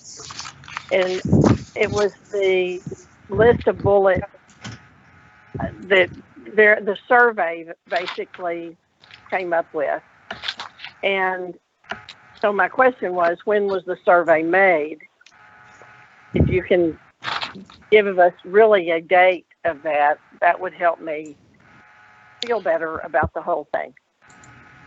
So that is the survey of employee engagement, which is conducted every 2 years. And that survey was conducted several months ago. Do you know the window of time, Tony? But it was, I would say, 6 to 9 months ago. Yes, it was definitely before the end of the year, before the end of last year. So I don't know the date. I could find out. I can speak to that if you'd like. It's exact dates aren't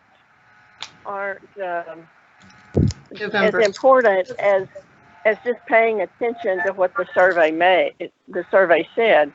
And we've had a whole new structure of employees, shifting of employees. So I hope that the climate just mentioned in the survey changes for the better. Agree. There's an sort of a moment in time stamp that happens with this, where it's presented, developed, and everything, and then anything that happens after that, loses its currency, if you will. So, and that's is sort of the process throughout. Every time we do this, there's some moment in time that we're sort of looking at and saying, okay, this doesn't really necessarily match what's going on currently, but it's when this thing was developed in the first place. Well, Commissioner, go ahead. You first. Well, I just was going to say, for the newer people on the commission, after the last strategic plan, I was very pleased with the changes that I saw being made well before Sunset started their investigation, when they thought that nothing had been done. But I had seen positive changes made after that strategic plan. Amen. This is Chelsea. I wanted to correct. I said 6 to 9 months ago. I think it just feels like that time has gone by more quickly. It was December of last year. So December of 2019 is when that survey was conducted. And I did want to, Tony, you may have said this and I missed it, but the timeline for this is a really interesting time to do a strategic plan, because of really the lack of ability to travel, to seek stakeholder input and to inform the plan in any major way. And as we were finalizing this draft, really the world was changing around us. When the instructions came out for the strategic plan, that was long before COVID. And then the drafting of it really occurred during COVID-19, except for these attachments that were really reports that are collected at various times throughout the year and then included within the strategic plan. So it's, in that sense, it's a very strange collection of materials that is intended to inform the appropriations process that we are not a part of. So it is something we're required to submit to the governor's office for their review, and I think it's very helpful for them to have this information about the agency. But it's a little bit strange for us to be a part of because of our unique structure and being SDSI. That's right, Chelsea, and really the major portion of it that was developed or worked on outside of those schedules and those reports that were already sort of pre-drafted is the section dealing with our goals, and that was essentially just adapting them and updating them based on the last one, and then the redundancies section, which are kind of legislative hints or initiatives as well, and then the to a certain extent the performance measures, but those have been being worked on since the commission had its workshop and gave staff some guidance based on that as well. Other questions or discussion? And Chairman, if I can just, I just wanted to point out, based on something Commissioner Miller said, going with what things we were putting in place prior to the last one, it's really pretty amazing if you look at our customer service satisfaction survey and look at the numbers between FY 2018 and 2019. I mean, it is night and day. Yes. It's really impressive. You know, a lot of work, hard work has gone into making that number significantly better. Right, the difference between achieving and maintaining. Yes, sir. Okay, any other discussion?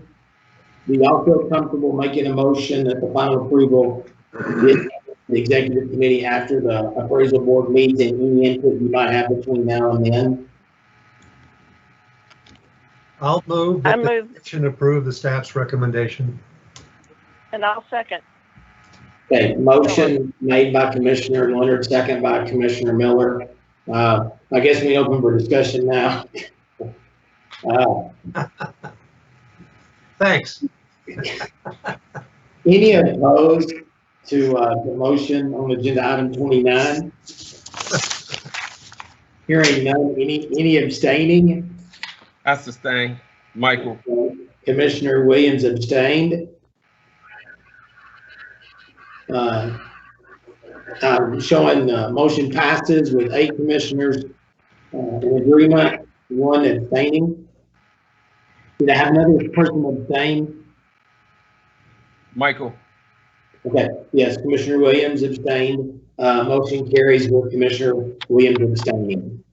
All right, thank you all. We'll be in touch if there's any need for the executive committee to meet on any substantive changes to the document moving forward.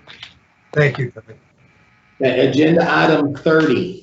Jennifer Wheeler, you should have told me we would have moved yours up with your other one. My apologies. Not a problem. Okay, so agenda item 30 is discussion and possible action to approve new or changes to TREC forms. These include the distance education course evaluation form and the classroom course evaluation form. As an FYI, historically, the agency has had one course and instructor evaluation form to address both classroom and distance education. In an effort to obtain more targeted feedback based on course delivery, the Education Standards Advisory Committee recommended changes that separate the old form into 2 new forms. Staff recommends you approve these new forms as presented.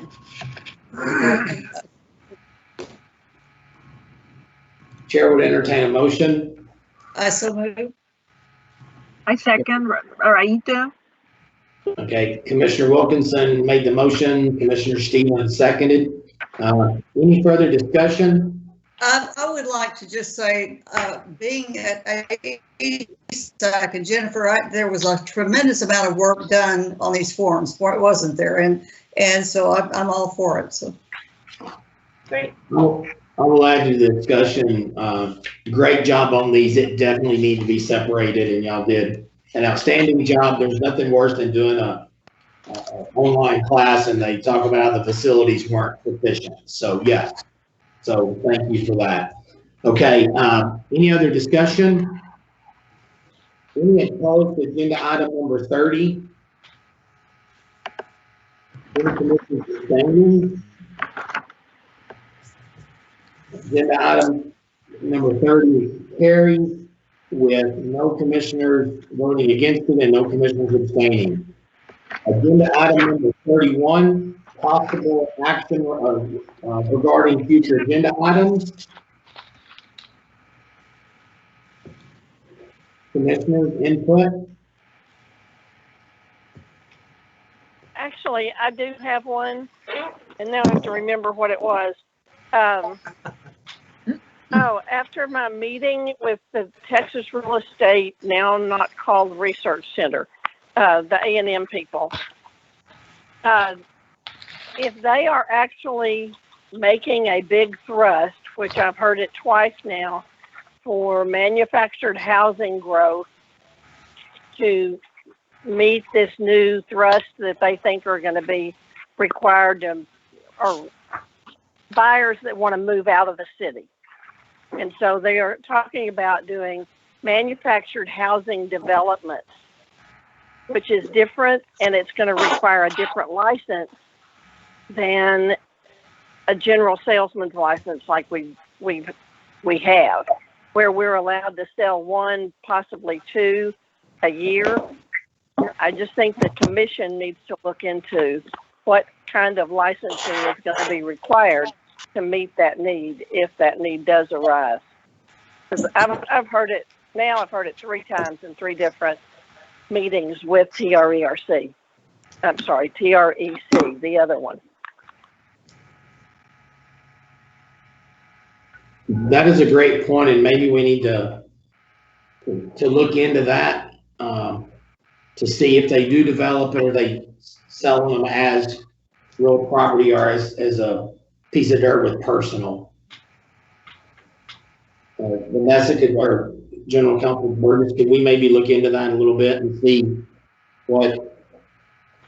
Yeah, we sure can, and we can provide you with an update at the next meeting.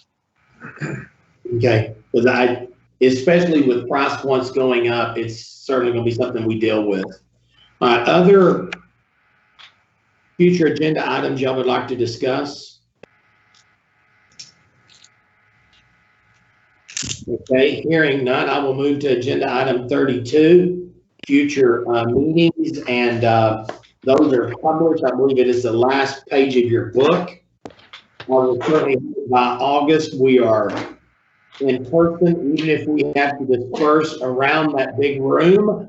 I would certainly like to be in person where we can see each other and not depend on technology.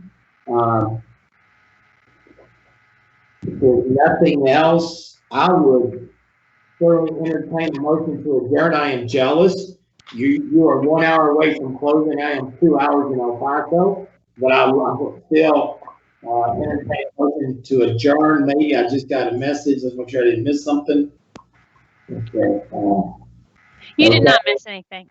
Okay. All right. I would entertain a motion to adjourn. Move that we adjourn the meeting. Okay. I'm not sure who made the motion. Was it Commissioner Williams? I know I did. Okay. Commissioner Leonard, I'll give you credit. Second? Second by Commissioner Turner. Okay. That's all that counts, is if you get credit. No discussion. All in favor say aye. Aye. Aye. Meeting is adjourned at 3:44 p.m. Central Time.